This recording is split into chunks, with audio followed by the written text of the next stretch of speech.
Waimato Press presents Hoki Whakawairua, Book 1 from the Tua Ao's series, When the Dead Return, Not All of Them Are Spirits.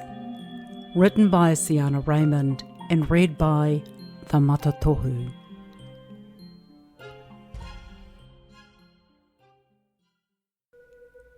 This self-published audiobook is copyrighted by Siana Raymond 2025, all rights reserved. Tēnā koe, I am the Matatohu of Hoki Whakawairua who will undertake a straight read of this story to tautoko the mighty words within. Your listening comfort is advised. Intense emotions and references to spiritual horrors are within. Dedication. To my cousins who now walk the realms beyond, your lives were lights that warmed our hearts and shaped our memories. This book is for you, my first friends, my best buddies, for the stories we shared and the love that remains. Though you are no longer here, your presence lingers in every word and every breath of this journey. Prologue. Tuatahi. 3 begin and 1 ends. The korowai of the 3 dimensions within the universes sways softly in the cosmic breeze. A waking yawn can be heard, but the owner of it is unseen. Meanwhile, the 3 sisters, Papa, Tuwa, and Nuku, float in their orbits amongst the grand celestial feathers of enactment, keeping all things in tika, pono, me te aroha. The great sun of all the worlds rises and clips the top of each sister, lighting their globes in a glow of surrender. The rays of the great sun find each sibling in morning waiata. They are each graced with their own distinct colours. The kingdoms are arranged from the oldest to the youngest. Papa, her skies are blue. Tuwa, her world once crystal clear. Nuku, her people are bronze olive. All the sisters have their fine attributes, but they all share similarities. Only Tuwa is the most mysterious and forbidden, while Nuku Tarehu, the holder of all the secrets, have tangata who can travel to all the realms. At least those who are taught can. Travellers are very few from sister to sister. These are the ones with a ha, who can fly. Papa holds the key to the meaning of all life, as the tuakana, her word reigns supreme. But there are always rule breakers and fate changers, those who go where they are told not to and interfere in the beats kept proper for all beings. Now, our korowai, which is hung in perfect posture, is hungered after by beings who are freed from places of toil and punishment, to set themselves a purpose on Tarehu kept hidden. They have learnt the binder of all things natural and gained the hold of the great cosmic fires where stars and planets are nurtured. And so it is with the 3 that find themselves on the celestial stage, towering figures standing in a triangular formation. One is blue, another crystal clear, and the last a deep bronze olive. Before them holographic spheres spin, each brimming with vibrant life and energy. The blue figure, with delicate ihi, manipulates the spheres using the smallest movements of their right hand. They spin counterclockwise, then clockwise, each rotation 1,000 turns in the blink of an eye. Suddenly, the figure raises their forefinger and flicks it sharply downward. The spheres collide violently, their motion halting abruptly. The 3 figures erupt into laughter, their heads thrown back in abandon. Yet, blue is the first to compose themselves, returning to their original stance, to cross their arms, fists pressed to their chest, elbows jutting outward at sharp angles, to perform an unknown action. Crystal clear and deep bronze olive, sensing a shift, fall silent. Their heads snap upward just in time to witness the betrayal. Blue is not who they seemed. Streaks of violent red erupt from Blue's elbows, striking crystal clear and deep olive. In a blinding flash of searing red light, the two are reduced to piles of ash. The lone figure shimmers amidst the pandemonium, watching as the ashes are swept away by a cool cosmic breeze. Blue's expression remains unreadable as they turn from the scene, floating softly like a feather between the currents of death and immortality.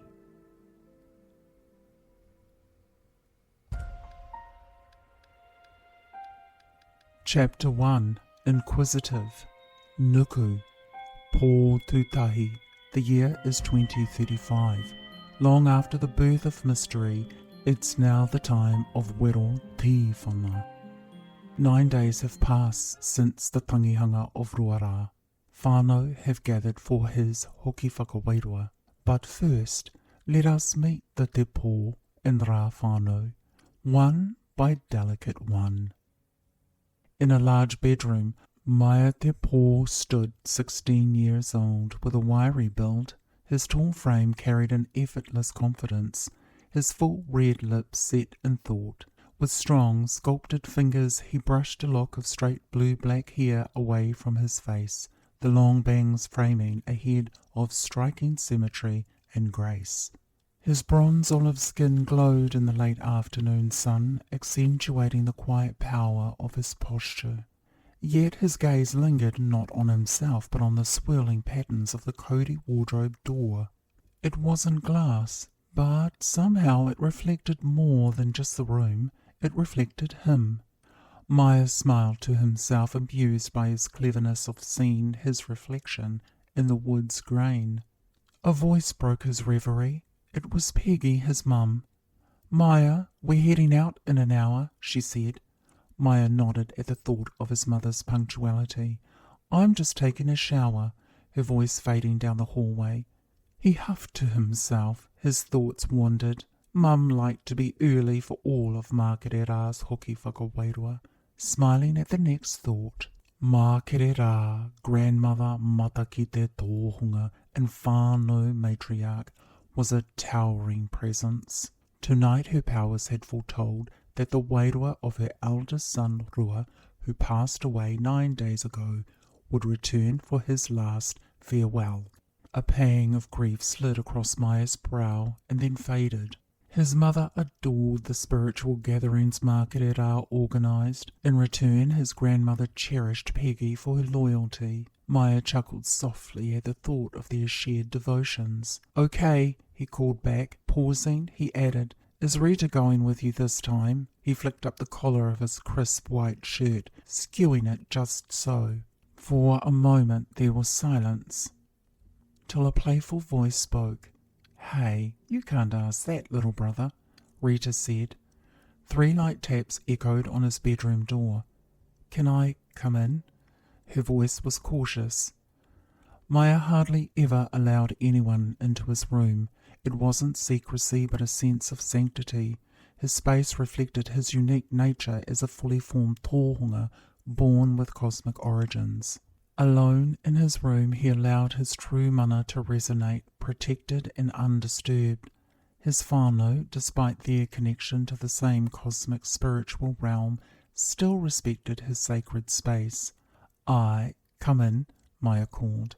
The door opened and Rita entered with a fluid grace. At 19, she carried herself with quiet confidence. To Maia, she was one of the most beautiful people he would ever know, inside and out. Her protectiveness toward him only deepened her natural kindness. Teasing, she asked, "Are you playing dress-ups?" as she adjusted his collar. Playfully, Maia batted her hands away. "Nah, the fashion is to wear the collar skewed like this," he said, loosening what she tightened, then tilting one side of the collar. "Huh, you're right, straight looks better," he grinned. Rita glanced around his room, feigning nonchalance.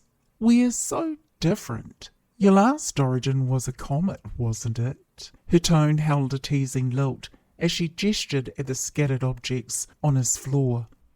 Maia took the bait. "You're cheeky, all right," he said, smirking at her. Well, that compliment might earn you a supernova in the next life, she shot back with a bigger smirk, her eyes twinkling. Rita's gaze drifted to the items on his bed, pieces of taonga that had been arranged with care. She hesitated, the pattern familiar yet elusive. Her spleen whispered the words, Mo tu nuku. Maya's sharp eyes caught her reaction before she could hide the recognition. He cleared his throat, redirecting her attention. Come over here, sis, I want to show you something, he said, motioning toward the wardrobe door. Rita raised an eyebrow, but followed his request. As she approached, she gasped. Our reflections, how? Her fingers brushed the wood as she pulled the door forward and back. No point looking for the trick, Maya said, satisfied he distracted her away from his taonga and her possible probing questions about them. Rita looked back at him, her gaze wide-eyed and curious. Are you going somewhere special? She asked, alluding to her disinterest in the taonga. Maya nodded, his voice tinged with excitement. Yes, I'm attending the Hokia tonight, he said. His smile widened and he wriggled his black eyebrows to the flash of blue enamel glinting against his bronze-olive complexion. It set off the rich golden flecks inside his deep hazel irises that right now swam with delight and mystery. Rita's jaw dropped in amazement. Burning to know more, she had to ask, You never go to Hokia. Why tonight? Maya shrugged his shoulders. Tonight's special. It's Nan's oldest son, he said, his laughter bright as he took in her quizzical look. A man can make an exception, can't he? Laughing at his enthusiasm, Rita caught the whānau joke, exceptions are the rule, and had to agree. He was excited about his reasons. Maya raced on. Even my hair will behave tonight, he said, tying loose strands of his shoulder-length hair into a top knot. Rita teased his fashion again. The white shirt, though, is it too much? She asked, helping secure the rest of his hair with a mocha ribbon. Too much? Maya echoed, feigning concern. Should I change it? No, Rita said, liking the power she had. It's perfect. It'll make everyone wish they dressed better. She smirked at Maya's red skin under his white shirt. Phew, hot and nuku today, huh?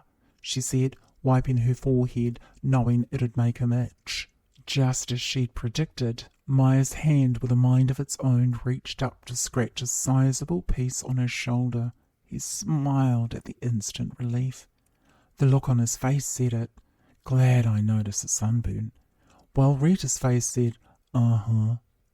Peggy's voice called from downstairs. It's dusk soon. Are you coming, Rita? 5 minutes, she called back. Turning to Maya, she asked, You coming with us? Maya, lost to his sunburn, replied, Nah, I'll meet yous there. He gave a good tug at the itchy shoulder and another cheeky grin to Rita. Yeah, I know you started this itching competition. As she left, glancing once more at the taonga on his bed, burning the image into her memory, something deep within her stirred, about Maya being at the Hoki Whakawairua and his taonga arrayed around his room. Rita had to admit, it made her feel uneasy. Tonight was a first, and that meant something. Something she couldn't yet grasp.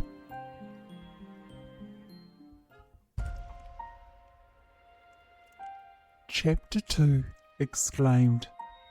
Rita reached the back door and grabbed one of her mother's baskets before linking arms with her.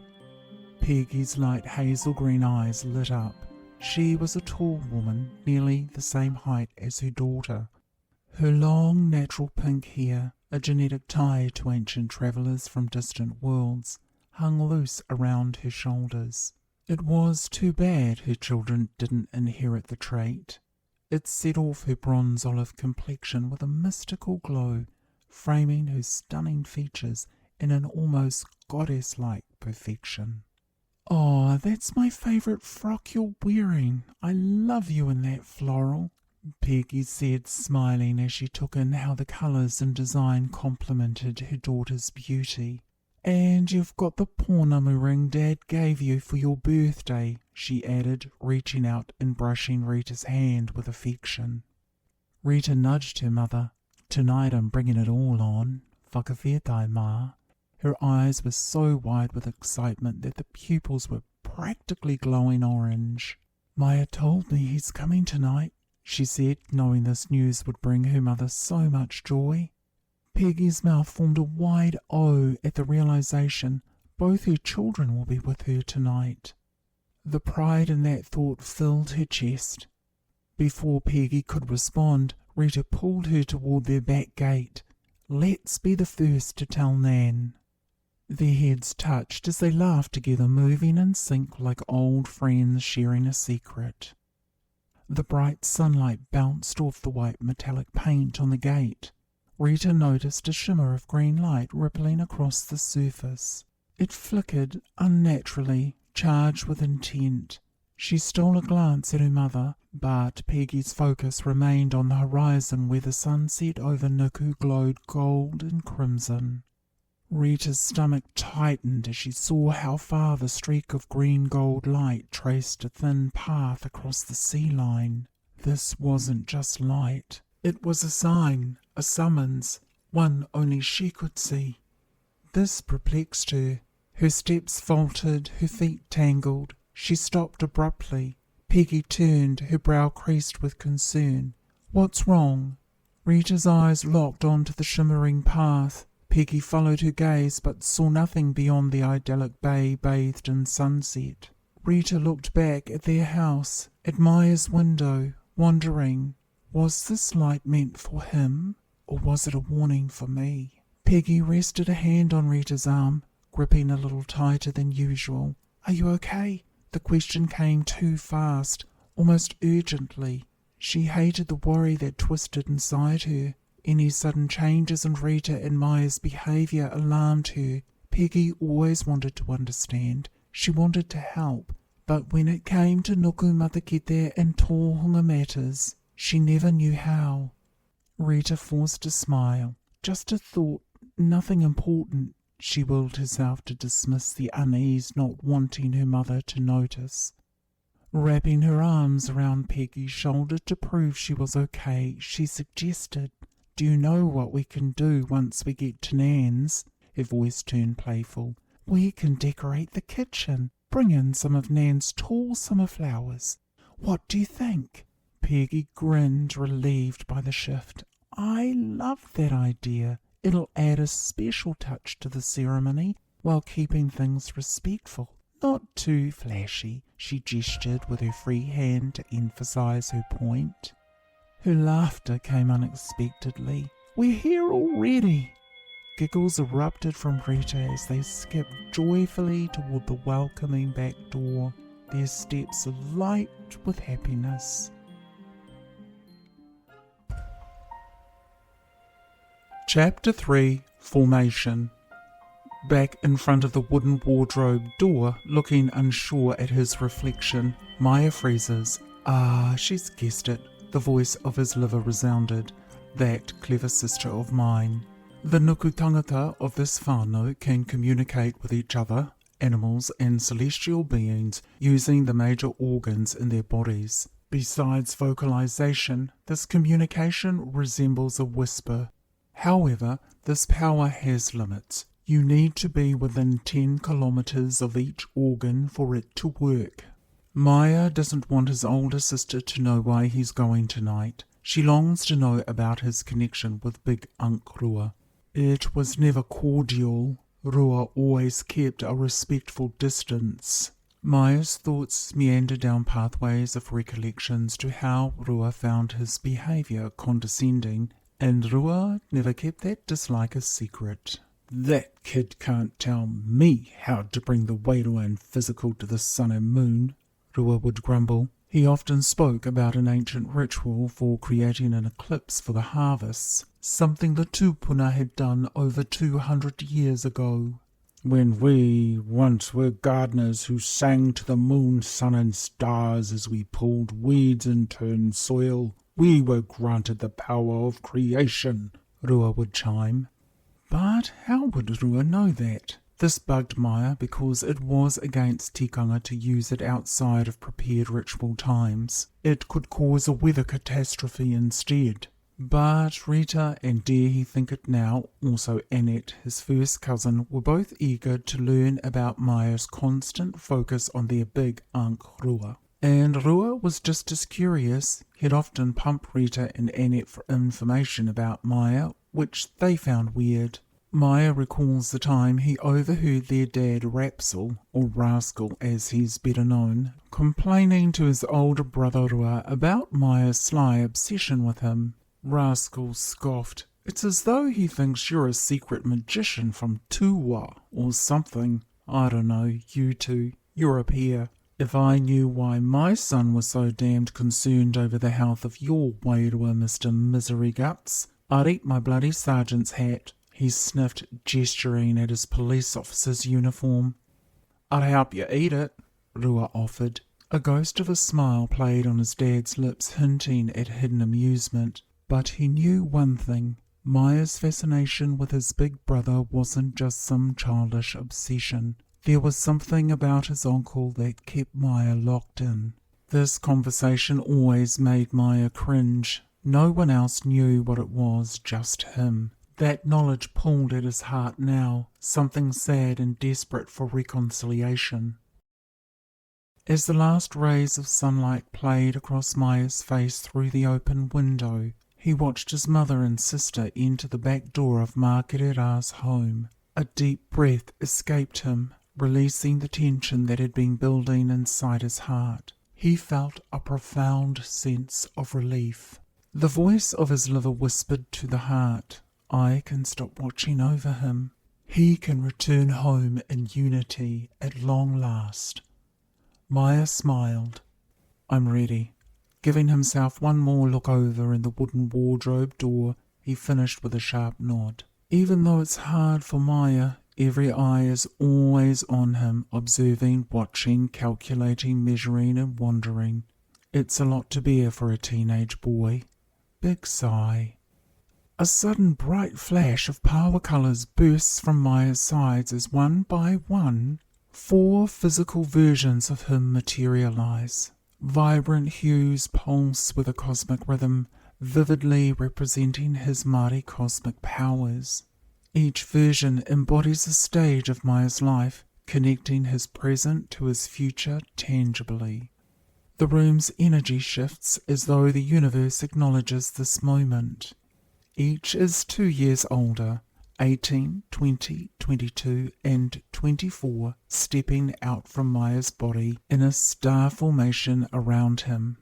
Tautoko, Maya acknowledges with a confident grin. He notes that Po 18, Koru 20, Atea 22 and Moku 24 are all wearing the same outfit he has chosen for the evening. Each has added their own fashionable twist to the two-piece outfit. Maya is unimpressed. Rolled-up sleeves, cut-off trouser ends, no collar, an open front showing off a bare chest, just for an example. Maya sighs.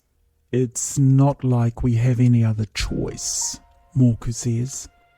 Chuckles, cuffs and snorts follow as Maya rolls his eyes at the 4 versions of himself.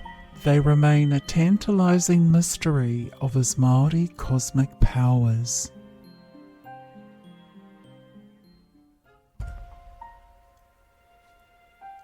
Chapter 4, Rebellion. One of the 4 Tautoko speaks. We've got to improvise on our own distinctiveness. Then another of the Tautoko on Maya's right steps forward, inspecting his outfit. Cut-off trouser legs and torn sleeves to the shoulders, he nods with approval before fussing with his hair, identical in every way to Maya's. Maya nods at his older self. Atea, you look... His words fade as Atea raises a hand to stop him. Nobody does it better than me, Atea mutters, pointing at each of them with a smirk and a provocative gesture of his chest. The room erupts in peals of laughter. 3 well-toned beings hold their sides, pat their chests, or point mocking fingers at Atea. They're beyond containing their energy any longer, and before Maya can guess, the three of them throw themselves at each other, turning it into a jostle, preparing for a proper wrestling match, and trying to drag in Aotea, who has both palms up. "Hold on, I'm not finished yet." But he's shoved into Moku, the oldest version of the four tautoko, who smirks and messes up Aotea's hairstyle. Outraged at the gesture, he hollers at his older self, "Moku, you're done for," as he pulls Moku into a playful headlock. Meanwhile, Po and Koru, the other two tautoko, shoulder each other to see who's next. Moku doesn't mind being in the headlock. He winks. "Po, you got time." Po taps him out and takes his place. Moku smirks at him. "Now this is more your style," he says, whipping out a cord and, as fast as he can, tying Po's arms behind his back. Po smirks. "Typical you and your dull tricks. Well, he who wears his trousers as short shorts will learn the truth of that mistake." Aotea releases Po, who shreds the cord around his wrists. At the same time, he lunges towards his older self. Koru, who already has hold of Moku's arms for Po, to yank the big guy's shorts upward. Laughter erupts. Brotherly disorder ensues, with Maya watching from the side. But the play has a deeper undercurrent. They were all united in one silent complaint: Maya's outfit. The white shirt and black pants carried an air of something far too formal, even worse, religious. It clashed with the warm summer evening and the casual irreverence that marked their bond. The tautoko, in their varying states of rebellion against the dress code, let their physical scuffles speak volumes about their disdain. Yow! That hurt! The wedgie is worth it if only to hear Moku caught in the grip of an electrical jolt, not unlike a sharp claw-like thing, poking right into his private parts. But the fun isn't enough to distract Po. He grumbles. "I don't want to go to the Hokia anyway," his laughter muffling his voice. "Tell me again why we have to go." Aotea dodges Moku's playful jab and smirks. "Because Maya thinks it's necessary. But we all know Rua was unbearable alive.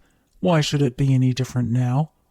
No answer comes, giving Moku the chance to unleash a hiding on the three. It's hilarious watching them spin upside down, then it turns into a kickboxing episode.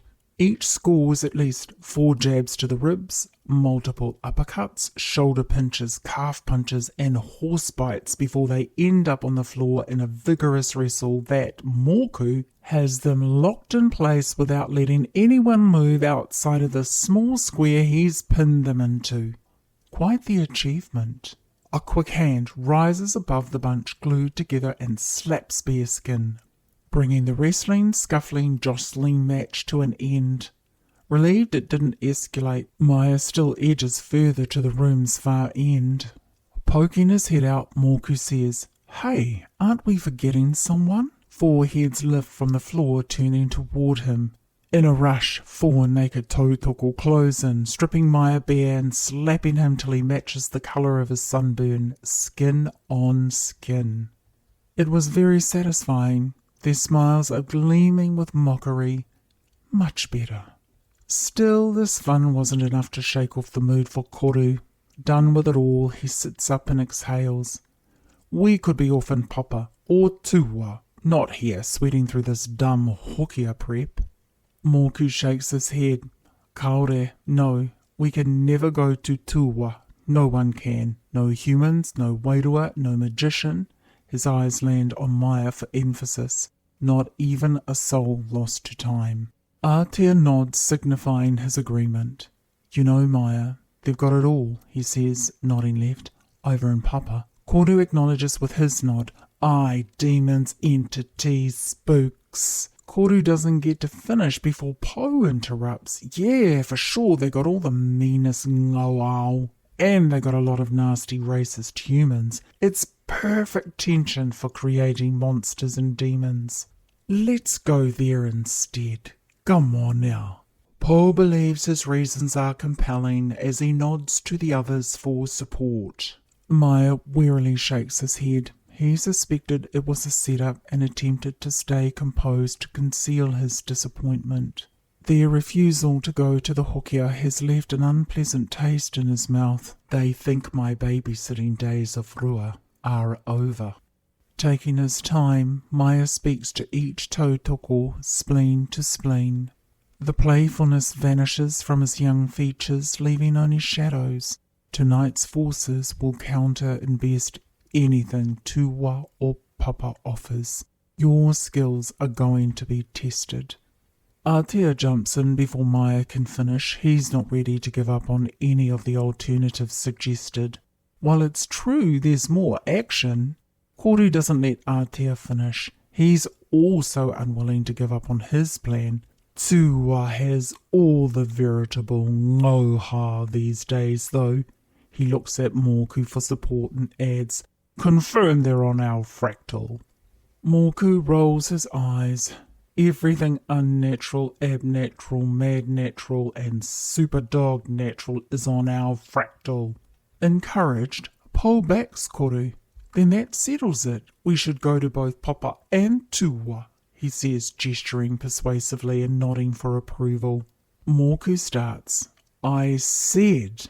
A hand goes up. It's Maya's. He sighs and begins again. "I'm not promising, and I'm hoping that all goes smoothly. But tonight forces could very well rise to match and outwit anything Tuwa or Papa can muster."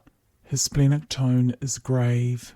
"I need us to be there to make sure the transition goes over without a hitch." He trails off just as Moku asks, "The Mysteria?" His face turns grim and cold. Maya finishes. "Aye, a horde." Poe straightens, suddenly alert. "My favourite words. We'll have very little chance of staying stealth," he says, alluding to their presence being kept a secret. Maya agrees with a nod. "Only those who should know will." Ever perceptive, Aotea arches an eyebrow. "So you're saying it'll be Nanny, Net, and..." He hesitates. "Rita?" At the mention of Rita, Paul, Koru, and Moku cock their heads in unison, a synchronized motion that draws a faint smile from Maya. "Koina," is all he says. The four tautoko pause. Aotea, the group's privacy and security officer, had always respected Maya's decision to bring Rita into their secret, though he knew it was controversial. Aotea sniffs with anger. "Humans knowing about us or the portal will always compromise our safety." Maya wasn't oblivious at the cost to his mana for his decision, and the tension it created lingered. Aotea wanted to speak and question this development further, but there's a sudden shift in tension within the room that has all four tautoko swivel to look at the open window above Maya's bed. Po, Koru, Moku and Aotea exchange uneasy glances before shifting their eyes to their exposed bodies. Only Maya remains undisturbed. Moku raises his fingers and with a snap, all four tautoko disappear through the portal in Maya. In a flash of power colours they're gone, leaving just a swirl of purples, golds and blues where once they stood.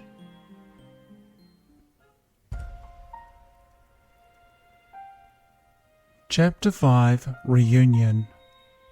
It took Maya a moment to catch his breath, to adjust to the sudden change in silence. It happened so fast, he fired his neurons to come back into balance. Aware of his tautoko's reason for leaving, he felt no regret and opened the wardrobe wider. Despite appearances, the interior was surprisingly roomy and well organised. With a tug of the ceiling cord, Maya illuminated the space.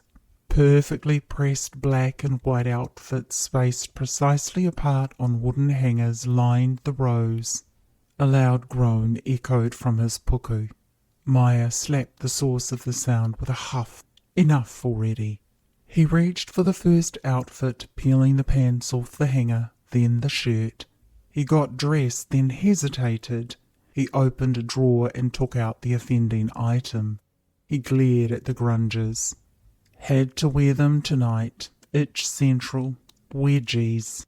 Then he understood. This is the real reason they don't enjoy dressing up.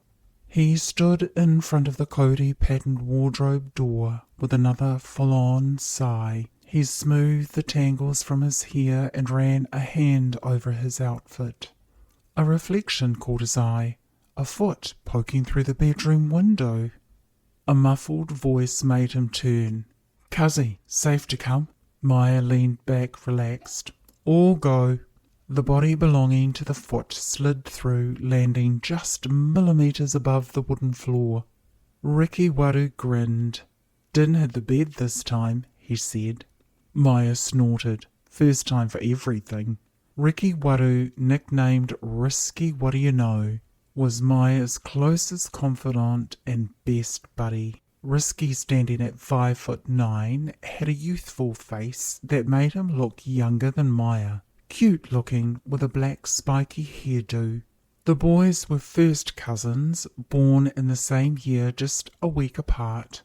Risky's mum, Wiki, was the oldest sister of Maya's father, Rascal. Their families lived on the same whenua, their home standing on ancestral land rich with history and whakapapa. They had grown up together, sharing secrets and stepping into ngaru worlds. They explored the over-under, the dimensions of nuku and papa, but never tuwa. During these adventures, Risky, always the mischievous one, used code names for them.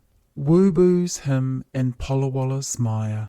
Cheeky as he was, his sincerity always shone through. Right now, though, his nerves were on edge. "Overheard you caught it all with your tautoko, huh? They're gone already?" His eyes nervously scanned the room. Maya smiled, his expression easy. "Yeah, you're all good," he said, wondering how it was possible that Risky could see and interact with them and not get bounced on by Aotea. Risky thought about Moku and Koru. "They don't like me." His body fidgeted. Just then 4 pairs of bare bronze olive feet materialized, circling Maya. Risky shrieked, diving under Maya's bed. Maya roared with laughter, then stopped himself to reassure Risky. "Cuzzy, stop worrying, it's not you. They don't like what I'm wearing," he said. Risky peeped out from under the cover of darkness, shaking his head. Maya sighed, rolling his eyes as the 4 pairs of feet vanished in the blink of an eye. Come on, show or go," he demanded of his cousin.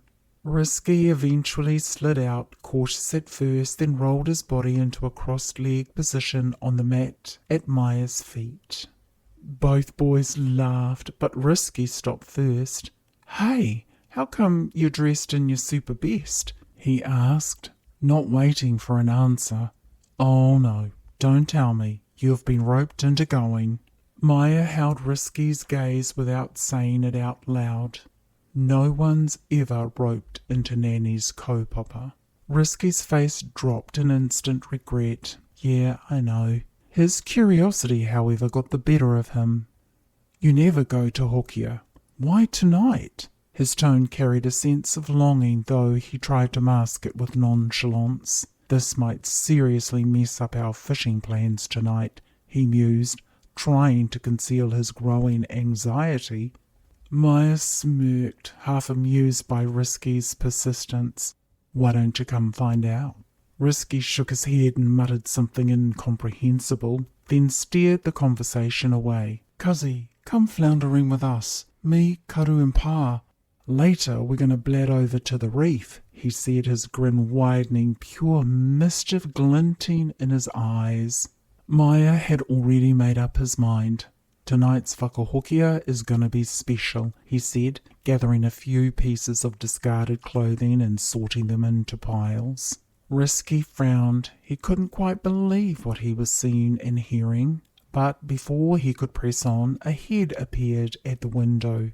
A familiar waka blonde-haired and wide, grinning face. It was Risky's tuakana. Broad lips pursed. "Prepare the microphone, noha!" came the booming greeting. Maya mirrored the grin. "Can do, Karu!" He pulled back the curtain to let his cousin climb in. Fondly called Karu, Kiwa Waru squeezed his 18-year-old man-sized frame through the narrow window gap. He grinned at Risky, offering a cheeky wink. "Little bro, did you convince him?" Maya waved a hand. "I can't go with yous, and I gotta gap it in a minute." Karu landed with a heavy thud on the floor. "Man, I really gotta start using the door." He laughed. "Uncle Rascal's gonna accuse us of breaking and entering one day." Maya pulled a face that said "Untold never," shaking his head with a bemused smile. Karu dropped to the floor next to Risky, immediately pulling his younger brother into a playful tussle. Their laughter filled the room as the two brothers rolled across the floor. Maya shook his head, grinning at his cousins. As the dust settled, Karu annoyed Risky, ruffling his spiked hair, and Risky swiped him back with a gesture. "Leave off my hururus, eh? I gotta watch my styles." Karu gave him a kiss on the forehead, then stood up, his tall frame towering at 6'4", filling up a lot of the large room. Risky, wiping away the goo, knew that this was his tuakana's sorrow. Maya chuckled, shaking his head. "Marika, we're clearly not getting fed the same kai. Look how tall you got." Karu stuck out his chin, his stance saying it all. "Built for the moana and country living, cuzzy." Then he pulled that all too well-known smirk, grabbing a piece of Maya's shirt between his fingers. His eyes spoke for him. "What is this you're wearing tonight?" he asked, shooting a wink at Risky, inviting him into the mockery. Risky just shook his head, smirking. "Yeah, nah, you won't like it." Maya didn't even flinch. "If you must know, I'm going to the Hokia," he said. Karu's eyes blinked. His mouth fell open and his brows shot up in mock horror. "Why are you doing that?" he asked, his tone incredulous and mocking. Maya sighed deeply. "Like I said to Risky, it's gonna be special," he said, gesturing to his two cousins. "But you two, you're going floundering tonight." He resumed tidying up, tossing a pair of too tight shoes into the back of the wardrobe before shutting the door. Karu, undeterred, walked over to Maya. Turning him around, he placed his hands firmly on his cousin's shoulders. "Cuzzy bro, come with. That's why we're over this side," he said earnestly, nodding toward Risky. "We are Crazy Man's company." He dipped his chin, raised an eyebrow, and pulled a crooked smile across his thick red lips. Maya responded with a similar gesture, his hands resting on Karu's shoulders. But before he could speak, Karu pushed further. "Come on, cuzzy. Pa made a mean rewana bread for the boil-up later. Boys' night." Maya decided enough was enough and farted a big one to bring the back and forth to a quick ending. It worked. They all fell about the floor laughing in fits of hysteria. As soon as it all began, it had to end. Dusk settled. This meant it was time to go. The two brothers faded away, slowly in a swirling shimmer of power blue. Risky's chuckle rippled through the air. "I'll catch you up later, cuzzy," he said as he disappeared. Maya nodded, calming his own mirth. Then his heart heavy with sadness as he faced the loss. Has it been 2 years already? The grin Risky left behind lingered like a bittersweet memory as Kiwakaru disappeared with a last wave into Ramawaya, the twilight hour. Dim green light filled Maya's room. He walked to his bed and sat down, his hands resting in his lap. The taimaha of them not being here any more was unbearable. Gazing out the west-facing window, he thought of his cousins drowning that night, the huge freak wave that capsized their dinghy. His alarm buzzed. Time to go. Maya exhaled, shaking off the memories. He double-checked his taonga, ensuring he had everything he needed. Then he wasted no more time. He raced to the back door, darted through, and closed it with a gentle thump behind him.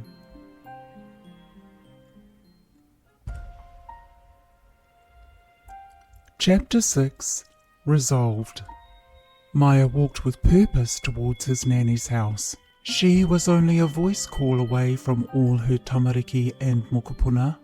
Like any nanny's home in Nuku, it was large, welcoming and always full of life. Whānau, manuhiri, healers, creators, poets, animals, and the scent of delicious kai. But tonight, only close, intimate whānau were home. Nestled safely up from the bay below, the house overlooked a perfect swimming spot for children with extreme low tides and waters ideal for floundering. Maya mused, always the odd fella, thinking briefly of Risky and Karu. He felt a gentle nudge from his tautoko and spleen huffed. Yeah, he grumbled at them. True to Rita's kōrero, it had been a crazy hot summer on Nuku, and Maya's skin had taken on a deep tan. He could feel the sunburn itching under his shirt again and gave it a good scratch. His heart murmuring to his soul, I'm going to have to sit still for at least an hour, so I might as well make the most of it. He sighed with relief, scratching the itch with abandon. Ah, that's much better. He sighed with satisfaction. He inhaled deeply to take in the air of twilight. Just then, Moses the old, his complete name nowadays, roughed a soft growl, scolding Maya for climbing over the small, fancy wooden fence. Maya scratched Moses behind the ear. You're right, I should have used the gate. They spent a minute in an affectionate exchange of ear rubs and dog licks before Maya noticed something. Hey boy, they lock you out, eh? Never mind, I'll make sure you get inside. Or, did someone forget to put you in the shed for the night? He chuckled. Maya led Moses around to the east side of the house and settled him near the pohutakawa shrub. He held the dog's face in his hands and peered into its soft brown eyes, transmitting the message via telepathy. Listen, Moses, he telepathed. Stay here out of sight. When the back door opens and I go in, give it 5 minutes, then follow. Maya's gaze was steady. Okay. His telepathy was firm. Lick once for yes, twice for no. The old kuri dragged his tongue slow and deliberate across Maya's cheek, ending with a lopsided doggy grin. Maya laughed, wiping his cheek. Good boy, he said, giving the dusty old dog one last ear rub and chest scratch. Then he sniffed his hands and grimaced. Gads! He wrinkled his nose at Moses. My hands stink now. Moses offered a sheepish doggy grin and woofed softly. Maya walked over to the outside tap. Carefully, he turned on the faucet and let a shallow trickle of water flow. Washing his hands, he took care not to spoil his neatly pressed clothes, a minor miracle in itself. Satisfied, Maya turned to his grandmother's clothesline to find anything to dry off his hands and spotted a lone cloth fluttering in the breeze. Good on you, Nan. You've always got something left on the line, he said. He grabbed it, dried his hands, then rinsed it under the tap before hanging it back. He stared at it for a moment, frowning. I hope it's not for the dishes. After a beat, he decided, yeah, nah, it's for the floor. Untold. Maya paused, the lateness of the day urging him on. The sun on Nuku took its time to set, its golden rays stretching over the bay below, now painting the waves with flecks of red and orange. The water sparkled, alive with whispers of the ancestors. He dusted himself off and gave his outfit a last check. Everything was in place. He stood on the back veranda, ready for whatever lay ahead. Moses whimpered softly from his hiding spot. Maya pressed a finger to his lips. Shush now, don't give your game away. Remember, you're supposed to be locked up in the shed, he whispered. He grinned, shaking his head. Oh my, this evening's going to be real entertainment. I can't wait to see her face when you come in. He straightened his shirt collar again, earning a slap from a Tautoko hand. Moku's spleen whispered, "Cut it, get in there already." He used his lava rocks grinding together splenic voice. It was good for motivating slackers. Oddly, the sound had the opposite effect and chilled out Maya instead. Though his palms were sweating, he resisted the urge to wipe them on his pants. They'd stain. As Maya smoothed his shirt for the umpteenth time, he caught his reflection in the glass of the back door. The face staring back seemed older, heavier, as if the mana of the evening had already started pressing down on him. This isn't just about Nanny's kaupapa, he thought. It's about keeping everything in balance, keeping everyone safe, I hope. Without warning, Tautoko Moku stepped out and tapped him on the shoulder. Will we be able to handle this tonight? Startled, Maya spun around. Hey, get back to your gardening. His voice came in a sharp whisper. Moku stuck out his chin stubbornly. Not till I get an answer, he said, his eyes narrowing, his tone low and biting. You keep saying be prepared, but for what? Maya hesitated, the words sticking in his throat. I don't have all the answers, Moku, but I know we're not walking into this alone. The Tautoko stared him down, his form rippling with tension before retreating into the portal. This isn't just another night, and you know it. Moku's mana was undeniably clear. Left alone again, Maya paused, glancing back at the pohutukawa. Moses sat patiently, his tail wagging. You're lucky, boy. Maya's voice was barely above a whisper. You don't have to deal with the mess I created. An olive-skin hand emerged from Maya's chest and knocked on the door with proper knuckles. Da, da, da, da. The knock echoed louder than it should have, reverberating through the wood and into Maya's chest. He stilled his breathing, catching as the hand of a Tautoko retreated into Te Tomokanga. Time to go, a voice whispered, and for the first time that evening, Maya wasn't sure he was ready.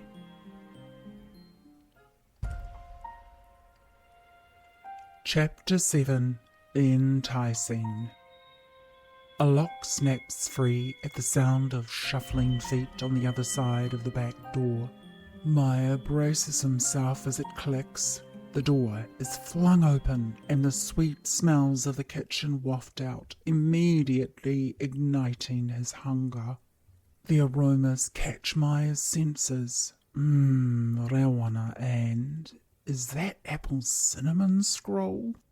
But the person on the other side jumps, their face quickly transforming into an angry scowl. A chemical reaction from Maya's liver escapes. Uh-oh, untold. I didn't think we were still carrying on with this game. Cousinette. Maya keeps his tone light and filled with hope, bowing to her. It's good to see you this evening. He tries his hardest to really mean it. Annette. Blocking the entryway is a girl of fine build, sensible height for her age of 16. Like everyone in Nuku, her skin is a smooth bronze olive with a green sheen. But it's her dusty hazel eyes flecked with purple and pink that mark her culture. With a thick crop of short curly auburn hair and those piercing eyes, she's striking. When she isn't in the presence of one Maya te Pō, she can be gracious, elegant, and filled with tikanga. Annette's footsteps had been sharp on the wooden floor, but now she shifts to release her discomfort. Her surprise at Maya's presence flickers across her face before being replaced by a practised scowl. Maya cocks his head to one side, pulling on a wide grin. The warmth doesn't reach his golden flecks. "You're trying too hard," a tautoko whispered, so he drops the phony impression of "happy to see you, cuzzy face." Annette surrenders, sweeping her arm in a stiff robotic gesture. "Welcome, haere mai." Maya steps with care as though crossing something fragile over the threshold. But Annette is as sharp as the days are long. Nothing gets past her. She coughs out the word, "Jandals," and before we know it, the real girl is back. She sneers, arched brows and chin thrust out. The attitude is undeniable. "My orders are to be obeyed." Then she sighs, her expression softening with a sly smile that doesn't reach the purple-pink flecks. "Off now." Maya halts at once, a pained expression crossing his face. He tosses them off his feet and out the back door. Snap! "Hey!" Annette flicks her hand at Maya. "You can't just throw them like that." She gestures to the row of neat stacked shoes. "Put them nice." Maya places a hand on his heart, his voice mock serious. "Aroha mai." He bends to fix his jandals, throwing a glance back at her. "Are you tonight's matakite then?" Annette scowls, her cheeks reddening, an unusual flush against her bronze olive green skin. Maya's chest tightens with both dread and satisfaction. He bows deep and soft to placate his cousin. "My mistake.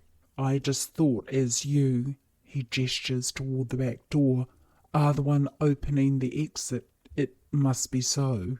His smile is so fake.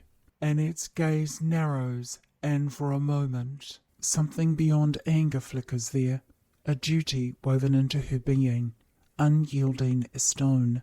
She follows up with a biting question. "Anyway, what are you doing here?" Her eyes squint with suspicion. "You don't even like the big unk."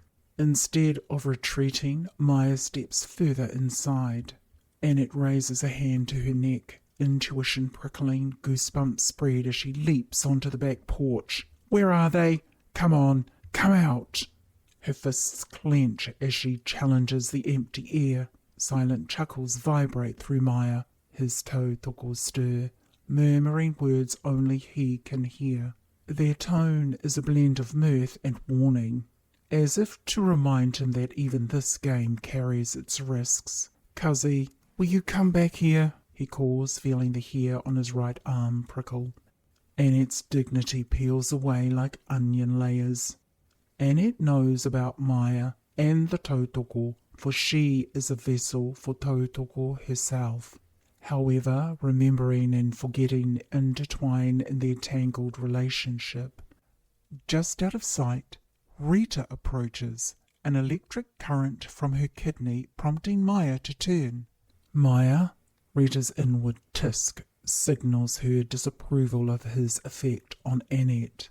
Standing in the kitchen, Rita states, "We're starting." From the back porch, Annette spits accusations. "He's brought them here, his tautoko." "Marika," Aotea snorts. "So much for secrets. It's all familiar now." Translation: there it is, the tautoko, the actual issue that crosses between Annette and Maya. A palpable tension hangs heavy in the air. Annette heaves for breath as Maya saunters to the table, ignoring her demands. She fumes, thinking, he didn't even give any attention to my declaration. Well, that's his next mistake tonight. Sensing Annette's breaking point, Rita intervenes, her hand cool and steady as it rests on Annette's arm. Her voice, low and certain, carries an authority born of years spent balancing fire and water. She's good at pinching Maya's heart, too. Annette's eyes relax, but she holds firm. "I'm the keeper of the rules in this whare, Maya, and all tautoko had better behave." Maya's tautoko whisper in unison. "Wow." Po smirks. Looks like you pushed all your buttons last time, eh? Moku affirms by nodding. She's on to you. Maya's tautoko whisper in unison. Geez, Maya. Moku nudges Atea. He's a cook chook. Rita steps forward, praising Annette as she grabs the back door. That's good, Net. You've done it right again, distracting her from Maya as she heads back towards the hallway. Her wairua attracts Annette to follow her.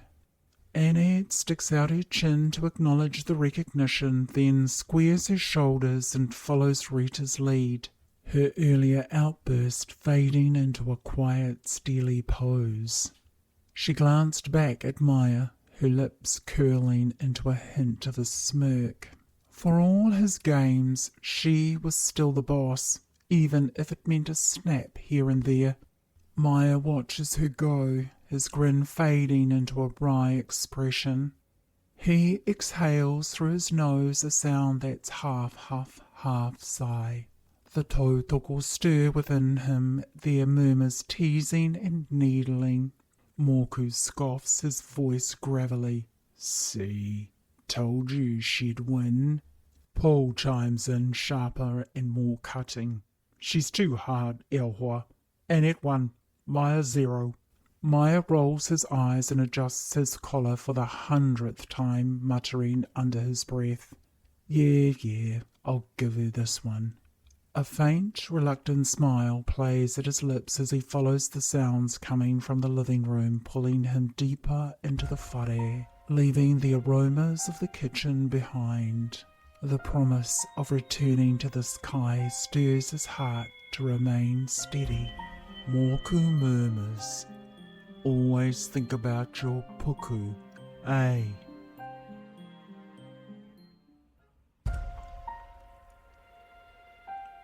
Chapter 8, Triggers. Maya steps into the living room with its vibrant pink candlelight glow radiating the space with love. It's a medium-sized sitting room at the front of the whare. The walls are adorned with korowai and paintings of ancient ancestors. The floor is painted with koru and scattered with intricate woven whāriki mats. It's a beautiful room that feels both cosy and formal at the same time. Maya's presence humble amidst those of his whānau. Auntie Wiki, seated on the floor by the door, beams up at him. That's who you are and how you roll.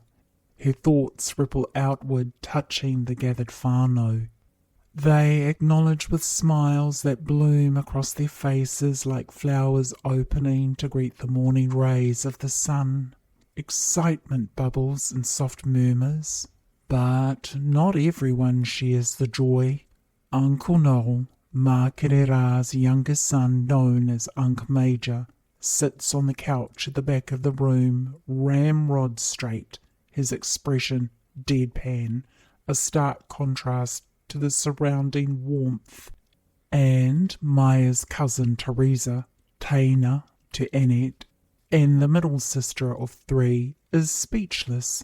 For once, her eyes follow the room as it fills with soft greeting murmurs to acknowledge Maya's first ever arrival at a Hoki Whakawairua.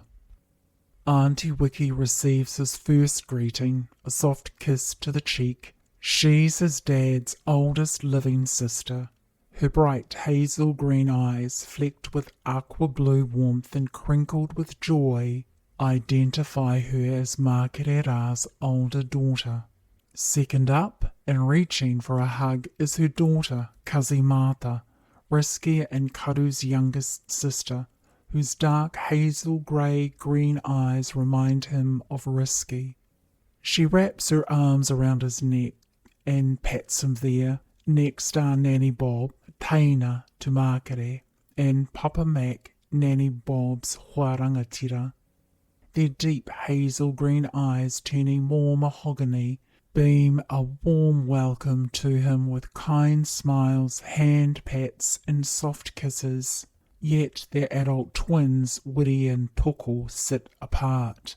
Their striking hazel eyes flash with auric, They watch silently from the background, communicating not through words but through the pineal gland and spleen.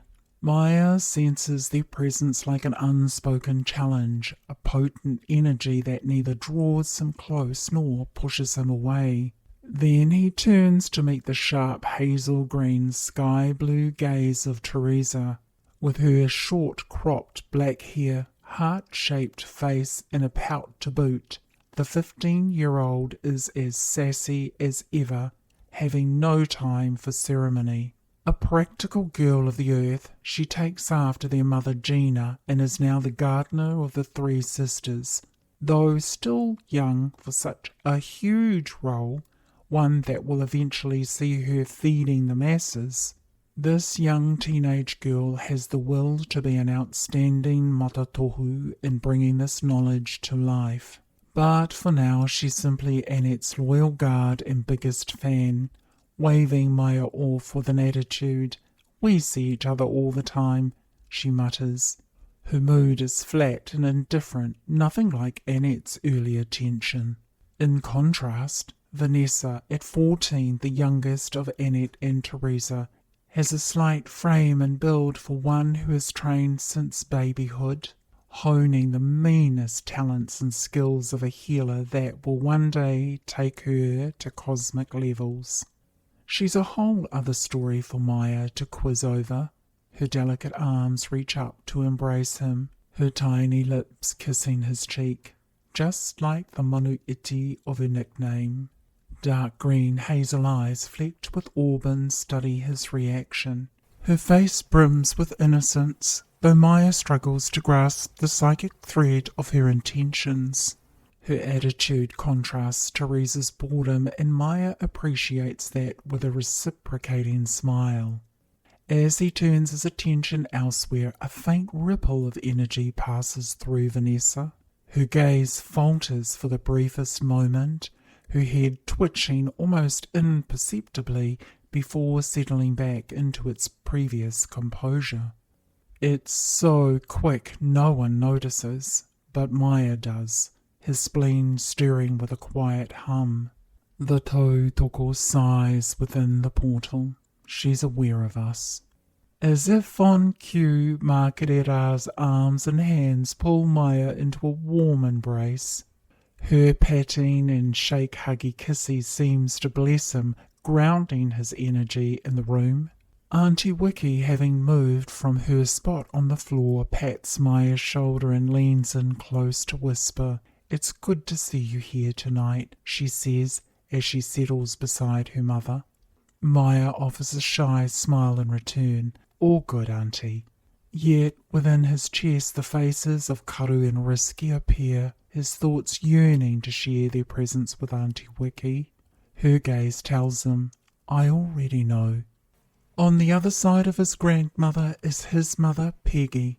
The smile on her face right now could illuminate a solar system gone dark. It's so bright that her dark hazel-green eyes with their scion flecks are about 3 shades lighter. She reaches to hug him, the embrace registering to all. "Both my babies are here." Alas, even with Peggy's happiness, tensions are rising. Annette, having ensured the front door is wide open, returns and plonks herself beside Teresa. Her aura hums with murky bitterness, though she keeps her expression neutral. The fuss over Maya distracts the room, a relief for Annette, who doesn't want these portal-sensitive whānau picking up on her vengeful vibes. From the back of the room, Unc Major's sharp gaze fixes on Maya, skepticism and bravado etched into his features. His smirk deepens, the challenge in his energy biting and untold. "What's so special about you, eh?" His liver hisses, testing Maya's resolve. Maya meets the challenge with an easy glance, offering the faintest nod, a gesture of acknowledgement, but nothing more. Within, his tautoko stirs, their murmurs weaving a warning laced with mirth. "He will push you," searching for the edge. "Kia kaha." "Hold steady, Maya.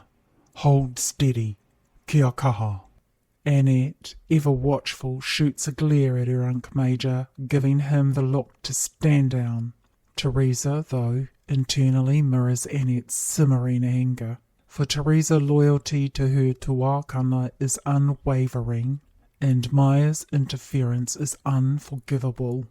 So she just ignores the whole situation, and that's even more covertly hostile. Auntie Ada, next to Noel, his ever-loving spouse, offers a point of difference, like night and day. Her presence radiates warmth, her smile lighting up the room like a soft dawn. Maya meets her hazel gaze, feeling a wave of nephew pride wash over him. Ada's gentle wave feels like a balm holding him steady amidst the swirling energies of both human and Wairua. Maya whispers, his voice filled with sincerity. "Long time no see, Auntie. You look beautiful as ever." Ada laughs in reply, her tone light and musical as she returns the compliment in greeting. "Oh, Maya, it's good to see you too, handsome as ever." She kisses him on the cheek, her hand lingering just a moment longer on his. "Don't worry what your uncle says." The vibrations of her affection ripple through the room, softening the tension. Even Noel, with his sour attitude, seems to sweeten up with Ada's influence. Whānau anticipation steps in to elevate the tension. As the evening deepens, the dynamics become clearer. Annette's sharp edges soften only just as Rita enters the living room carrying the ceremonial box. Annette steps up to her with a dazzling smile of excitement. They exchange quiet words in the Taonga, the ceremonial box. Teresa remains wary, her eyes darting between Maya and the others. Vanessa, oblivious to the undercurrents, snuggles closer to Teresa, her innocence so noticeable against the tensions brewing around her. Annette, with Rita behind her, takes the box over to where their grandmother is seated. Like leaves from the large toka tree, both girls fall gracefully at their nanny's feet and cradle the Taonga safely between them. Peggy is the first to break the spell that the ceremonial box holds over those present. Her voice trembles with awe as she speaks. "They're a true wonder," she says, her words full of mana and reverence, falling to almost a whisper. "They heal all. I can feel it in my bones." She runs her hand absently along her forearm as if to feel the truth beneath her skin. Her voice trails off into a soft hum, her eyes closing as she sends a secret message to her tāne. "Hold my hand and be present with me in Wairua. For sure the wait is over." Her thoughts shift to Rita, intensifying with hope. "Our darling daughter will be the holder of the kohatu and the wife of Remeteha soon." These long-held dreams, nurtured with quiet persistence, flicker in Peggy's mind like a torch showing the way. Unbeknownst to her, the destiny of these Taonga lies far from her grasp, governed by laws beyond her knowledge. All the things Peggy has waited years for, the Taonga, so unique across the cosmic realms, and Remeteha, the best of tāne for Rita, define Peggy's identity. Her own reverence for the kohatu stems from years of watching them as symbols of strength and continuity within the whānau. To her they represent a legacy of connection to something greater than herself, a bond she dreams of being passed to Rita to solidify their whānau honour. What Peggy doesn't know, however, is that these unique Taonga are passed down through the female line. From the side, Maya watches his mother with affection but also open knowledge. He can see, as other whānau do, her hope that one day Rita might care for the kohatu, a thing that can never happen. They'll go to Annette, the oldest daughter of the eldest daughter. Every time, even now when Maya looks into Rita's future, it's a mysterious swirl of colours and sounds, a kaleidoscope that refuses to settle into clarity. He feels a pang of unease. This uncertainty, rare for him, makes him question not only what lies ahead, but also how much of his immediate whānau's trust rests on truths he can't say or yet see. Though he keeps his outward composure, the swirling bedlam within reminds him of the mana of his role and the not-so-obvious distance he's been growing between himself and Rita. There is no remi te ha, no promise betrothed. Nothing solid forms in the mists of time. Maya forces himself to shrug off these seer sightings as a cosmic secret of Rita. After all, the soul of his big sister goes beyond the solar shores of this system. Still, it doesn't make him feel any more comfortable knowing that. In the shadows, Wiri and Toko observe with alert curiosity. That they don't speak or move makes their presence loom large, like sentinels guarding the whānau's spiritual balance. Their hazel eyes, flecked with psychedelic green, meet Maya's. In that moment, an unspoken understanding passes between them. We are observing, curious and alert. Don't falter. Marketer's voice rises above the murmurs with authority as she clears her throat. Tonight we honour our whakapapa, our connection to each other and the journey of those who have passed, she says, drawing the whānau's attention. Her words carry the mana to bring the room into a shared focus as twinges of grief remain. She sweeps them away with her spiritual hand. The whānau settle into their places. Maya feels the eyes of each whānau member on him, some with love, others with suspicion or jealousy, and those curious more than ever. The role of holder of secrets is not an easy one, but it is his to bear. He takes a deep breath, centering himself for the night ahead, content for now to be a participant in the sacred, ages-old ceremony.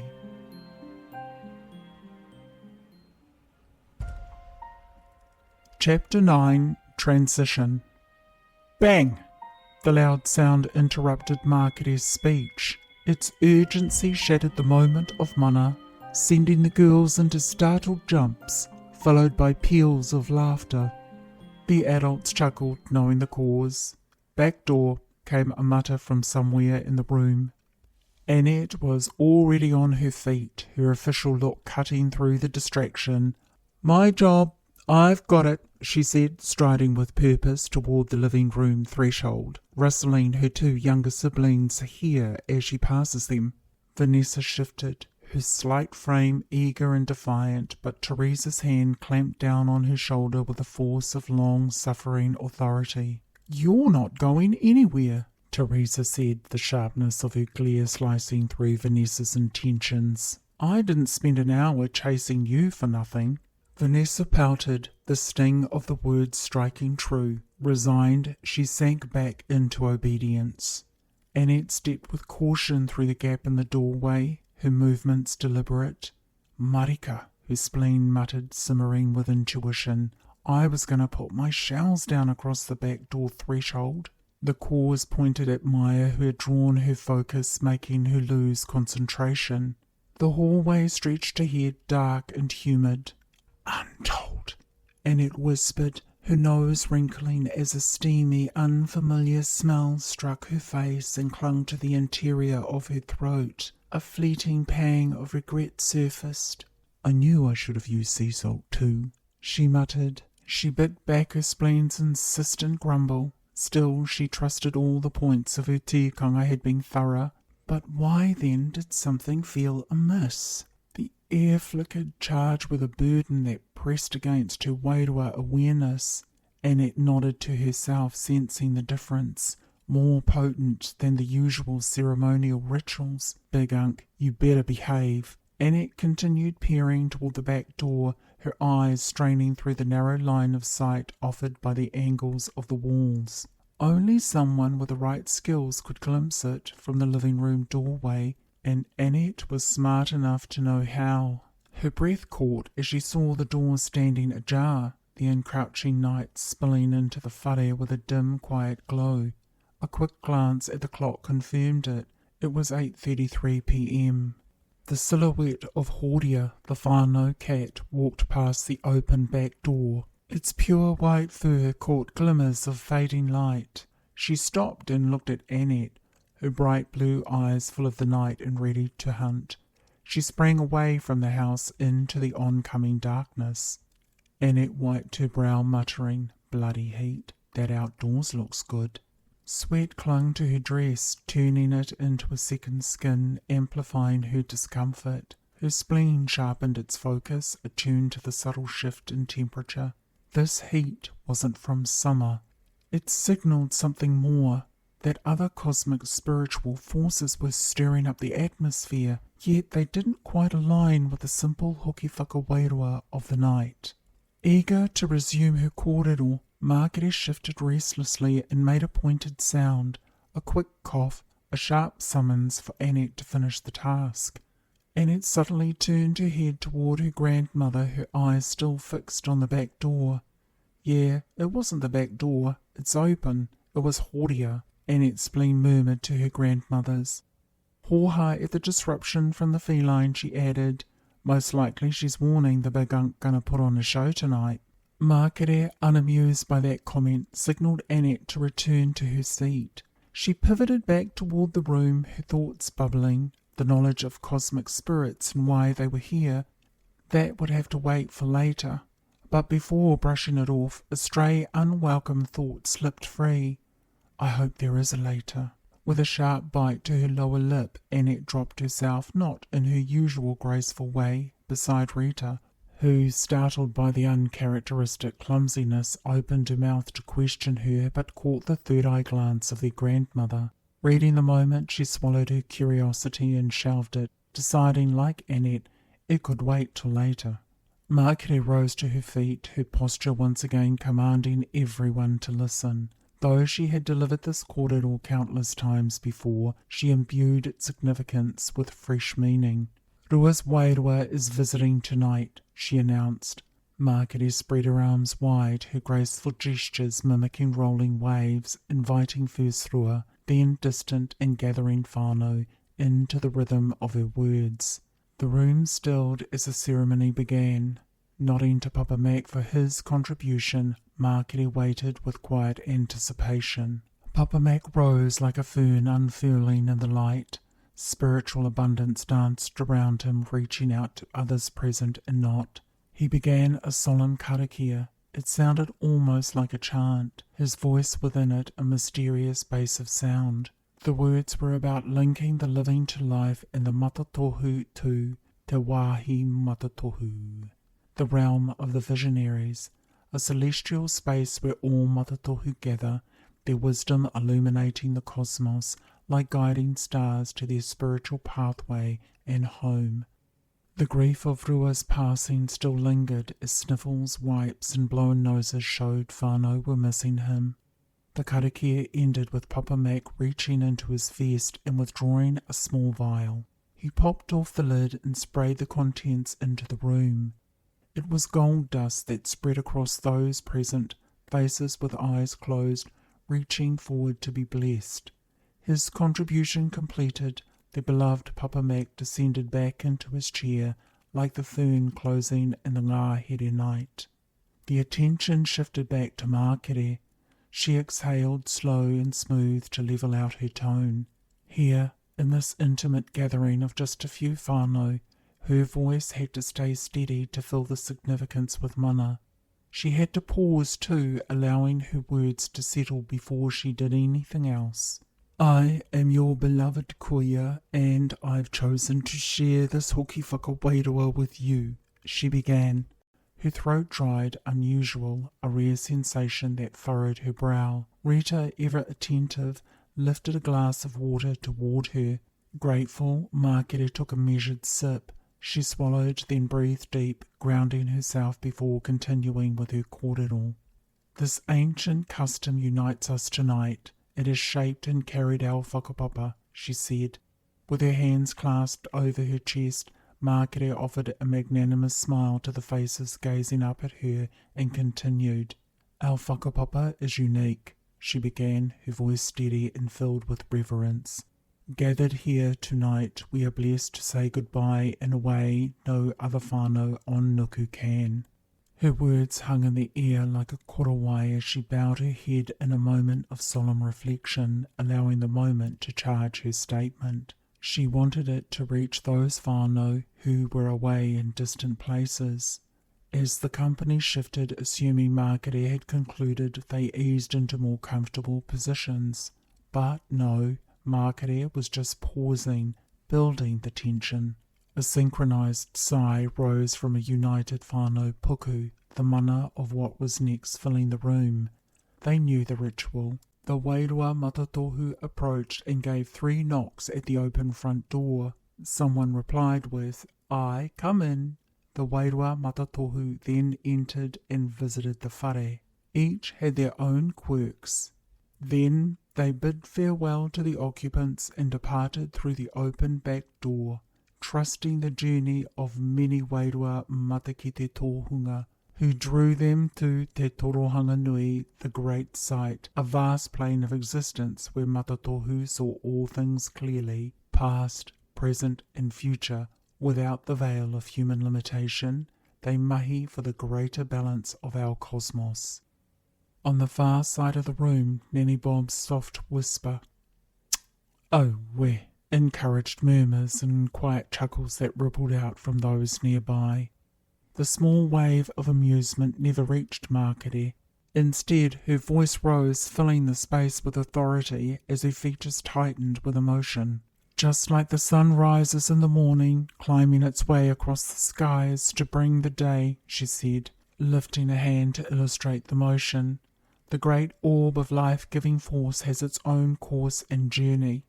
Her tone shifted, more theatrical now, drawing her audience in. So too does the Matatohu who has departed Nuku for our next manifestation. Their journey is like the sun's rising, shining, and then setting. As they move through the stages of this life, releasing itself from them, attachments to this life fall away. We allow them that honour. She paused. A sharp sniff punctuated the silence. Time took moments of life. Teresa and Vanessa sat up front, their backs to their grandmother, embodying solemn respect and awe. Marta, their peer, confidant and fellow mockery, looked just like her mum, stealing secretive glances. She found herself surprised by her cousins, well behaved tonight. Her liver whispered, I thought they'd crack a joke by now. She shrugged, but they don't fool me. I know they're plotting something. Sad girls. Soft murmurs of agreement rippled through the room, affirming Markere's analogy and Marta's summations. The atmosphere solidified into one of respect and love, except for Noel. His patience faded faster than twilight. He wanted to speak, but his liver interjected, sharp as a pin, poking his insides.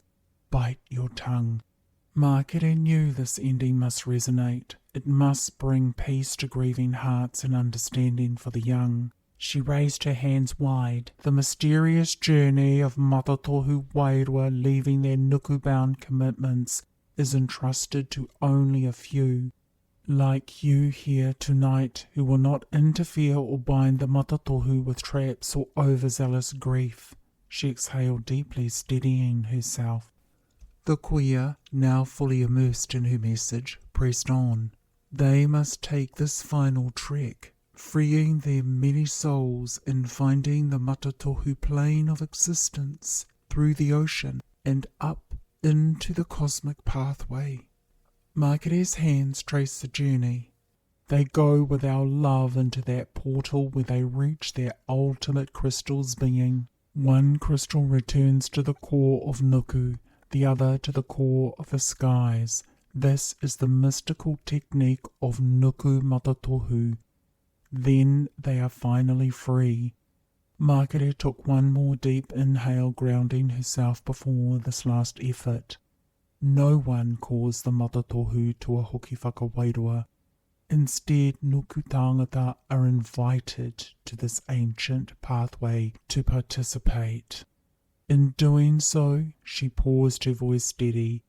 We release them from the chains of our love. The room held its breath, searching Margaret's face for assurance. Why was she being so melodramatic? Wiping her hand through the air, brushing away their queries, she finished her last words.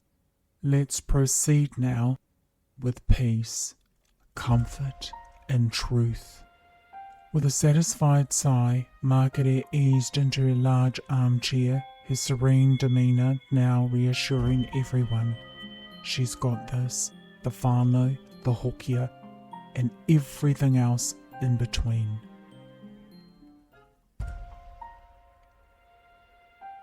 Chapter 10, Taonga. Annette pulls a taonga from around her neck, a plain, indistinct piece of pounamu.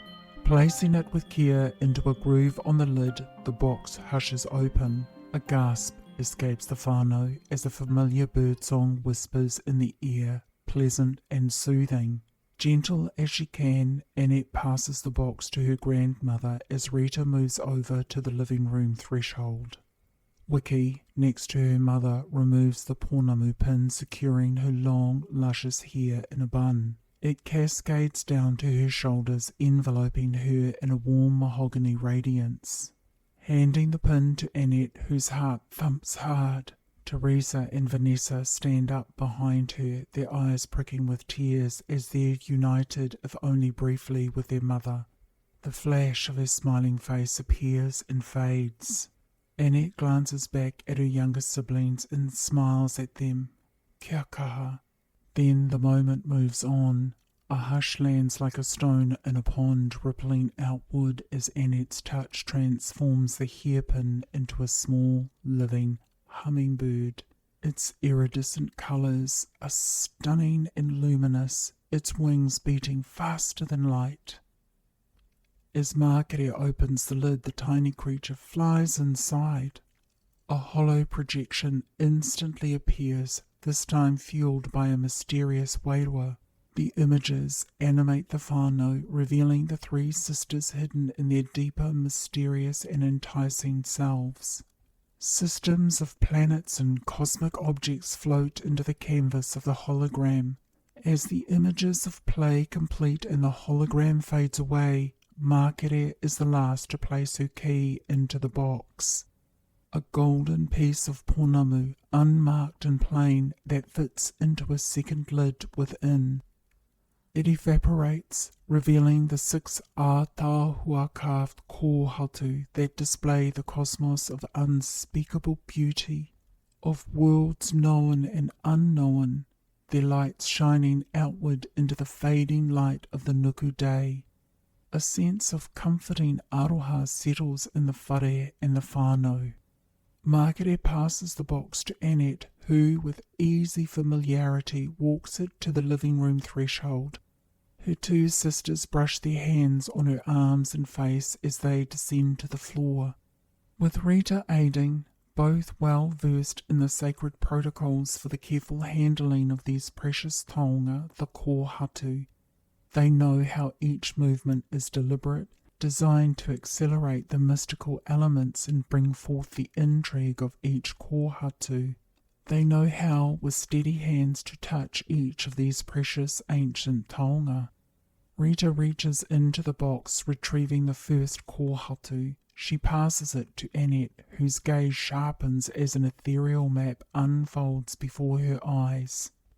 Guided by this vision, Annette, her tinana still as the lake on the top of their maunga, places the kōhatu with a sense of that stillness. She spaces each one about 1.5 hand widths apart. The process emanating from antiquity is charged with a much bigger spiritual purpose of which Annette is an undeniable part. Her lineage with these kōhatu reaches back 500 years into Nuku's past. Tiny wairua flicker and spin, forming a constellation of stars. One glimmers like a planetary system, holding an entire environment within it. The sight is mesmerizing, a glimpse of Nuku interwoven with other celestial beings. Vast landscapes unfold, the flowing awa, towering maunga, expansive moana, and endless tai ororua move like artists in the cosmic dance. Mysterious cities teeming with machines and beings hum with activity. Yet Annette and the whānau remain at ease, their composed faces hinting at a loving connection with this otherworldly vision. Except for Rita.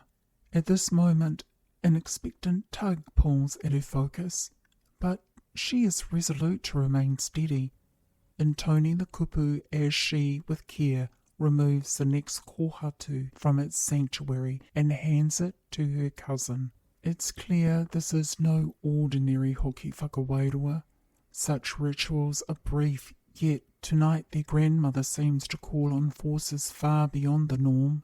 These sacred instruments of the cosmos, meant for another purpose, pulse with mysterious energy.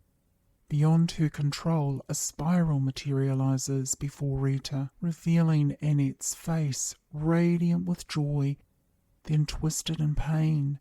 Rita's eyes dart to her cousin, a reflexive reaction at seeing her distant future.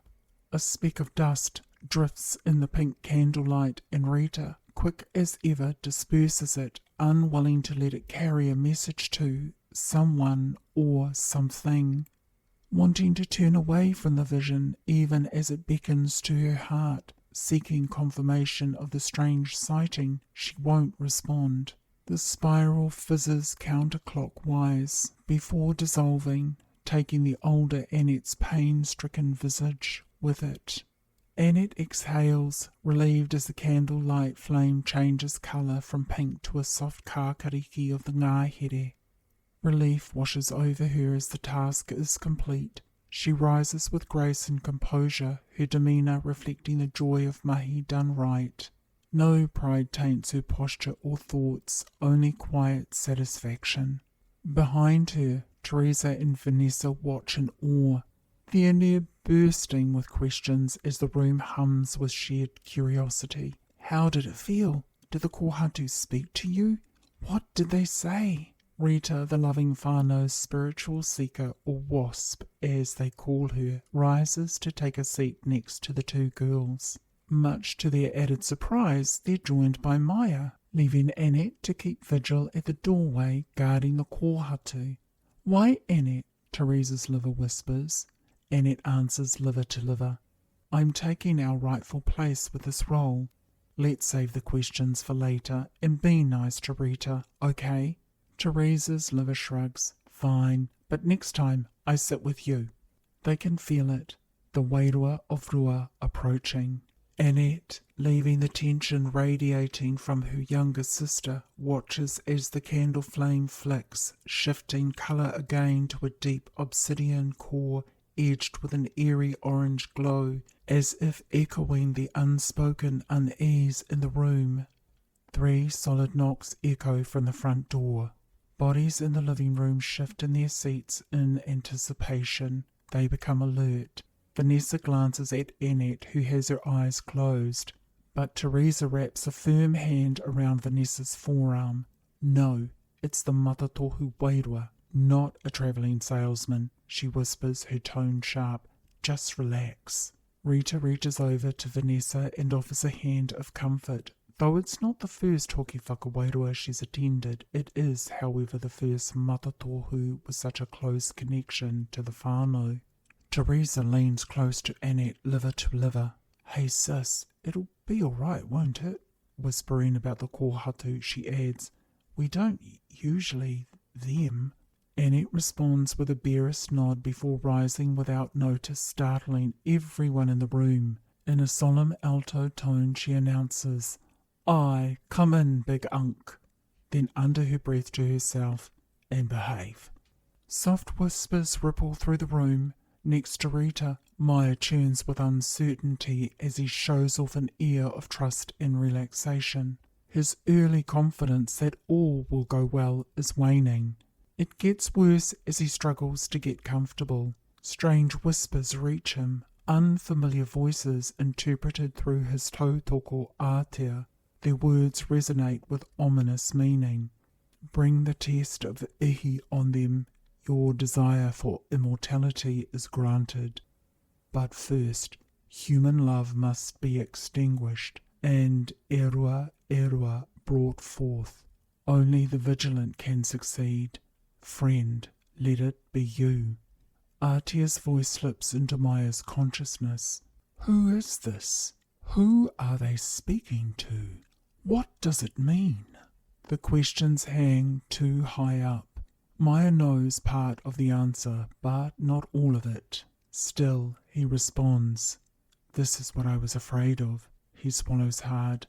Rua has no intention of returning home. He's moving forward with his ludicrous plan.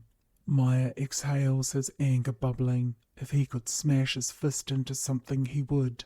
Rita, Teresa, and Vanessa stir beside him and glance his way with eyebrows raised. He nods at them, brushing away their curiosities, while Anik glares at him to be quiet. Before Ātea can respond, Moku interjects, his voice sharp with urgency. What did it mean by erua? Makere did bury the... He trails off, his words filled with tension. Maya finishes for him. Manawa kore with him. His liver twitches in response, the sensation rippling through his insides and radiating out to all four tautoko. The sense of foreboding is no longer subtle. It's undeniable. Any lingering doubts Maya had evaporate. Shit's about to go down. While he doesn't recognize the entity's voices, Ātea and Moku take a guess. Toa, maybe? If Rua is doing his plan, this entity is a perfect companion for him, Moku adds. They travel in three, you know, Moku continues, seeking immortality from the long night, a force binding them to the cycle of life and unlife. Their last rampage disrupted the three sisters and their dimensions 20 millennia ago. They're an ancient, dangerous ngoao. How they get to be here, though, is the bigger question. A sniff, a huff, the ihi of the revelation lingers. Maya and the remaining tautoko huff in unison, mirroring Moku. It's not disbelief, they all feel it, the threat behind it all. The three. Paul growls, just let me at him. Moku replies, you'll get your chance soon enough. Annette's eyes scan the room, landing on Maya by chance. A faint frown tugs at her brows, too subtle for anyone to notice. The room remains cloaked in candlelight, the bright obsidian flickering in the centre of the single candle flame. A knot tightens in Annette's puku.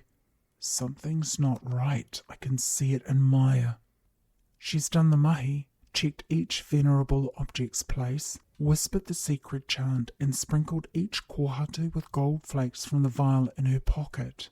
Each kohatu had responded, their unique wairua sparking beams of light that entered her eyes in the correct way, and yet something feels off. She shrugs, her heart willing the spleen's insecurity to release its grip. Placing ceremony before senses is as fundamental as life itself. In front of Annette, Makere watches tentatively, seeking any signs that would upend the ritual. She feels relief as she detects no disruptions. Patience steadies her, reassured by her granddaughter's meticulous attention to detail. Yet she sees the unease stir within her. Something errant lingers in the atmosphere, disrupting the moment. Why, she wonders. The effects of the gold on the stones, they'll heal Rua as he crosses the threshold. Her liver murmurs softly to her heart. If healing is what he wants, though. The whānau, as one, releases an inward sigh, their pituitary glands uniting as tension eases the grief. With great care, Makere gathers the right measure of aroha and understanding to extend it to every member of the whānau, both present and absent. Her decision to bind the protection of the kohatu to the whare and its people for the Hoki Whakawairua puzzling as that may be to everyone present, is essential to Markere. The whānau sit alert, arranged around the room on mismatched chairs, mats, rugs, and the sofa. Auntie Wiki, who moved back to be with Marta, settles cosy on floor cushions against the side wall, while Nanny Bob and Papa Mac occupy sturdy wooden chairs beside them, practical choices for their years, as rising from the floor is no small task. Their twin boys are seated comfortably and alert behind them. Back from the living room threshold, Rita, Teresa and Vanessa sit cross-legged on the whāriki mat, with Maya just to their left on the floor, their grandmother, sitting regal in her brilliant emerald green lazy boy chair, surveys the four girls.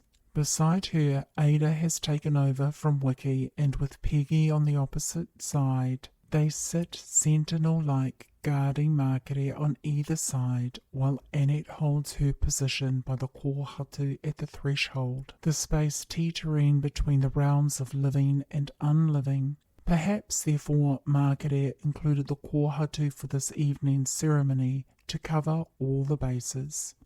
Maya sits in quiet anticipation, guarding his secrets as he waits for Big Unk to enter the whare. Like their grandmother, Maya carries the mana of the solar plexus, hidden truths, deadly secrets, dire consequences, and ghastly knowledge.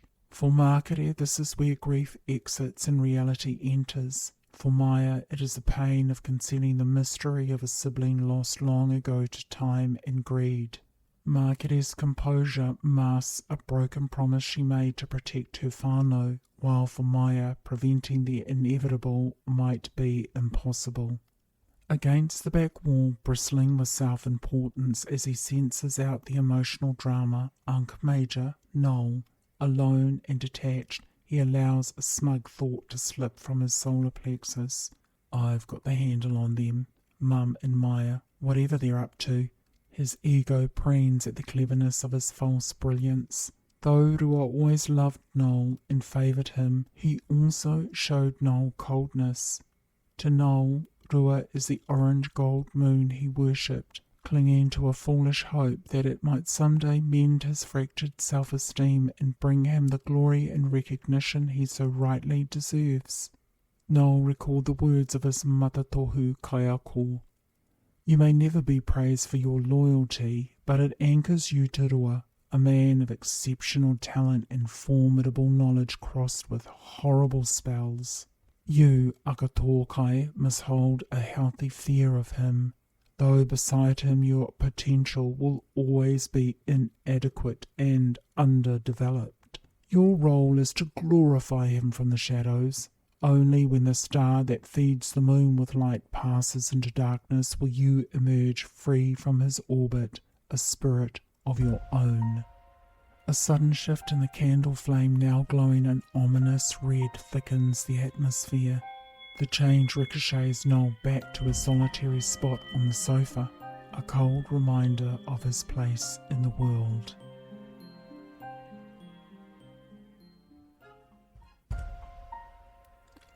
Chapter 11 Welcome.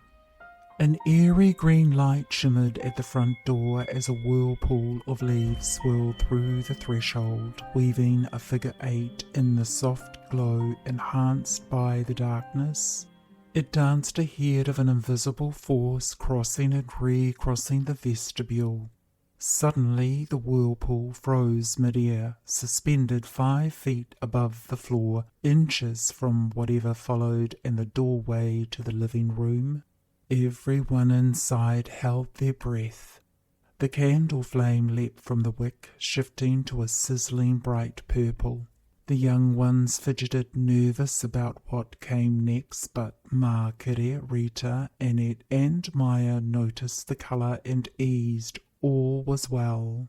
The house sat still as a graveyard, inside and out. Nothing stirred. But one omen escaped the notice of the Matatohu and caught Vanessa's ear. She whispered to anyone who'd listen, "The crickets have stopped their night kōrero, purr purr." Her observation went unanswered, the rejection beginning to simmer. Outside in the flower garden where the crickets once chirped, their tiny bodies lay puku up, dead, bright red X's etched on each one. By the living room window the nesting tree was eerily quiet, too quiet. In the nests baby birds lay still, their beaks broken and heads torn off. Below, their parents' lifeless bodies scattered the base of the tree. Across the front lawn insects lay frozen mid-step, red markings staining their upturned puku. It was the mark of Toa, the harbinger of a foul-worn servant.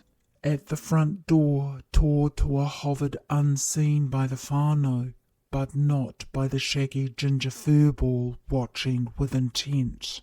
Moses! The golden retriever bristled with tension, his middle ridge rising in defence.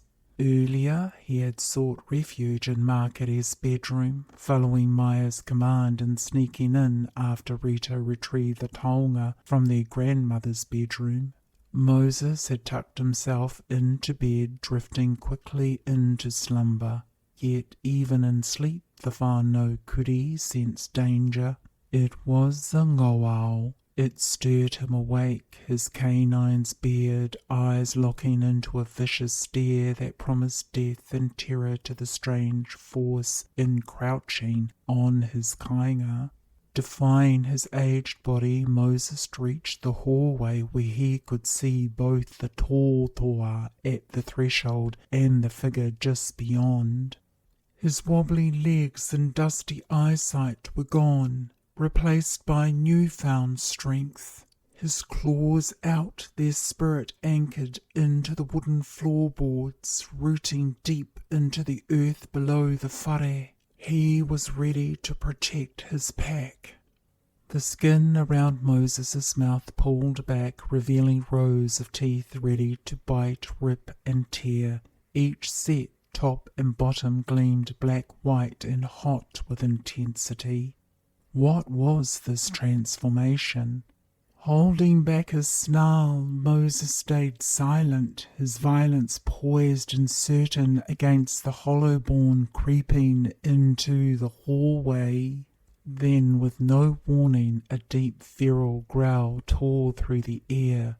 The growl ripped at the walls of the whare like a serrated blade scraping metal, its vibrations shaking loose tufts of Moses's ginger-grey fur. The dangerous Waifare froze in surprise at the unexpected gift of kuri ferocity for the intrusion. Slow as could be, it backed out of the house, rising into the shadows of the veranda roof, cloaking itself in fury and the promise of revenge on the ginger-grey kuri. In the living room, the whānau jumped in unison. The movement rippled through them like a wave. Marta let out a little scream, while Nanny Bob clutched her withered hand to her chest, feigning shock. Suspicious eyes darted around the room, searching for the culprit who had let Moses the old inside. The whirlpool of leaves, still frozen in place, shuddered under the force of Moses's growl. His claws extended further from their sheaths, tapping against the wooden floorboards like an ancient predator. Stalking forward toward the invisible Waifare, Moses drove the whirlpool back. It reversed, retreating through the front door to follow its leader, disappearing into the veranda roof to hide. Under the protection of a powerful hiding spell, it would be undetectable. Moses' sudden display of ferocity caught everyone off guard. Maya both praised Moses and worried for him, hiding a sly smile, just as he predicted. However, the tautoko were now concentrating on what had angered Moses. Panting heavily from exertion, Moses appeared at the living room doorway. His usual old-timer routine, Kai cuddles and curling up in loving arms, was a world away from the deadly kuri warrior he was tonight. Moses released one final threatening growl. His eyes glowed an eerie blue filled with deep promises of violence. Sparks of green light shot toward the open doorway as he advanced, fearless and ready to deliver a fatal bite. Annette spun to face Maya, going from 0 to 100, her lungs pumping, her hazel eyes now glowing a sharper shade of blue. Just like Moses, Maya's liver mused with humour. But it was too late. The anger rising from Annette's liver surged past her eyes, flooding the space. You. The accusation tore toward Maya with the force of a tornado. You did this. Her fury exploded from her spiritual organs, crashing into Maya and his tautoko. Wow, he thought, she's got some bile rising. Annette was too furious to care, to think after all the mahi I did, making his bedding comfortable, even scenting the shed with his favourite bedtime smells. And now this? Her eyes bore into Maya, whose face twisted into a ridiculous grimace. Maya. Rita looked over at Annette. It was her job to put Moses in the shed for the night. Annette's solar plexus flared in response. Well, of course I did, but your brother let him into the whare. Her temper surged again as she fought to keep it in check and lost. Rita raised a weary eyebrow at Maya, feeling for Annette wrestling with her temper, while she struggled to keep Vanessa and Teresa in place. Across the room, Margaret cleared her throat, a quiet but commanding gesture that bounced through the tension. Annette forced a smile, her voice firm with authority as she insisted she had indeed completed all tikanga 100% right. Rita stood from her spot, brushing off the sparks with a wave as she swayed toward Moses with an easy mana, but not before giving Maya's spleen a good pinch. Nah. His smirk gnawed at Annette's remaining reserves, fueling the fire within. Tai kaha, she remained connected to her role with a kōhatu. Despite her white-hot rage, she pulled her fragile shield of the one who can claim the place at the side of the kōhatu against her own wrath, muttering to herself, "First the tautoko, now this. Tisk." Rita leaned close, her voice soft yet firm as she called his name. The kuri flicked a tired eye in her direction, but stayed rooted in place, unmoving and untold. Rita did her best to coax Moses, waving her hand to beckon, Haramai smiling with her hazel green eyes that promised cuddles. Moses didn't budge, remaining as solid as a stone, his stance screaming, Kahamodi. Realizing that none of her actions were going to work, even her insistent look that said, "We can handle this, come on now," would not cut it for Moses. She'd have to approach him. As Rita stepped from the living room into the hallway, the ngoao watched from its safe place as she coaxed Moses into the living room. Taking him to the shed was no longer an option. It was too late for that now. Placing a gentle hand on his side, the touch radiated pulses of a steady frequency. It was a joy for Rita to watch the tension drain from Moses. Unbeknownst to her, it broke the spell that Toa had cast over the old-timer. It was deliberate to get the kuri out into the open to make it possible for those in its entourage to have free, undisturbed access to Margaret's bedroom and the rest of the whare. Vanessa, who tried to hide her whakamā and persisted in taking charge, said that she could handle it. Annette spotted the flush of bright pink cheeks and discovered the truth. A vision formed within Annette's pineal gland of Vanessa leading Moses out of the shed. The sound of Teresa's snapping voice yanked Annette back to the present.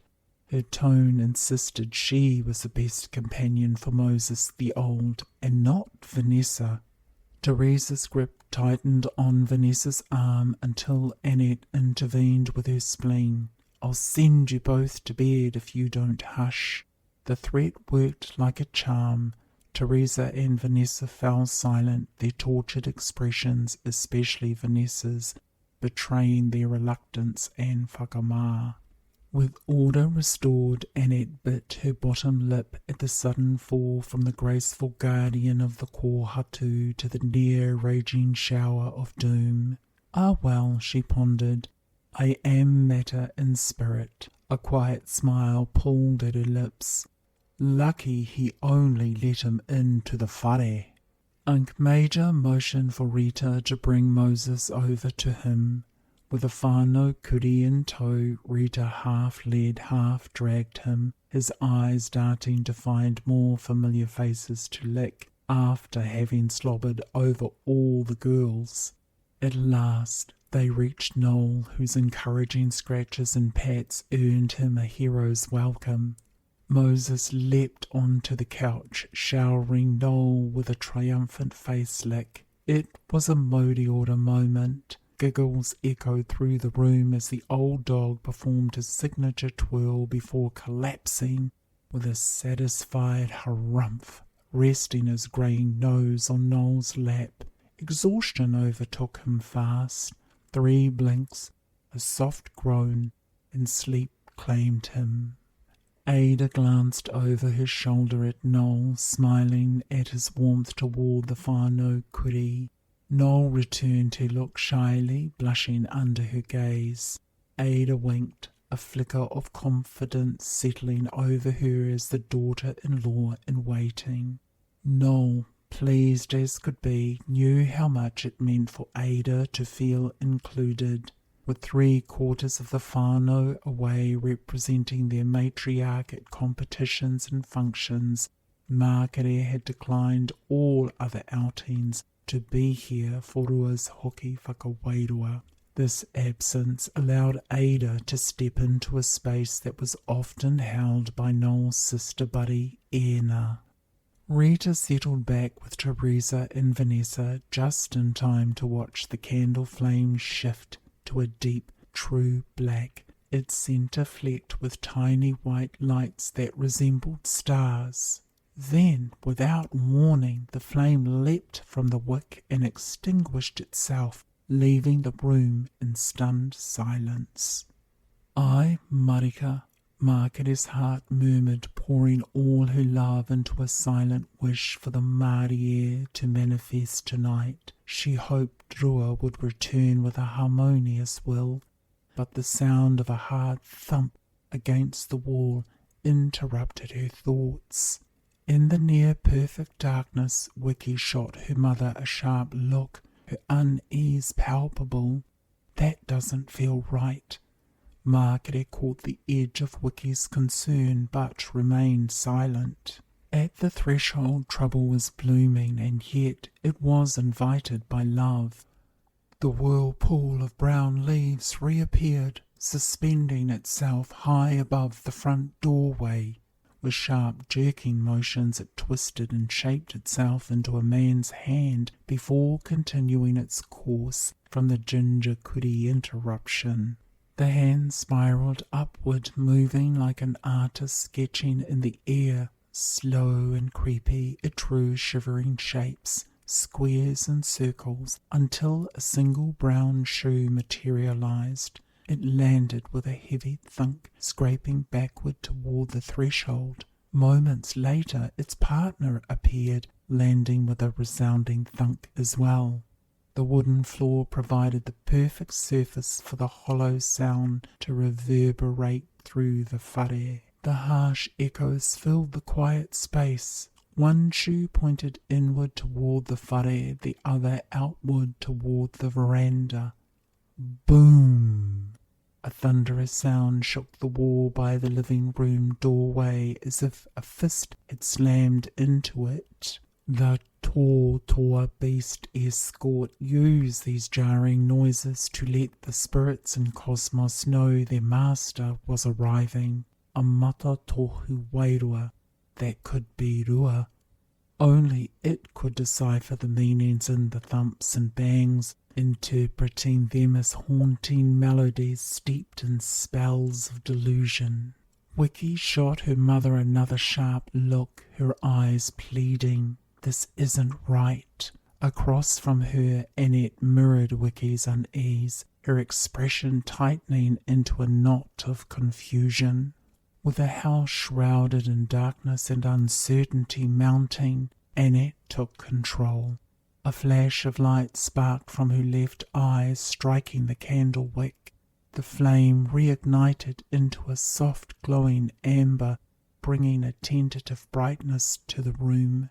The whānau let out a collective sigh of relief, not that they were ever worried, followed by murmurs of annoyance as they stared into the hallway.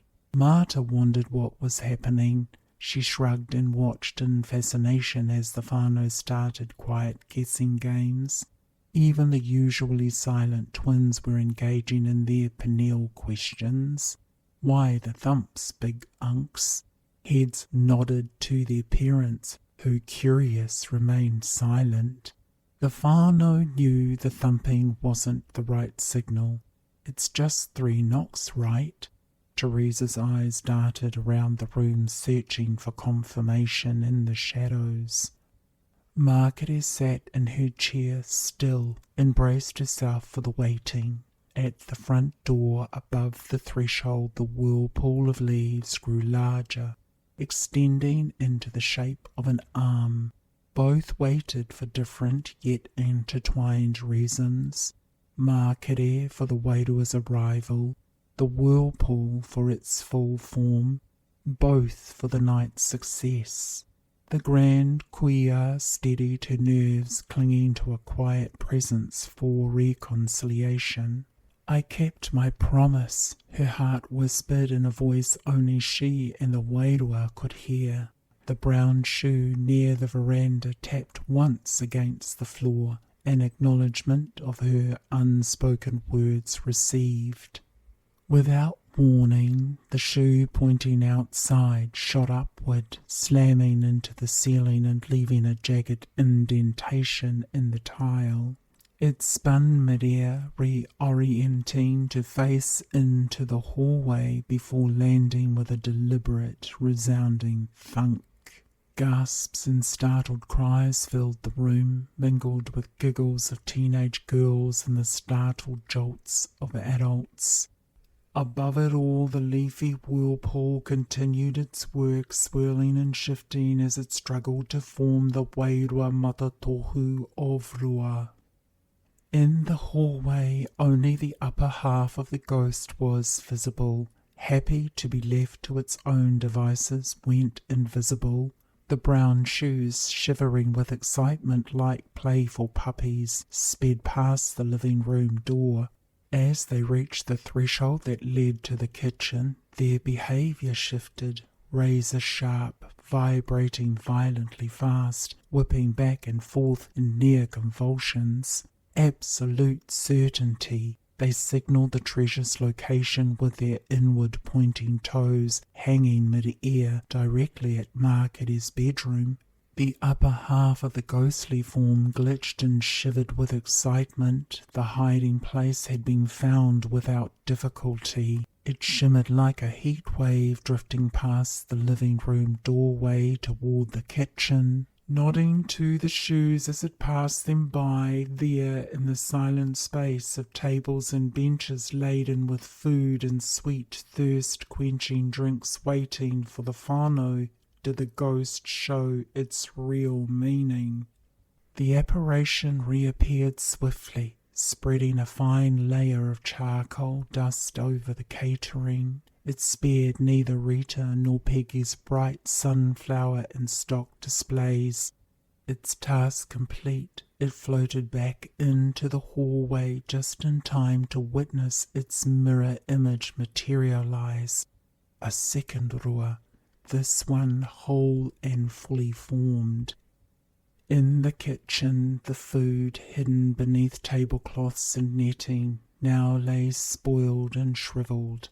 Mould cloaked what had been bright flowers, fresh ripe fruits, and inviting baked kai, reducing them to weak old decay. The foul surfaces of the drinks also showed their ruin. A thick layer of charcoal dust blanketed the kitchen floor and every surface, suffocating the remnants of hospitality and aroha. The second rua was eerily lifelike, bearing the distinctive features of his once living form. Thick, brilliant salt and pepper-coloured hair framed rustic, handsome features, a brutish smile, square jaw, and eyes like stormy nuku horizons, steel-sharp hazel green and blazing with feverish fear. Before lifting off from its perch, a hand reached out and knocked 3 times, again loud, intent on being answered. "Ai, haere mai," the whole whānau responded in unison this time. This invitation drew the wairua form of rua into the whare. As it drifted past the living room threshold, it turned for a brief second to those within and smiled wide and hearty. Everyone was dumbstruck, not because it didn't look like Rua, but because Rua never smiled. It seemed like forever, but from the time Maya arrived to this moment, only 25 minutes had passed.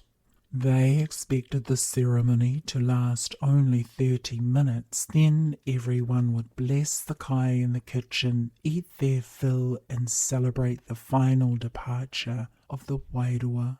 But the two rua manifestations, wai fair, were going to change that schedule.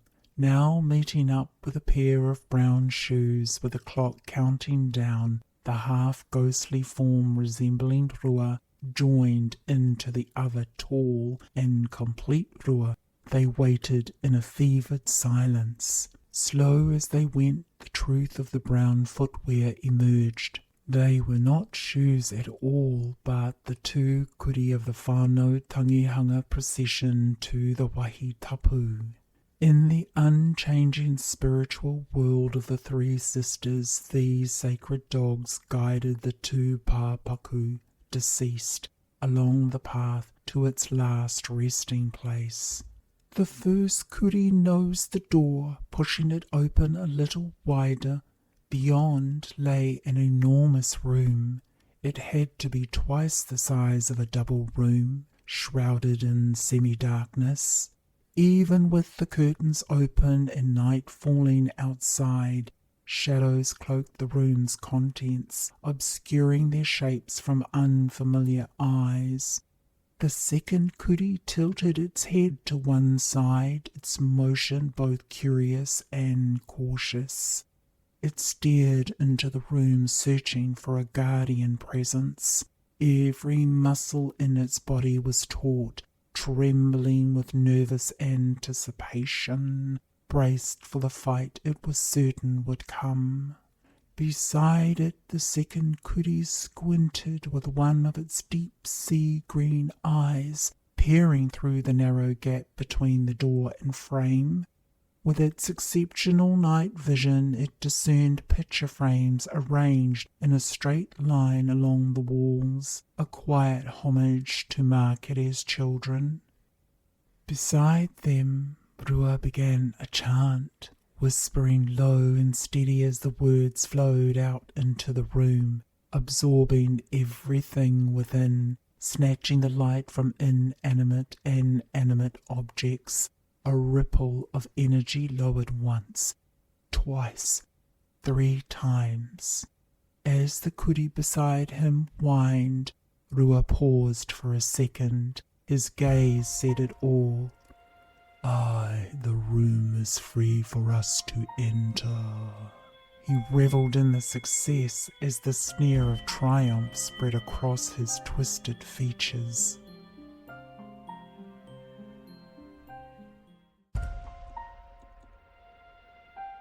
Chapter 12, Crowd. The whānau sat tense in the silence, observing the odd display of apparitions flying past their vision. As unwilling participants forced to watch a strange movie, they all felt trapped. The pain of a deceased loved one who, through their living now, drew varied degrees of grief, relief, and curiosity from the whānau, hung limp in the air. Everyone knew Rua could perform remarkable displays of spiritual engineering. Now he gave them a first-hand view of these abilities. Like it or not, you're a whānau drawn to the theatrics. He adored the ghastly and odd, and now he provided a haunting and unsettling Hoki Whakawairua. Not what it was supposed to be, but expected, yes. The man, the boy, the baby, they were as Markere remembered. He had arrived on her doorstep at just a week old. The name he wore was Rua. He had been the second child. The first had left with their birth mother for the spirit world, and his father was unknown.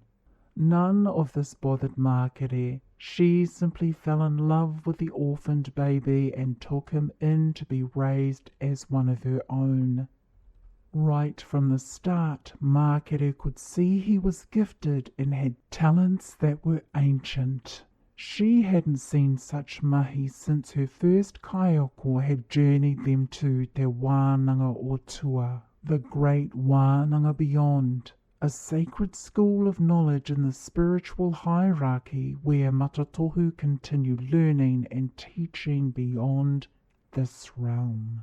It was through these castings back that Markere took it upon herself to train and guide Rua. But pretty soon he outpaced her in all things nuku spiritual. He had become hoha with her teaching and began to experiment with practices that got him banned in some schools of thought. Whispers from the Wairahapu that his experiments had links to the deaths of her immediate whānau were dismissed by Markere and her tamariki as pure nonsense. Yet he did display a blatant disregard. She dared not believe that he would do the one thing far beyond their worlds that had been prohibited centuries ago, creating Matatohu Ikohara. For Rua to do these mahi, it meant he'd need the ha energy as an anchor, which he found in his association with another Matatohu, one who had brighter skills and no attachments to tikanga. Markere disagreed with this, and it loaded a heavy burdensome strain on her and Rua's relationship. It would eventually lead to Rua storming out of her life one dark, stormy day, only to return now as a Matatohu Wairua. Her grief had been unbearable and deep. Papa Mac shifted his mana and stretched his bones, giving the whānau that all too familiar "I'm getting hoha" look. Deciding it was time to bring up the energy, he began with some simple body tapping and head nodding. "Come on now, you can do this without the bright lights and carry on," he seemed to say. He chuckled to himself at the thought of his own Hoki Whakawairua and what he'd do.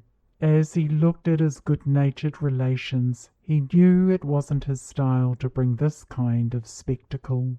Suddenly, the candle flame leapt from the wick, soaring toward the ceiling where it hovered, pulsating in the dim light.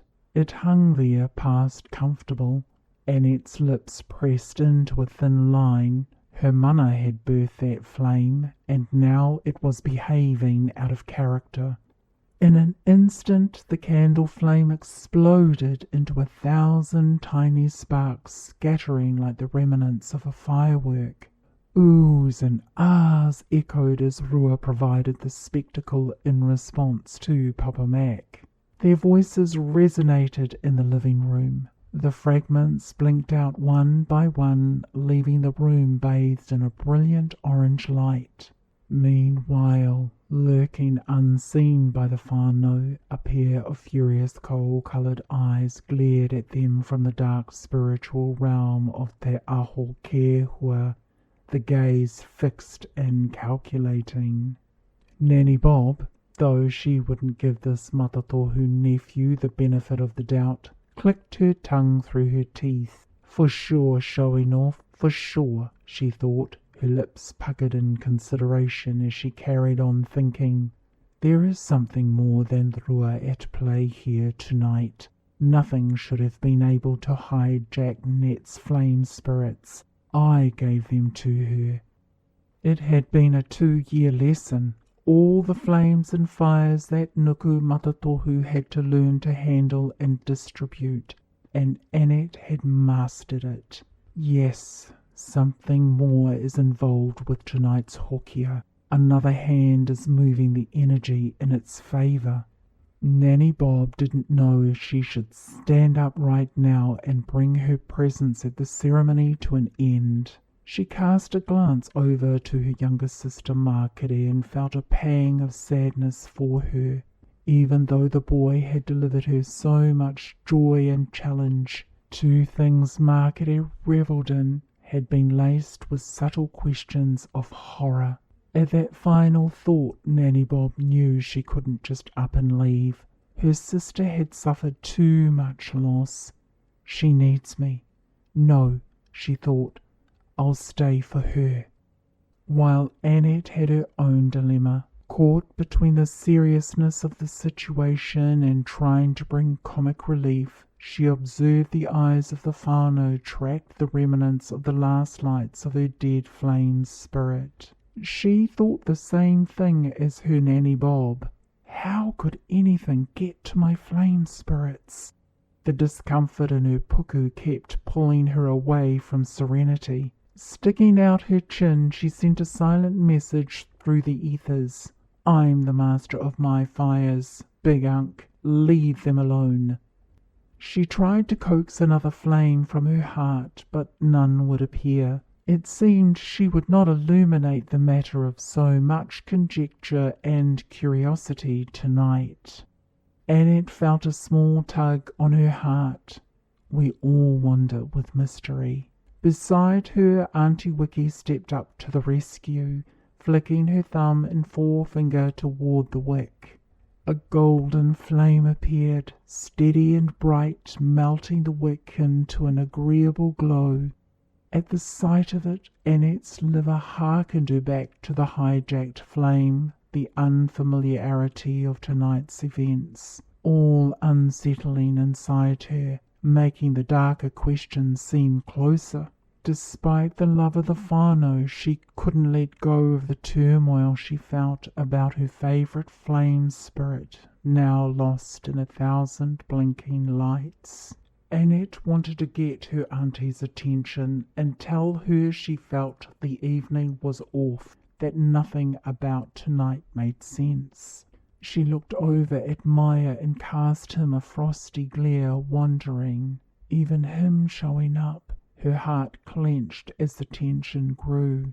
Something is wrong about the way the Big Unk is. The words whispered in the chambers of her heart. Auntie Wiki laid a gentle hand on Annette's arm, her honest stare saying, I know. Pulling away, she finished with a warning glance. Keep alert. She resumed her place beside Marta, keeping her deeper concerns, and what she'd do if things went south, right up top. Unexpectedly, Markere shifted her focus to the candle wick, dimming its illumination with deliberate intent. Marta leaned toward her mother, wondering, why is it brighter in the hallway? No one would answer her. That much she knew. So she watched instead how the whānau's nervous fidgeting, clearing throats, adjusting clothing, and shuffling limbs told her all she needed to know. Raising an eyebrow, the young zombie crusher, silent as ever, picked up on the notes of disbelief playing in the air. Across the room, Markere continued to focus, something building within her. Her heart glowed bright beneath her rib cage, sending a current of energy through her internal pathways. The energy surged to her eyes, where a flash of light shot outward from her left iris, striking the candle wick. A united gasp from the whānau shattered the silence as they watched the existing flame pushed aside by a bright blue flame that took its place. As there could only be one flame, Markere's blue flame stood rock solid and steady. A jet of air pushed the gold flame back to her daughter, who reclaimed it in 1/10 of a second. She gave her mother a wry eyebrow, the expression conveying, "That cost your heart too much, Emma." Despite the moment, Wiki's sense of self-worth remained intact, if not annoyed by her mother's actions, judging them as an overreaction. Yet Wiki's candle flame of gold, as both mother and daughter knew, would hinder the Wairua and act as an alarm to warn her if it misstepped. In present times her dislike for Rua had become visceral. Sensing in her adopted brother so many sinister meanings. Still, she respected her mother's love for him, if begrudgingly. Wiki would not give him an inch. Seated on the floor, Maya tensed, his insides coiling tight around his core. He watched the covert challenges between mother and daughter. The relationship had been on tenterhooks for years. It had been a hope that tonight would heal the rift, but it only looked like it was growing. His spleen whispered urgently, "This is not the Hoki Whakawairua we know." Maya huffed, agitated. In his heart, he'd never believed that it would be. His internal vision honed in on his grandmother's face, searching for any hidden meaning behind the night's strangeness, and her desire to grow the distance between her and Wiki. A whisper echoed through his being. "I thought I knew her. Did I ever?" He readied himself to act, instincts firing on high alert as the danger he couldn't yet see had already bloomed.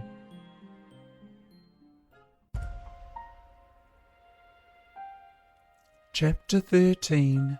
Decided. Markere's bedroom. The 4 manifestations chanted in unison, their voices low and resonant. Time to find, time to know, time to unbind. They moved with a deliberate grace of royalty, their presence radiating authority in whakangaroa, that which causes one's own eternity by their design. Nothing could hinder their advance. Rua had made sure of that. The bedroom door, if it had ever been a barrier, offered no resistance. The 4 passed through effortlessly, vanishing and reappearing on the other side of the threshold. Here they were free to act. A deep aqua-green spark flared between them, and in an instant, faster than thought, they were drawn into its centre. The shoes, now kuri, the fully formed Wairua, Rua, Toa, and the half-ghostly Rua merged into one. They grew in size and energy, twisting into the shape of a spinning grey funnel. With astonishing speed, the funnel surged through the space, slipping into walls, under floorboards, and even the subatomic layers of the furniture. A muted, furious scream echoed in its wake. "Nothing can hide," seed the voices within the funnel. It was a terrifying sight.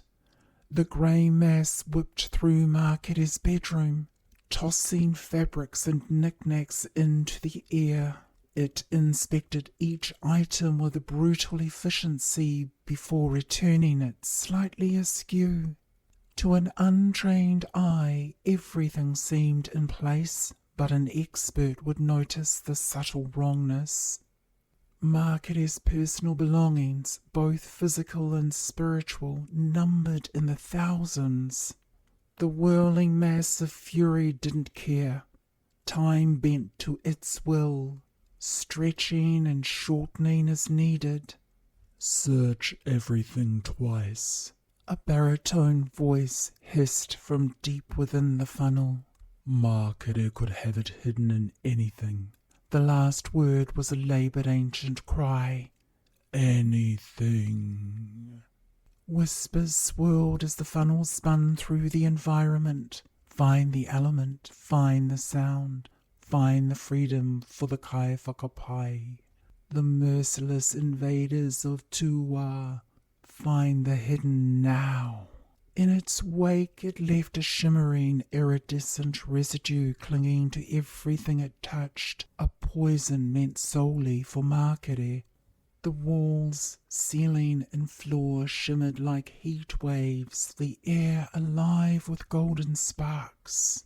The grey funnel spun on, never giving in, never giving up, striking through dimensions both visible and Maha Marewa. The goal to transcend repeated death, scouring every layer of Markete's vast and intricate realms. Inside the funnel, energy built toward something dangerous. Its movements grew frenzied, spinning within the spinning, faster and faster until it became a blur. No ordinary blur. Each twist and turn carried deliberate purpose, a message only discernible to those with a darker knowledge to weld cosmic fire.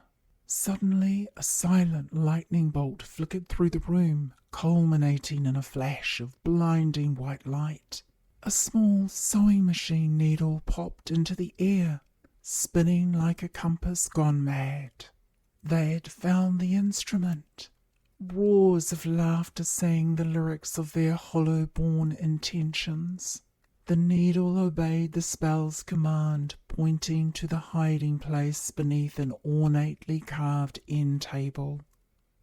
The grey funnel stilled, its voices screaming in unison, their soundless mouths radiating jubilation. The spell had worked. They had found Markete's secret. The knowledge of this discovery echoed with chilling triumph. Rua smiled. "Me too, Markete, none." The grey funnel seethed with palpable anger, hovering menacingly behind the door, its energy focused on a single point, and suddenly Rua stepped forth. But this Rua was unlike any seen before, a grotesque, disfigured form. Its head jutted oddly from its gut, eyes fixed downward in a soulless stare at the floor. Its twisted face contorted into an angry scowl, massive orange and black-ringed eyes staring with unnerving moha to devour life force.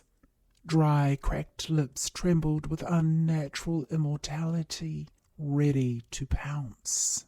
Blood drenched the hands, gruesomely protruding from the neck where the head should have been. Flaps of torn skin dangled jaggedly around the wrists, completing the horrific form. The gruesome sight revealed where the head had been torn from its perch by its own monstrous fingernails. The nails trembled, thick and bulging at the tips, razor-sharp and dripping with blood and pus. Dirt clogged the skin and bone fragments jammed beneath the nails, as if the filth fueled their horror. Was there a deeper purpose to this nightmarish Rua manifestation? Yes. Margaret in her wisdom had known this day would come. She had prepared for it. The object she had hidden was her responsibility to protect. Though the universe held billions and trillions of templates for keys and locks, this situation required imagination, and Margaret was not averse to consulting her shadow for a darker set of solutions. Moving with excruciating slowness, careful not to make a sound, the grotesque Rua crouched low, its distorted form hovering over faint cuts in the floorboards. A thick clump of white-grey mist erupted from its blood-crusted neck, seeping between the grotesque hands protruding from its torso. The mist mixed with venom, transforming into things that looked akin to dandelion seeds that drifted downward, each particle alive with consciousness. A silent roar tore from Rua's trembling lips. Its eyes, frozen in anguish and longing, signalled a coded instruction to the dandelion look-alike seeds. One by one they obeyed and began to form shapes, first vowels, then symbols, then faces moving fast, then slow, then fast again. Finally, a sound like a hush reverberated from the floor. Rua's head twisted upright with a sickening motion, pus blood in a sticky, transparent fluid dripping from its eyes, nose, and mouth. The fluid fell to the floorboards, increasing the intelligence of the look-alike seeds. Rua closed its eyes, settling into an eerie state of repose. Its lips began to move, shaping forms that defied comprehension, as though attempting to speak words from another realm. A moment of infinitesimal stillness seized this monster of hollow-born design. A flash of white-grey wisps rose from the floor. The dandelion look-alikes were reborn, swirling around Rua in a sinister embrace. His lips moved faintly, but the whispered words were unmistakable. "It's hidden under the floor, buried in the dirt beneath the house. Go now and retrieve it." The hiss of its voice oozed with malice. The wisps joined into one long piece, twisting into the shape of a broad, featureless face, with eyes that radiated murderous solutions. Its expression shifted into a tempestuous, eerie smile. Slow, deliberate, the manifestation nodded a silent acknowledgement of the command. The white wisps thinned and stretched into a delicate wavy string. Drifting downward, they glowed with white-hot purpose. It grew thinner and thinner, slipping effortlessly through the gaps in the floorboards until it disappeared into the darkness below. A sound escaped. Was it a shriek or a gasp? It echoed creepily like white noise, disturbingly human, yet not. Triumph was its reality. Rua's grotesque form twisted to press its ear to the floor. He listened, riveted. The sound mimicked lungs gasping for breath, each strained exhale sending shockwaves through Rua's sick, twisted form. With every wheeze, an unseen spell wove itself through its gross body, causing it to jerk violently. Its eyelids fell, heavy and deliberate, like thick curtains drawn against the light. Rua, lost in the spell's grip, quivered violently, flesh and sinew warping wildly and spraying across the bedroom, until it became a shining, horrific bag of bloody skin. A korehe. This was no mere spellbound creature. It was a monster, capable of a multitude of shapes and forms. At last revealed was the truth of it. Kodehe rose slowly from the floorboards, releasing a strange vessel of watery grey clouds, speckled with droplets of searing red blood. The vessel moved with spooky grace, drifting through the air, each drop of red falling with accuracy on an invisible target on the wooden floor. Each sizzled, releasing a cloud of crimson hot steam that filled the environment. The air grew stifling from the Hoki Whakawairua of the kaupapa. The right environment was essential to retrieve the object of desire. But something was wrong. The grey funnel became agitated and took a swipe at Kodehe, who reacted with fierce retaliation. The struggle intensified, the bedroom oscillating wildly between searing heat and chilling cold. Kodehe fought viciously for dominance, its voice finally emerging, a sound like shattering glass. "Mine!" it shrieked.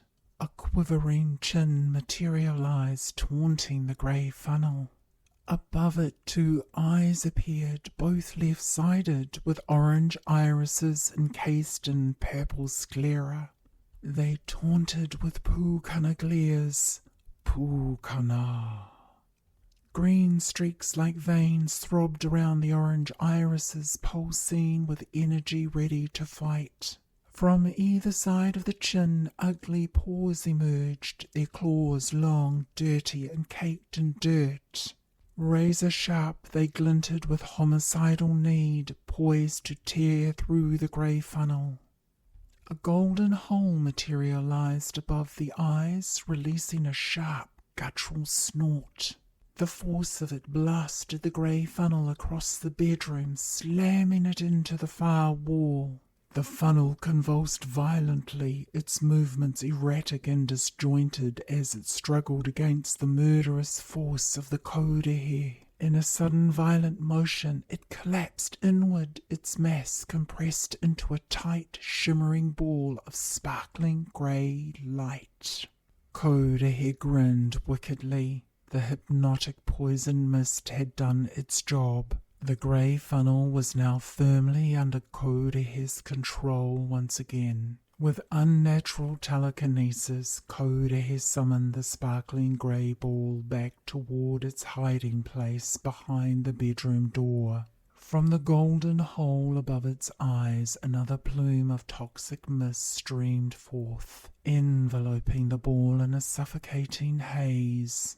The magic took hold as the ball returned to the former grey funnel. Following a hypnotic instruction, a jet of deep coal mist erupted from the spinning centre and shot toward the ornate end table, unleashing the dark side of Hopu Kiri, the force of a tornado, hurling the object across the space and shattering it into a mass of splinters.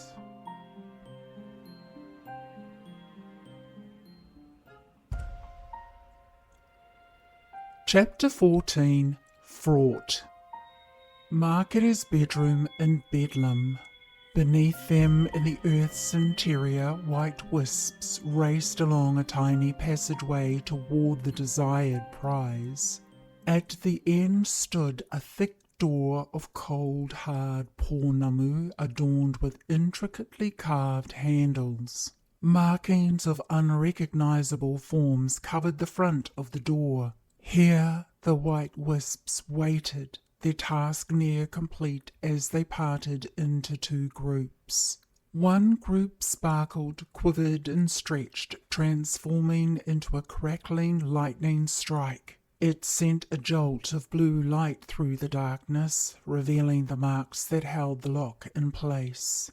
In swift succession they unravelled the spells placed on the door. Faces of pain appeared, mouths gaping in anguish as the white wisps tore at their eyes. The faces disappeared with a kakariki door. It was quiet for 1/10 of a second as the contents of the hiding place waited to reveal itself. Floating in midair within a bright white light was a stunning red Pōhutukawa flower. It glistened with temptation as if daring anyone to touch it. Within the flower stood a tiny ancient figure, neither male nor female. Wizened with age, it wore an ornate feather cloak, its long grey hair wrapped around a feather headdress that matched the yellow stamens of the Pōhutukawa flower.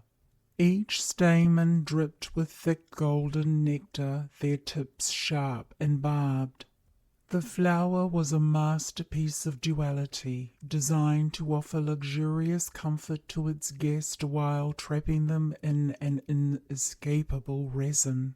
Any attempt to escape or to free them would cause death.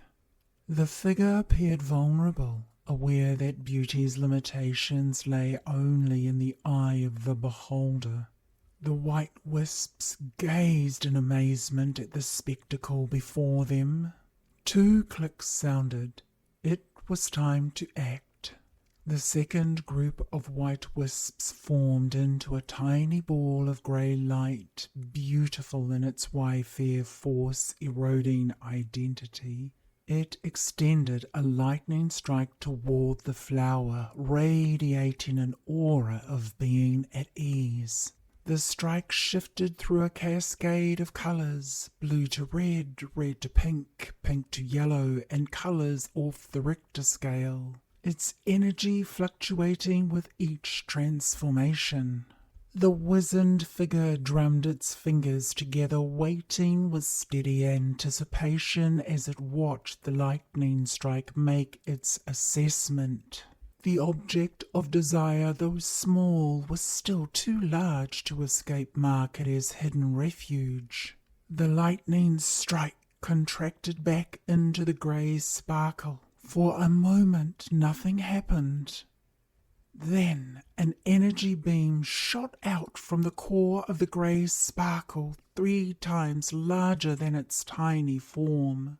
It was impossible to fathom such power from something so small, yet the beam struck with surgical coolness, anchoring itself to the Pōhutukawa flower.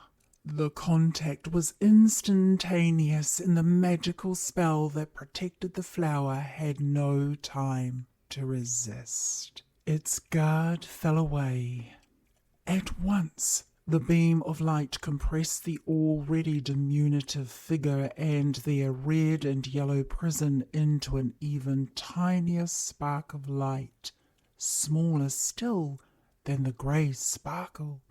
The object of desire, wrapped in the light of the beam, contracted back into the grey sparkle where it hung suspended, perfect and safe. Boom! A flash of brilliant orange light erupted, flooding the space and outshining the grey sparkle. The unmistakable signal announced their way was clear to leave. Meanwhile, the other group of white wisps who had worked on the door stood guard. But there were no guardians at the door to stop them.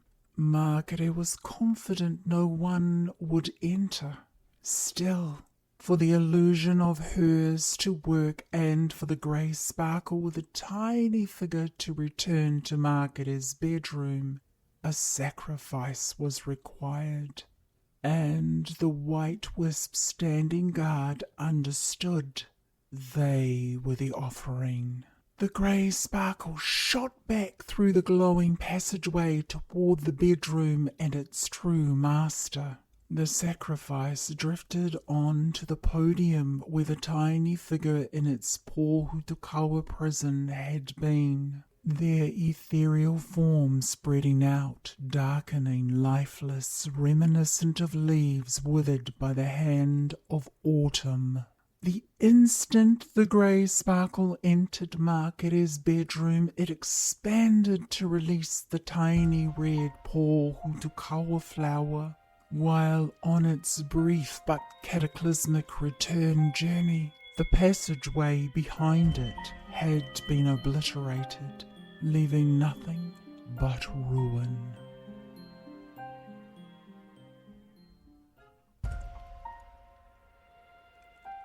Chapter 15, Unsuspected. Unaware of the mayhem unfolding in the spiritual realms around her, Margaret sat in her chair, bathed in the comfort of silence. The soft glow of candlelight illuminated her serene features, a portrait of the matriarch's mana and confidence. Yet, beneath the surface, the fabric of time was shifting against reality. Her most sacred refuge, the hiding place of the whiwhenga she believed to be impenetrable, had been breached. The item, a deadly threat to her whānau, was now in the hands of the one she had loved and nurtured, a baby she had raised into a strong, handsome man. Now he was her most dangerous enemy. The long-hidden whiwhenga, quiet and unable to resist ngauau kaurehe, not that it ever would, was poised to upend the balance of nuku time. Here, at this Hoki Whakawairua, those gathered might well be the first to fall. All the while, Margaret sat motionless. Maya, her sharp and capable grandson, watched her intently, seeking answers to the questions gnawing at his soul. But he sensed the truth would only come through trial. In the mundane rhythm of their present existence, the whānau paid little mind to the bumps, trumpets, musical notes, and claps of thunder, the expected gestures of the Matatohu wairua moving through the whare. But then a loud jarring cough cut through the air, shattering the fragile balance. Everyone turned to see who it was. Maya owned it. In Margaret's bedroom, the sound of the human cough reverberated, disturbing the grey sparkle as it completed its transformation back into white wisps. Some didn't make it. The process, it seemed, was far from finished. The kaurehe, the administrator in these dealings, still struggled with the grey funnel, cursing it to behave as it stowed the prize within. But the sound of the cough sent shockwaves through it, like a fist tearing at its soft walls. Pain rippled through the grey funnel, a torment it couldn't ignore. The issue was the human frequency, taking it beyond once again the control of the kaurehe, which destabilized its form, forcing it to morph into a grotesque bio-organic being. A bold egg-shaped head with a flat, featureless face and oversized ears jutting out on either side, rippled into form. Angry red lights flared violently from the odd shape. Its rage was sudden and furious, with a singular purpose: kill and destroy. It turned its attention toward the living room. Wai whakarewa, to dissolve that one's existence radiating from its every movement. Before the kaurehe could stop it, the head, or grey funnel, burst from the dark confines of the bedroom, streaking through the passageway in a flash. It hovered just outside the living room, anticipation quivering at its edges. Something in the air fascinated it. From its face a long, smoky tongue extended, tasting the atmosphere with deliberate curiosity, breaking his covenant, knowing he'll pay a price for. A burst of invisible purple light shot forth from Maya's left kidney, seen only by him. Tautoko grumbled within, muttering, so far down in the order of things. The light travelled swiftly into the hallway, carrying with it a mysterious energy. The head, brimming with seething rage, coiled its energy, ready to unleash destruction on the whānau. But just as it prepared to strike, two events unfolded simultaneously. Rua, the real Rua, stepped into the hallway, casting a glowing lasso of light that encircled the head. At the same time, the purple mist coalesced into the shape of a taiaha suspended in mid-air before the grey funnel. Maya, straining to pierce the darkness, searched intently. From the head, a long, thin fingernail extended, quivering as it approached the misty taiaha.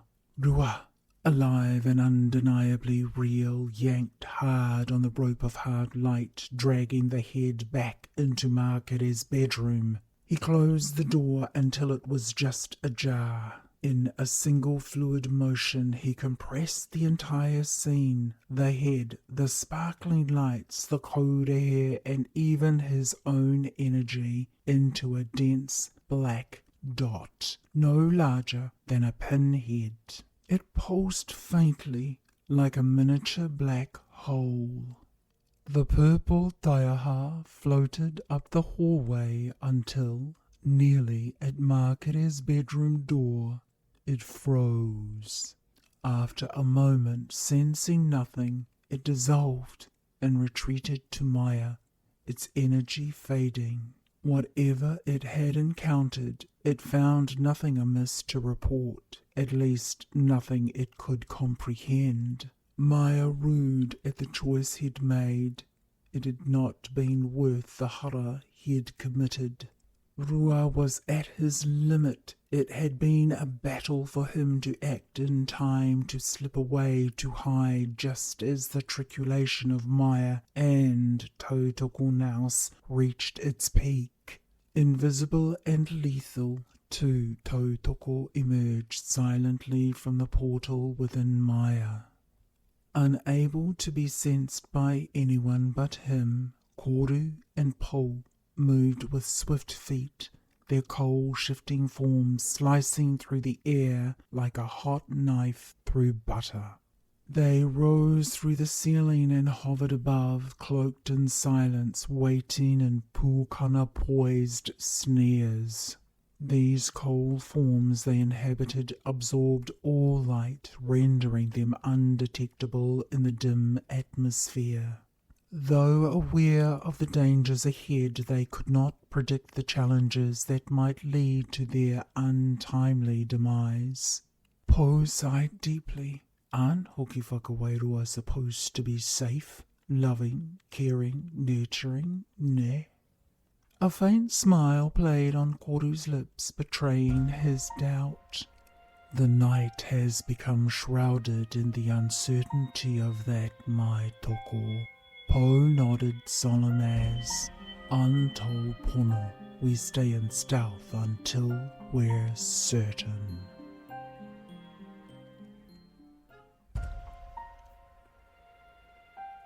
Chapter 16. Disturbed.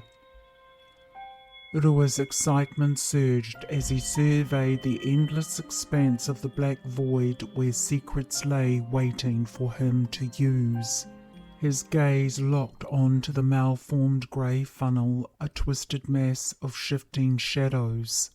With the mana of his anger, he tore into it, his hands clawing through its smoky fibres until he found what he sought. A tiny glowing sparkle, still encased in its shimmering shell. He seized the sparkle, wrenching it free from the grey funnel and casting the remnants aside. His breath quickened as he stared at the mysterious glistening prize. Anticipation coursed through him, sharp and electric. He could almost taste the victory. But Rua knew better than to race ahead. The sparkle would expand only when it was ready. For now he had to wait. Turning his attention back to the grey funnel, he massaged it back to its full form, then drove his fist into its centre and twisted. Electrical current surged through its fibres, forcing it into submission. "If you ever try that again," Rua hissed, his voice low and dangerous, "I'll send you back to the prison you came from, where you'll suffer 1,000 times worse." The Kōrehe watched with rapturous joy as the grey funnel writhed under Rua's punishment. Once satisfied, it snatched the funnel from Rua's grasp and slipped through the tiny black dot, returning to Markete's bedroom. "There's much to disguise," the Kōrehe muttered, angry at the mahi, though it doubted the effort mattered. Still, it would do the deeds. Back in the void, Rua's anticipation grew unbearable. He felt as though he might splinter into 1,000 fragments, each one desperate to leap into the sparkle and claim the tiny figure within. Every fibre of his being screamed, "Now!" But nothing happened, not yet. "Not until the time is right," he mumbled impatiently, his longing sensational and greedy as he focused on the prize. The key to unlocking the ancient mysteries was within his grasp, and he would wait as long as it took. In Markete's bedroom, the grey funnel lingered in plain sight, its form shifting subtly as it sensed the approach of Koru and Paul. Their energy signatures crackled in the air, signalling their arrival. Reacting quickly, it hissed to itself, "Time to change tactics." Slipping into the hallway, it morphed seamlessly into a ceiling board, its presence now undetectable. The funnel revelled in its ability to shift forms, a gift from the Kōrehe's spell. It delighted in deception, believing the nastier the disguise, the better. For now, a ceiling board would suffice. It chuckled inwardly, savouring its own cleverness. Koru and Paul raced past the disguised funnel, oblivious to its true nature. They split up, their forms dissolving into the ether. Koru veered left while Paul went right, each scouring the house's cells, walls, floors, ceilings, even drawers and sinks, leaving Markete's bedroom alone.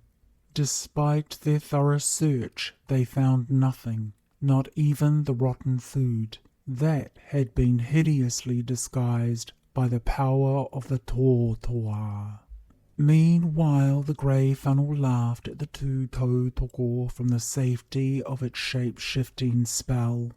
It could, if it had been instructed to, reach out a claw and slice by surprise attack, either one of them.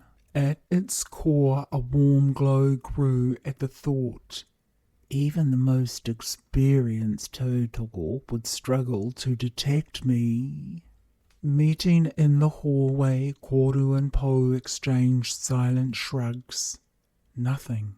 They resumed their search, this time moving through the physical space, but the absence of any tangible ngoao left them puzzled. A thick air of anticipation hung over them, mingling with doubt. Whatever was coming, the tautoko believed it was worth the effort to wait. Paul, deciding to take a different tact this time, chanted the words of life as he stepped through the front door and onto the lawn, the spell lifting just enough that he could take in the grim scene before him. "They're like a blanket," he whispered, his voice tinged with disbelief and anger.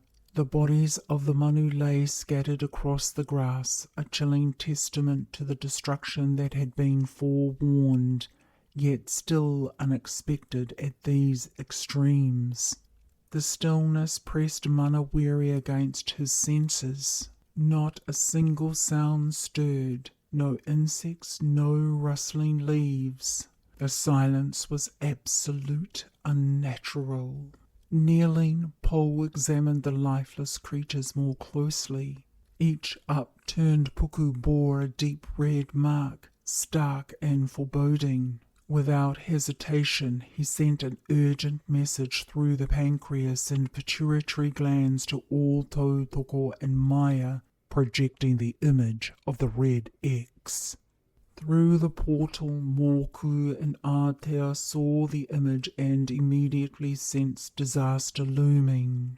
Koru, standing behind the shed, froze mid-step as the message reached him, tension gripping his form. Maya knew this time that if he broke the covenant of neutrality as he had just done moments ago, a risk he took with all four Tautoko, he would face the ultimate punishment. Only it was a thing he hadn't discussed with his multiple selves, that their presence tonight created the severest imbalance. An omission and deceit that he now regretted since he had encouraged their attendance. It was all going wrong. The restriction angered him, his poor decision-making pulsed against the back of his brain, giving him a headache. He had wasted one token of grace. He couldn't do it again. He couldn't do anything, actually. Danger pressed in from all sides. The full mana of his spiritual restraints would near heart kill him. Bound, helpless, shackled by the Covenant's unyielding grip, the regrets just kept pouring in. Paul raised his spleen voice filled with frustration. How can this be? Has Rua outmaneuvered us? These words from Paul jarred at Maya. He bounced back from the depression, his tone tinged with determination. No, we stay on track. Keep searching. In a flash of inspiration, he figured it out, that regardless of his mistake, he had four super beings who had the meanest talents and skills, and that he might as well make the best of it while he still could, and face the consequences for the hara when the time came. Paul frowned, his three other selves mirroring his disappointment. They had expected more from Maya, but the heavy sigh that passed through all four Tautoko signalled their shared resolve. I'll find whoever's responsible for this, Paul growled, his voice low and dangerous, and I'll make them regret ever crossing Marketer's doorway. The Modi pulsed through him, reckoning and fierce. The grey funnel, attuned to Paul's defiance, hissed softly, summoning the Korehe from its deeds. Ngau kore, consume into emptiness, it rasped, anticipation dripping from its words. The Korehe wasted no time. One bad deed deserves another, it whispered, as its twisted form dissolved into invisibility, the plan for the Tautoko unfolding as it crept silently into the floorboards.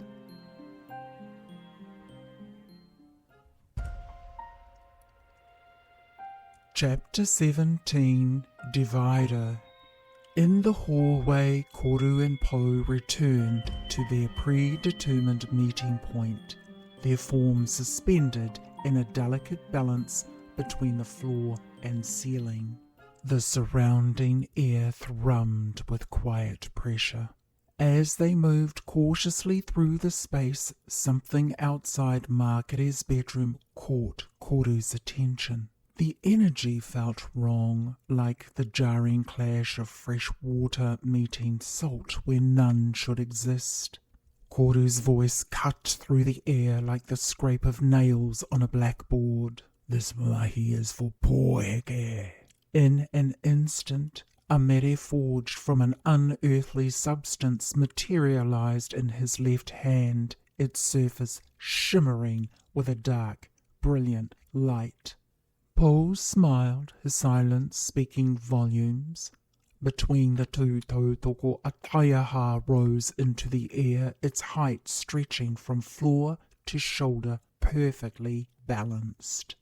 Poe's voice crackled like lightning as he charged the taiaha with its duty to guard their backs. At its spearhead, a face etched with intricate moko emerged, its black ringed green eyes spinning in all directions, watchful and alert. Just beyond the wall in Markete's bedroom, Kodahe's grotesquely misshapen heart pulsed with dark joy. "The fight is near," it whispered, its words laced with a coded invitation to nearby Hollowborn. "Come quickly to our aid," it snivelled with greed. Travelling through the floor, Kodahe popped up into the hallway, only a breath away from Koru, who held Poheke, Po, and the taiaha. Undetectable and lethal, Kodahe sprayed an invisible anti-wairua toward the quartet. It actively works to sever connections to ancestors, whenua, and identity. The anti-whakapapa remedy is its favourite, taking time to work, but when it did, the victims would be rendered desolate. Outside, 3 heads snapped toward the whare, drawn by the call from within. Yet they remained rooted to their spot, bound by duty. 3 spectres, black as the spaces between the stars, as that of a black hole, hovered above the front veranda, their presence a looming threat. They smiled, excited by their cleverness for evading Paul. He walked past them several times and never even knew how close he'd come. The spectres lingered mere inches from the open threshold, their intent palpable. Koru and Po spun to see them just in their line of sight, tightening their focus, bracing themselves to face what lay before them. They sneered at the spectres, but Koru turned to his younger self and inhaled, realizing that Po could have met his end. Taken by surprise, he could have been.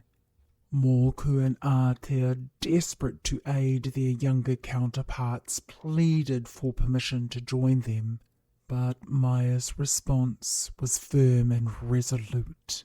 "Kaore!" "What?"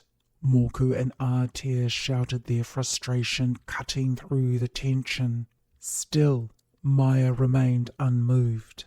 Aotea sent a surge of protest through the tautoko pineal gland, the energy crackling with frustration and defiance. The protest was met with cold indifference, ignored entirely.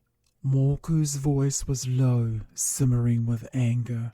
"You owe us an explanation, Maya." Maya's silence was deliberate, impenetrable. "Without giving any reason?" Moku rumbled, his voice mana with disbelief and threatening upheaval. Koru and Po had waited long enough. With a single shared glance and the faintest flicker of smiles across their features, they gave the signal. No words were needed. Koru lunged first, Po close behind, as they hurled themselves at the spectres lingering just beyond the etheric threshold. 3 pairs of red bulbs blinked on. Bang! The cosmic whare trembled violently, its walls reverberating with the force of the clash. The whānau in the living room watched hundreds of multicoloured psychedelic lights, flashes and jets of cosmic fire rise and fade. The greater sounds were like chirps, clicks and hums to their ears, though all of them were trying not to be. It was a Hoki Whakawairua of extremes as their eyes met and then turned away to be private. In the etheric threshold, Koru's mere tore through the cosmic air with a thunderous strike, the sound erupting like a volcano. The deafening roar echoed beyond the whare, surging into the sky and reverberating through the atmosphere. He had hoped to break the spell that was binding them to the blind spots. The call demanded an answer, and the three spectres found themselves bound by the mana of poor Heke, compelling them to face judgment. Yet the spectres were cunning, their movements calculated. They had anticipated the strategic attack.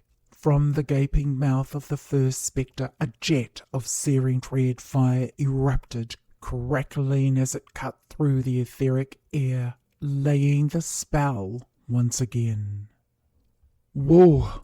Paul muttered, his tone wry rather than fearful. He skidded to a stop just beyond the fire's reach, with Koru halting in perfect sync. Spectre 3 hissed, its voice sharp with anger. "Fool! You acted too soon!" Spectre 2 turned to glare at the first, shaking its head in contempt, as Spectre 1 spat a lava stone at Spectre 2. Koru and Po exchanged bemused looks. "Is this a joke?" Koru muttered, shrugging. Sensing the loss of momentum, Maya intervened, his voice sharp. "Get on with it!" The Tautoko flinched as a jolt of energy struck their lower spines. Koru stepped in front of Po, pushing him back. "I've got this. You handle the stragglers." His form shifted, adapting to meet the spectre's threat. Without hesitation, he charged at the trio, catching them off guard. The spectres were too busy bickering among themselves to notice. Po chuckled softly. "Typical," he muttered, shaking his head as he waited for one to break away. Koru bowled the spectres over with a single powerful strike, but in a flash they were airborne, retaliating with red-hot fireballs. With swift, precise movements, Koru melted the flames away using his second cosmic mere, Punaheke. In the upheaval, he managed to hurl one spectre out of the brawl. The first straggler broke away and Paul stepped forward to meet it, his taiaha at the ready. With elaborate sweeps, he unleashed a nukumana wave that rippled through the air outside the whare, opening a koru portal with the ease of a practiced hand. Paul hesitated mid-strike. "Wait, hang on a second." He glanced toward the living room where the whānau sat, watching their display of Rua's spiritual engineering. "How is it that no one in there knows the spectre brawl is happening?" he muttered, addressing no one in particular. Maya's voice rang sharply in Paul's ear. "They're being fed a different story, but if you take another minute too long, they will." His tone was edged with impatience. Nanny Bob muttered under her breath, "Well, Rua, who'd have believed you'd bring it on?" Heads nodded as chuckles rippled around the room, while just meters away in the etheric threshold, now awash in red and auric, Poe's reaction was swift and brutal. The corrupting force didn't just consume, it tainted and twisted everything left behind. Knowing this, Poe attacked. Using whakawhētū to call down the stars, he directed a red-hot fireball, not outward, but inward into the heart of the spectre. The impact was searing, aimed to tear it apart from within and send it spiraling into the koru, where the churning teeth of recycle awaited. "Poe!" Koru's voice echoed faintly in his inner ear, distant yet sharp with urgency.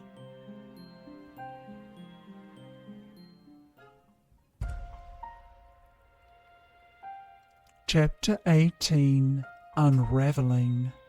The living room. Violent lights erupted in the hallway, their harsh glow spilling into the living room.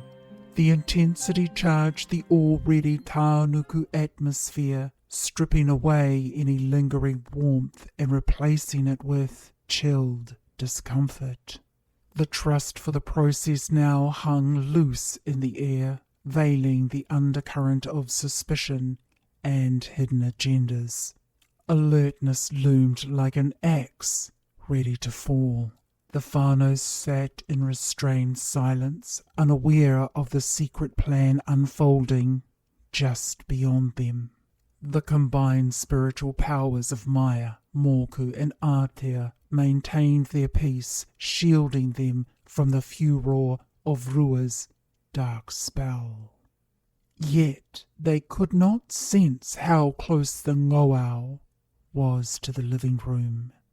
Beneath the stillness a nervous humour simmered, threatening to erupt at any moment.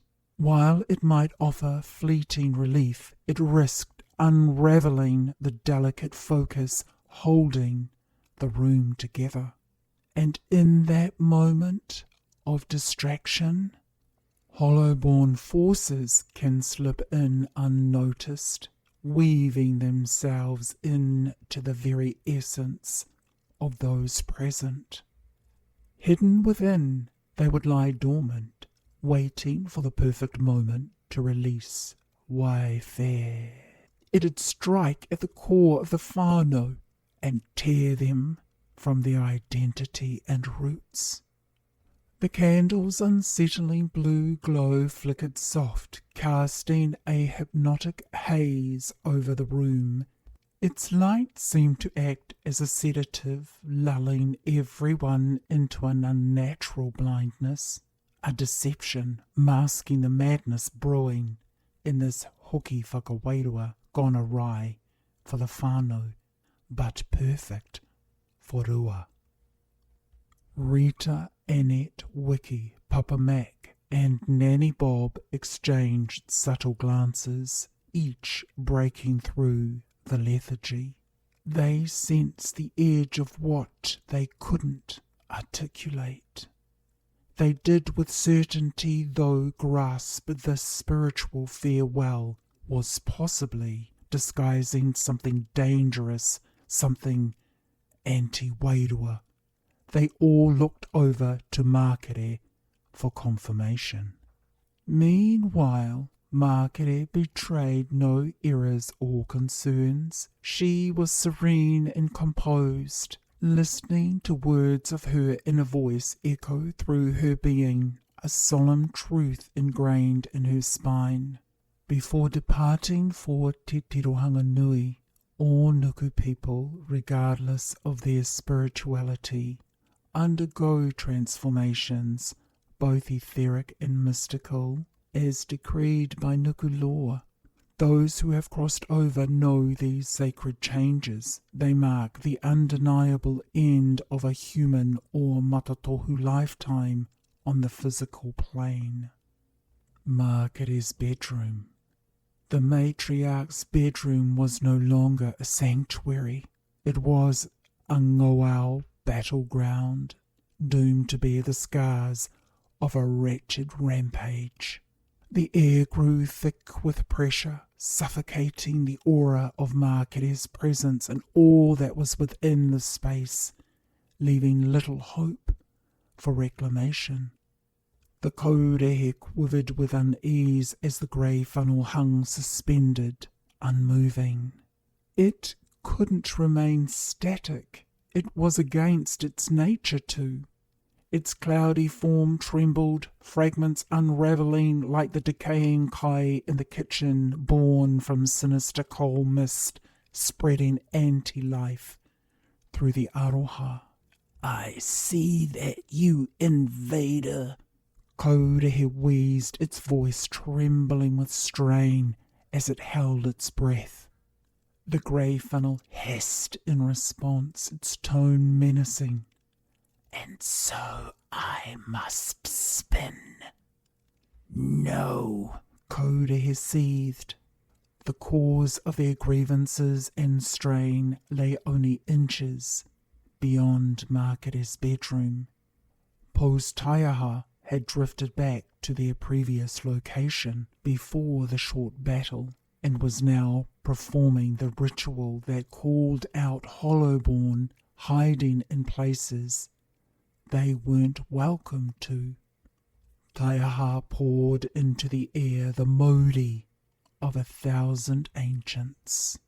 Thumps and bangs reverberated through the space, not merely Nuku's spiritual sounds, but the echoes of cosmic forces, primeval and gathering.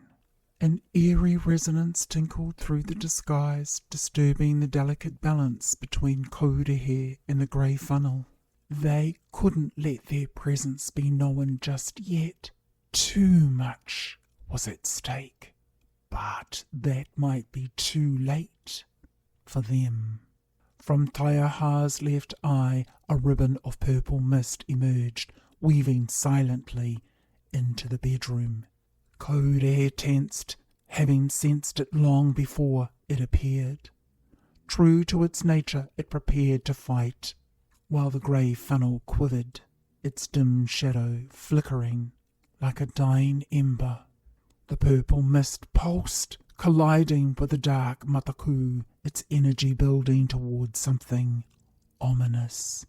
Kodehe muttered defiant objections and obstacles to wither its mana, this force of the tautoko. Cursing Rua, they had no defences against the unfamiliar and undeniably potent weapon. The mist worked like a drug, paralysing every fragment of Kodehe's being in an instant. Meanwhile, inside the grey funnel, a faint but persistent vibration echoed, a clone's pulse resonating with enigmatic energy.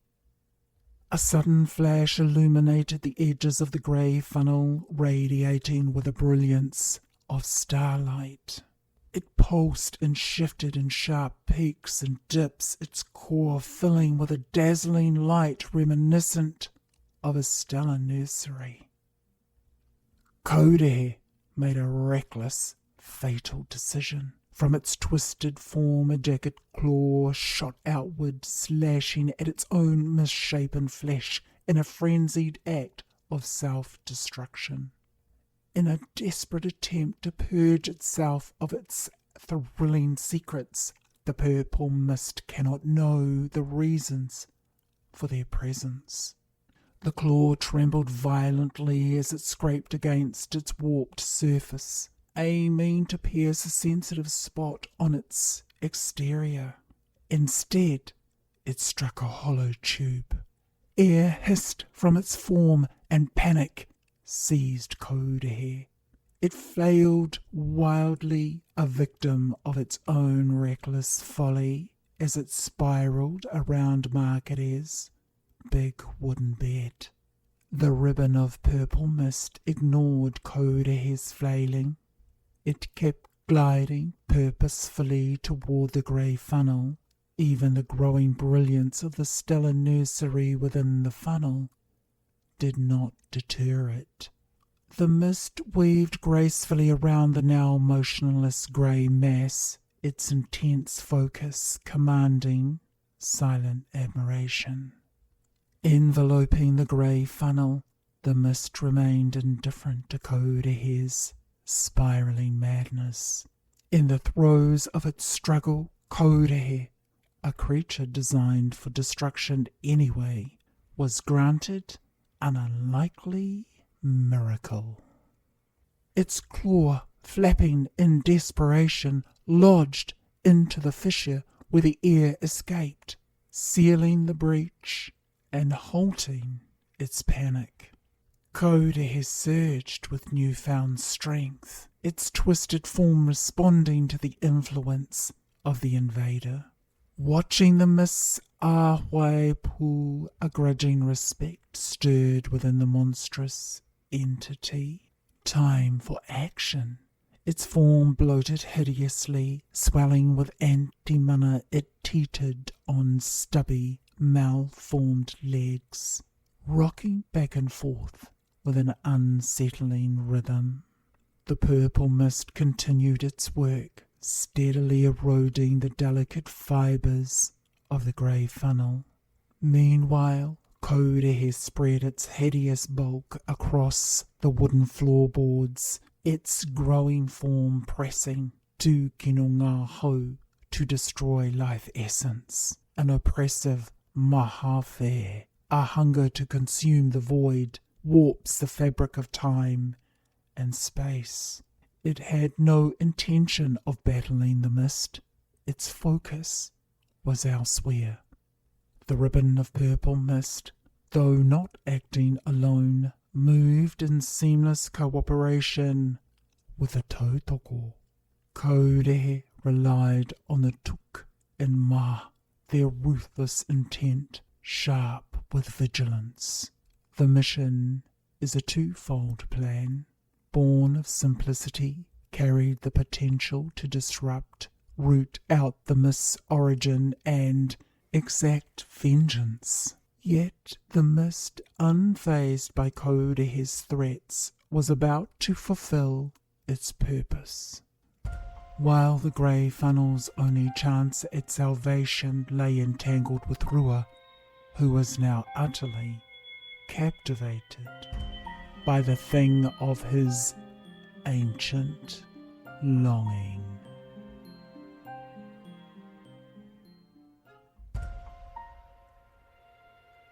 Chapter 19, Revelation.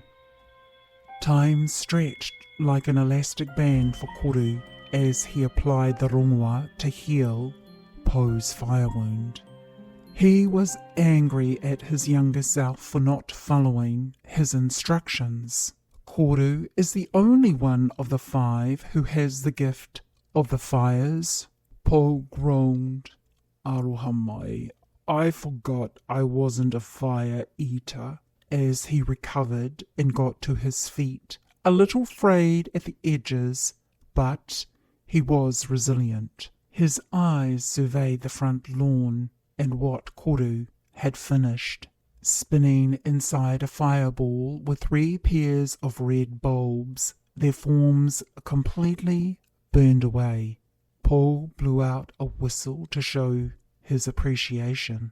Koru patted his shoulder and then hurled his mere boomerang styles at the fireball. It exploded into 1,000 shards of firelight, taking the red bulbs up into the sky and the space beyond the Nuku globe. It had been quick work for Koru. He'd outpaced the spectres once they'd started quarrelling with each other.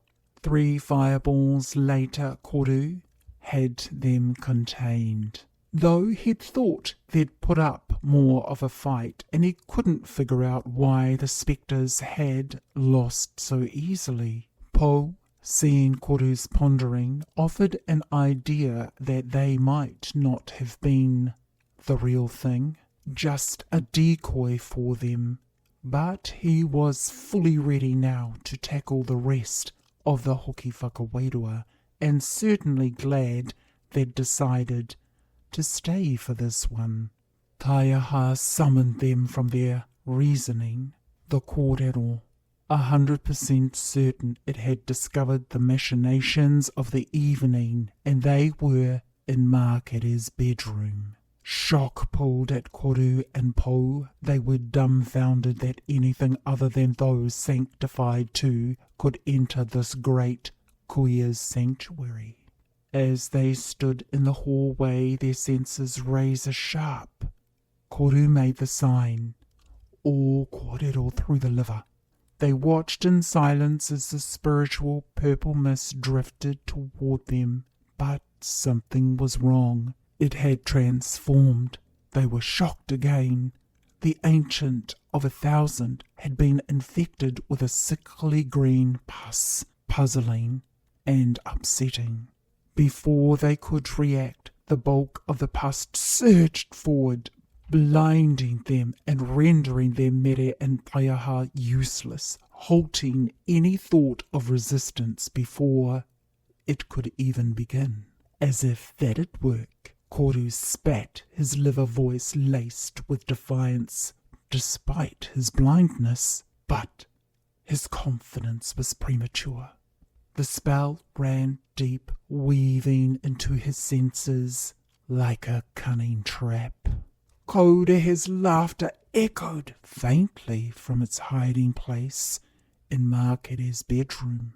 The monster hissed in twisted delight. A good job done, savouring the disarray from the safety of the shadows. It was going to take longer for Koru and Po to unravel the mystery of the monsters, but more so how they'd twisted the Ancients of 1,000. They would have to deal with the first strike. Fortunately, salvation would come swiftly. Mere Punahiko.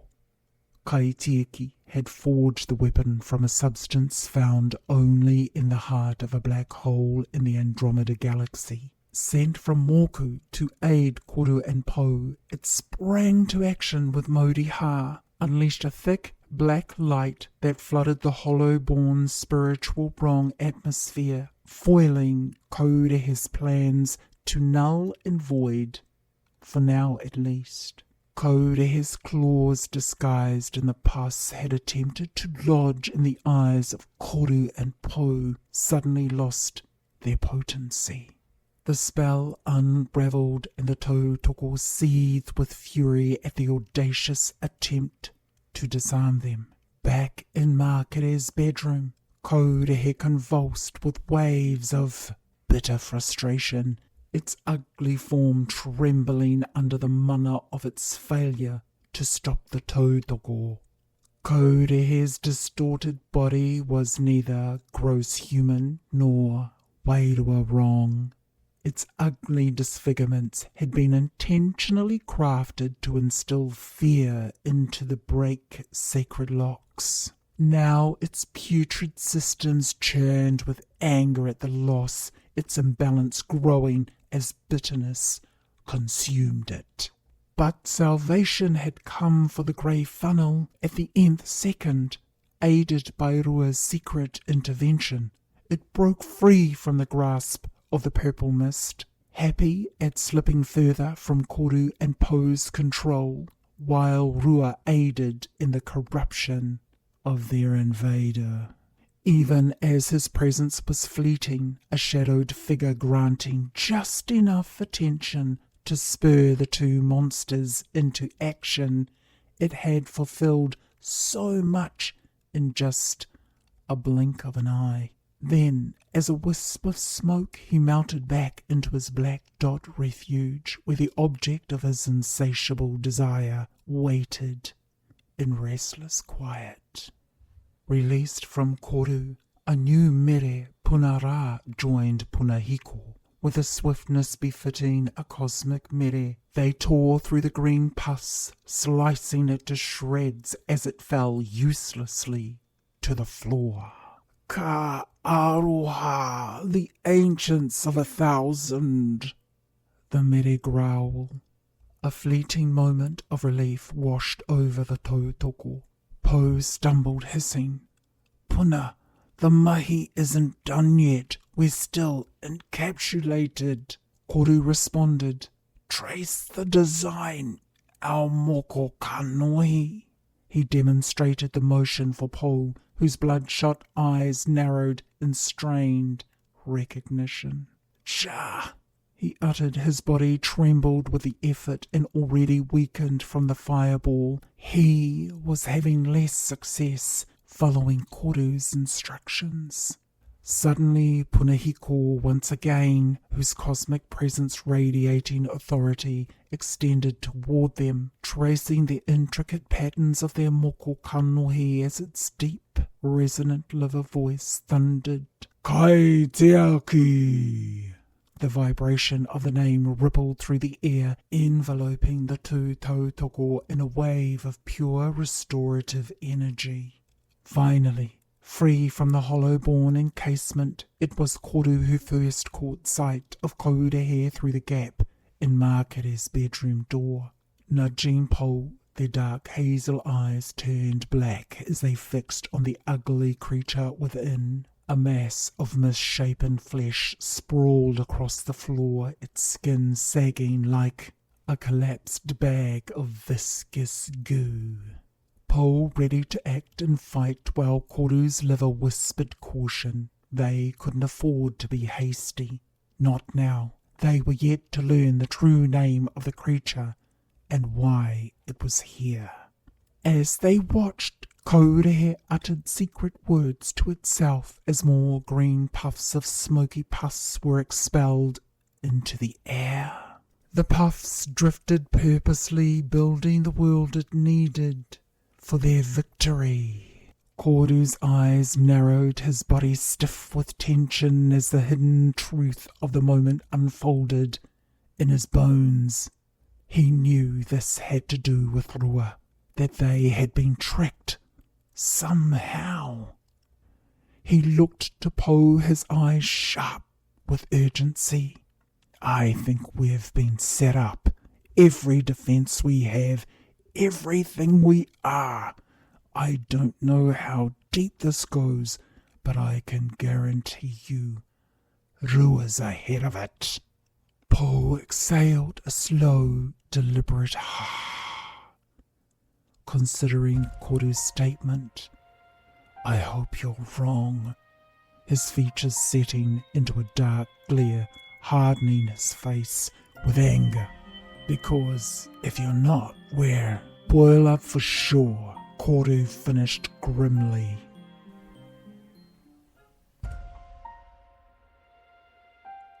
Chapter 20, Unrelenting. Without thinking, Maya turned to face Rita, their eyes locking. Damn it, Tinana, why'd you do that? He thought, frustrated at unintentionally revealing his worries to her. Rita's curious gaze seemed to ask, What's wrong, little brother? He shrugged in response, but her eyes lingered unconvinced before she turned back to the Hoki Whakawairua, which seemed to be spiralling out of control, meaning it wasn't going in the usual direction. A sharp nudge at Maya's liver pulled him from his dark thoughts. He turned inward, the warning echoing loudly in his wairua. What's it trying to do? He silently asked Koru and Po, meaning the unnamed monster. Their response came through their shared connection. Making a place. Koru paused, gathering his thoughts. A wahitapu, or something sacred. Something that could render the whānau powerless. His gaze drifted toward Makere. Suddenly, Vanessa bolted from her seat and raced out of the living room, vanishing into the shadowy hallway. The candlelight flickered and died as she left, plunging the room into semi-darkness.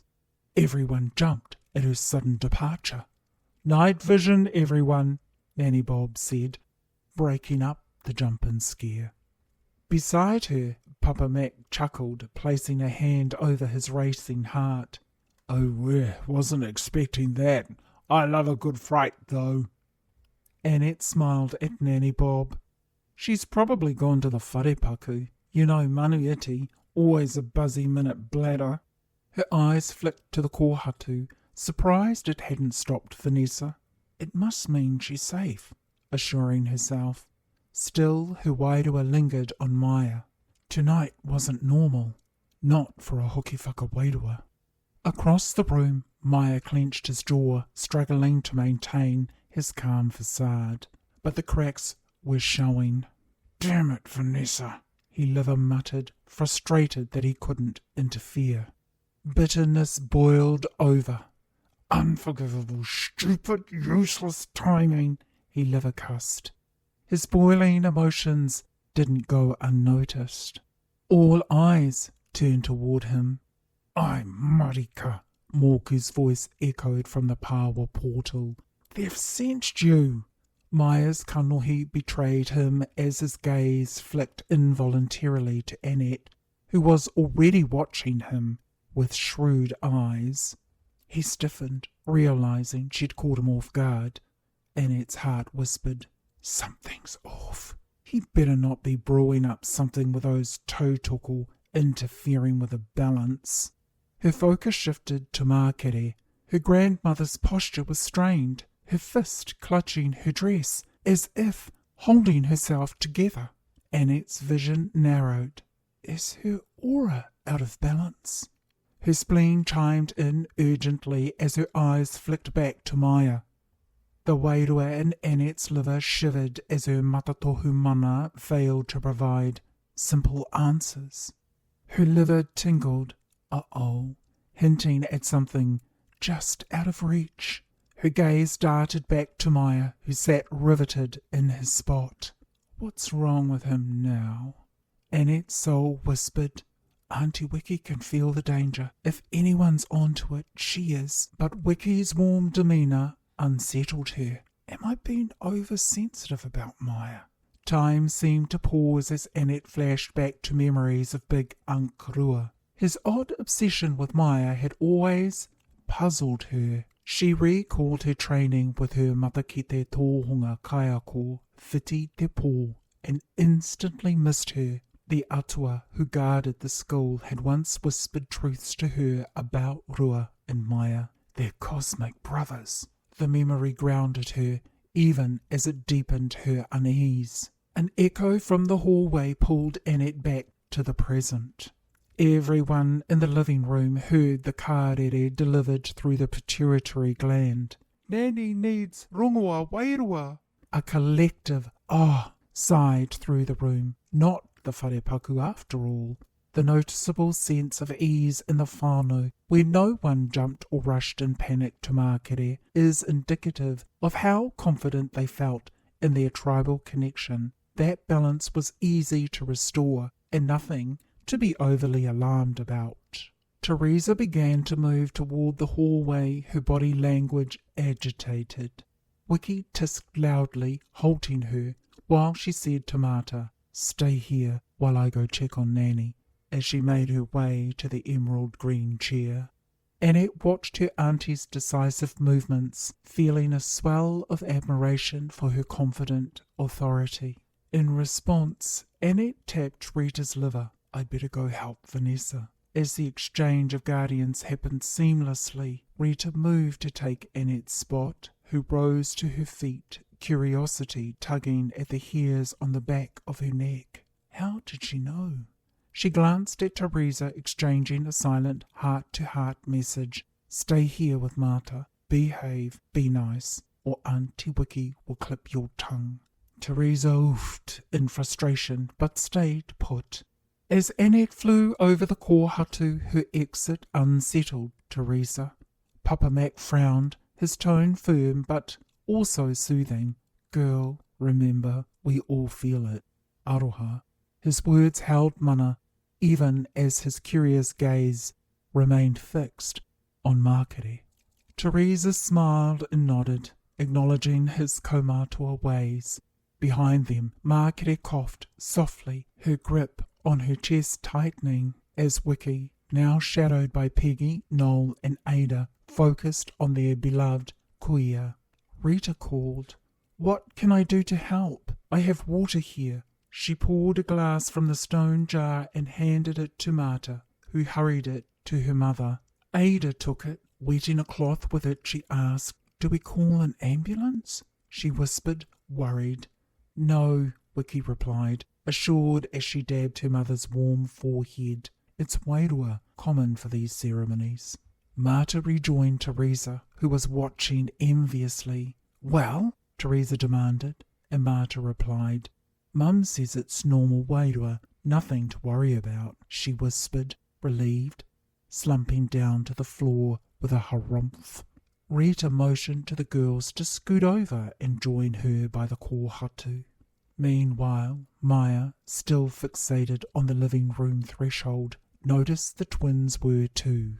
He listened as Rita told the girls, it's part of her mahi to carry all the taimaha, to transform it. Ambulances can't help her. She brushed each girl's cheek. It's like us whispering liver to liver. We're not just using our physical liver. We are connecting through the mana of Nuku Modi.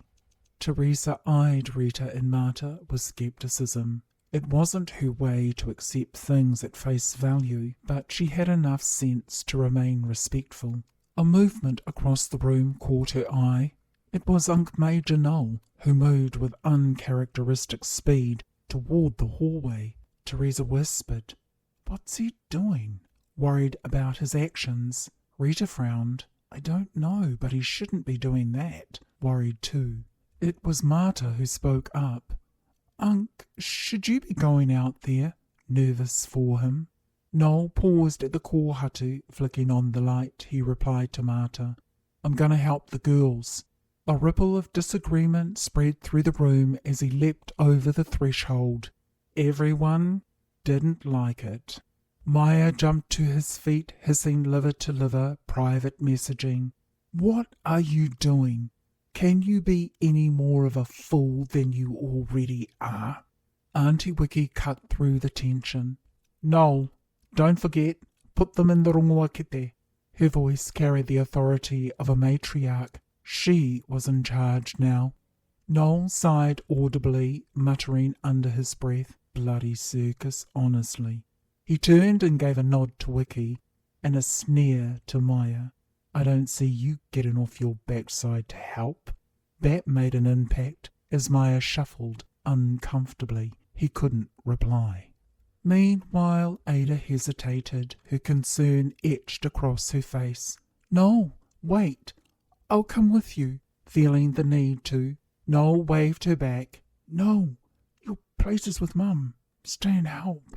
Despite his brisk manner, there was a hint of tenderness in his tone that said, "I'll be all right." Ada retreated reluctantly, murmuring, "I love you." She meant every word. Though others often criticised Noel's rough edges, Ada knew his softer side.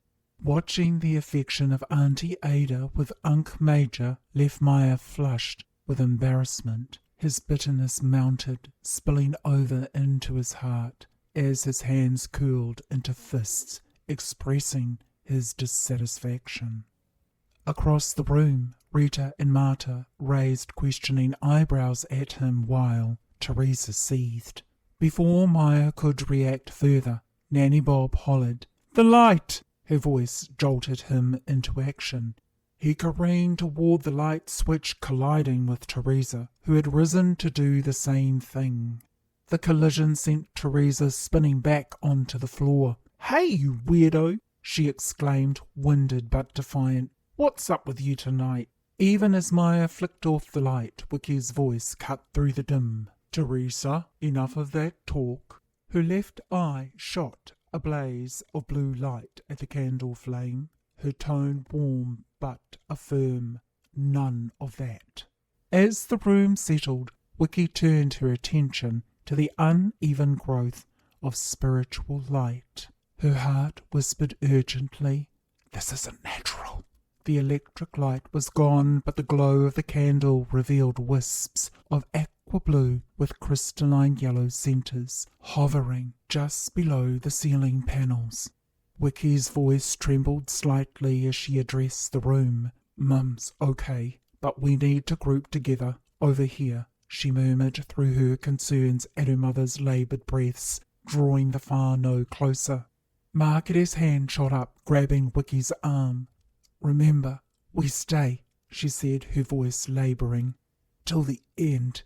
He'll be gone soon." The last word caught in her throat. Wiki's eyes were deadly serious, but she reluctantly agreed. Above them, hundreds of white wisps began to gather, their mass thickening like a storm cloud. Rita frowned, her spleen whispering warnings of danger. She leaned toward Maya, her spleen voice steady but low. "There's more to tonight than we realise." Recognition dawned and a chill ran through her. "Those things, they're why would they be here?" She spleen murmured, barely audible. "Deadly poison to Matakite and Taonga alike. I have to go get Vanessa and Annette." But Maya stopped her with his modi, freezing her in place. His spleen voice is severe. "You'll die if you do." Maya moved toward the kōhatu, urgency flooding his body with modi. He grabbed up pohutakawa and pushed it into Rita's puku. "Hold it," he commanded. releasing her from the frozen stance. His words carried the knowledge of his actions, cutting through her resistance. Rita moved swiftly, her hands sure and solid as they wrapped around the sacred object. "What now?" she asked, her voice edged with riaka. Her lack of experience in this level of uncertain spirituality made her want to ensure her actions. She had to help the whānau and give strength to Maya's pressing urgency. Then a flash of memory. The Taonga laid on his bed. Rita didn't want to go there, to that place of suspicion. That Maya had expected this and not warned anyone. Her eyes sharpened, her wairua burning with intensity as something at the very top of her sinus screamed to be itched. Maya watched his sister's features alter and was rocked by despair. For the first time ever, the loss of her trust hurt him deep. Still, heart to heart, he said, "Hold it to you," he instructed firmly. "It'll shield you from what's coming." His rhythm faltered, leaving Rita with a deep sense of betrayal. "But what about the whānau?" she asked, anxious and confused. He shook his head. A sudden thump reverberated through the whare, followed by scraping noises that sounded like claws raking across every surface. This time the whānau heard these sounds and made the decision to leave. But Maya intervened, with Markere calling in her support of him. "We can't leave, any of us. We're trapped in here." Disbelief shrouded every face he loved. Roars of objections and demands for answers rose up from the whānau that broke out into arguing the whys and hows of it. But it was Markere who spoke up, the effort raking her tinana that they all had to wait till the end. Leaving was not the way. Rita's heart raced as her protective matakite flared. Clutching the pōhutakawa tightly, she tried to rise, but again an unseen force pinned her in place. Immobilized, she was left vulnerable, her wairua roaring to take action. Rita knew where the restraint came from, but she couldn't and wouldn't attack her own brother, no matter how much the betrayal stung. In the hallway, Noel, lost in his darkening thoughts, called out into the silence. "Annette, Vanessa, I'm on my way."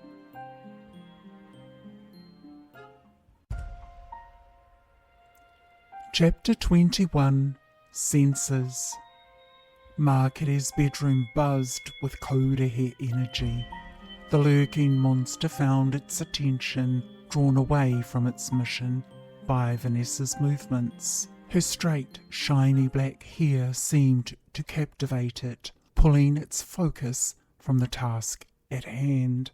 It watched as Vanessa pushed open the door, her senses immediately assaulted by the room's oppressive smell.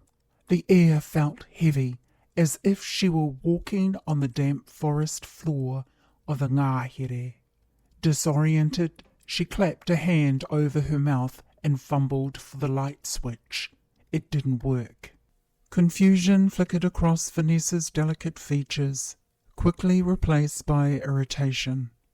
She slapped the wall, but the sound was muffled, like a feather brushing against stone. "You're not helping my Nan by being dark," she hissed at the switch. Then, with a defiant nod, she muttered, "I don't need light anyway." But her night vision failed her. Undeterred, she whispered, "Body memory it is, then." She took a step forward, only to recoil as her foot sank into something slimy. Wincing, she shrugged it off. "Well, it is Nan's bedroom." Korehe watched as Vanessa made her way to Markere's apothecary cabinet. Her movements were quick and efficient to push away the growing annoyance as she surveyed the mayhem. "Why is everything a mess? And why are all the moisturizers on the floor?" she hissed, flicking aside her concern. Korehe smiled to himself, whispering, "I'm reasonably responsible for that." its voice so soft only it could hear. With malicious glee it exhaled a thick cloud of charcoal mist into the bedroom. The substance swirled around Vanessa. She frowned at the disorienting vertigo as a wave of nausea hit her. Reaching out a hand for the wall to steady her stomach, beads of sweat popped up on her forehead and she wiped them away with a wobbly hand and gave her body a good shake. She swallowed deep, then carried on with her task, unaware that the cause of her ailment lay just inches away from her face. Sister to the Tautoko. In the hallway, Annette paused. She heard faint sounds of whānau voices raised in unison, then swiftly fade. Outside her grandmother's bedroom, the door was wide open, but inside lay only darkness, unnatural heat, and a strange, sweet, spicy scent. "Night vision," she commanded, but nothing happened. A prickle of apprehension crept up her spine, raising the fine hairs on her arms, and an itching sensation fired up inside her left ear that she had to scratch. It was not a good sign. She peered into the shadows. "Manu iti," she called softly, using her nickname for Vanessa. There was no response. So she used her organs one by one, and in reply, only silence. Vanessa was oblivious to the cause of her tuakana. The charcoal mist muffled all sounds, isolating her. Annette, now certain something was wrong, activated the eye in her pituitary gland. "Time for no nonsense," it uttered as she stepped into the darkness. A soft voice echoed, Unc Major, calling her name, but it felt distant. She shook her head, focusing on the mahi ahead.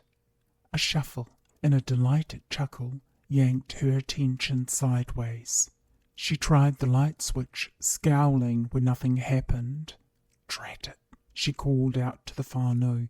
"Power's out!"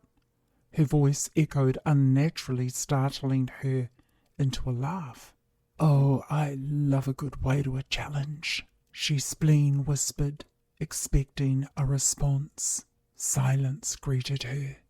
"The place sounds abandoned," it uttered, clapping a hand on her torso, and it half expected a reprimand from Auntie Wiki.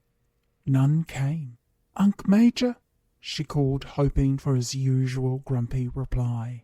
Again, silence. The chuckle rose once more, louder this time. Annette steeled herself, stepping deeper into the bedroom. She tripped over something soft, reaching down expecting it was a pillow, and frowned at the warm, gooey mass. Confused, she placed it against what felt like a wall, wiping the slime from her hand, trying to orient herself. "I don't recognize this," her liver whispered, a chill creeping into her bones. Had she stepped through a portal? At the far end of the bedroom, Vanessa's voice rang out, "I got it!" Annette turned, relieved that she was just in a strange version of her grandmother's room, was then yanked back to disorientation. When expecting to see the window overlooking the green where the apothecary was, instead she found only darkness. Peeved, she hissed, "Manu iti!" Serious urgency creeping into her voice. She reached out and, good timing, clamped down on Vanessa's arm. "Got you!" The hair on the back of her neck stood on end. Her head whipped round to check as her gaze fell on Koru, standing in the doorway. Though his form blended with the shadows, she knew who it was instantly. Torn and conflicted, relieved and angry, swimming in a sour pool of deep disappointment and mire. The Tautoko. Though Annette was sure they weren't the reason for this strange Hoki Whakawairua, their presence would only exacerbate and tip the imbalance further. Maya, my ratbag cuzzy, you're for it now. Always forbidden. Noel wished they'd stop treating him like a daft robot. Annette, Vanessa, he called softly, testing the air. Small shuffling noises answered, faint but certain. He told himself he was fine, his mind sharp, but deep down, all the way to his kidneys, he knew something was wrong. The darkness clung to him, dense and alive, swallowing every step. His calls went unanswered, the names of the girls crawling back to him cold and heavy in his soul. That's bloody odd, he muttered, fumbling forward. His breath quickened as panic set in. The living room. Auntie Wiki leaned closer to her mother, her voice a whisper. That's not a wairua, it's a te I form. The words were tika to a prayer and a warning, but Margaret didn't respond. Her gaze was locked elsewhere, her body rooted to the chair as if her heart had chained her there. Nanny Bob tapped Wiki's shoulder. Te kuaha, she whispered urgently. Wiki and everyone else turned to see a wall of glowing white wisps, their light pulsating like a living entity. How do they take over so quickly? She asked, her thoughts unravelling. Still, Nanny Bob was quick to defend them, her hands raised to show her palms. The release of hard green light from them shot towards the barrier of invaders, but her intent to disperse them had no effect. Her thoughts, like Wiki's, unravelled. The hallway's grip. Noel felt adrift, his thoughts scattered. He reached up to scratch his head, startled by the action. What was I just thinking? He muttered aloud. The hallway felt unfamiliar, yet his body moved on memory. He shuffled toward the light switch, but the distance felt vast, like crossing the void between Nuku and its moon. His hands trembled as he flicked the switch. I did it, he said, hoping for light, but darkness remained. Where's the light? He growled, his senses overwhelmed. Rooms of hope fight for life. This time Annette heard the Unk Major call. We're coming, she said, her voice strained. She pulled Vanessa toward the exit, only to freeze at the sight of big Unk Rua's hazel-green eyes glaring at them. Annette's grip tightened on Vanessa. The irony struck her hard. She, the lead matakite, now trapped in a spiritual snare, with her inner world spinning in confusion. That she felt a wave of terror for her whānau was an understatement. The figure before them wasn't big Uncle Rua. Its twisted smile and jagged green teeth revealed its true nature. Vanessa squeaked in horror as the creature lunged, but before it could strike, Koru and Po, breaking all the rules to enter Markere's sanctuary, emerged from the mist, their power rippling through the bedroom. With a battle cry, they attacked, their energy overwhelming even the girls' fears. Hall of Endings. A dense mist coiled around Noel, its steel, chilled fingers creeping across his skin. He turned toward the living room threshold, only to freeze. The mist solidified into Rua's form, barring his path. A hollow laugh echoed, not his own. Panic flooded Noel's veins and nervous system as he realized his escape was cut off. The wairua had him now.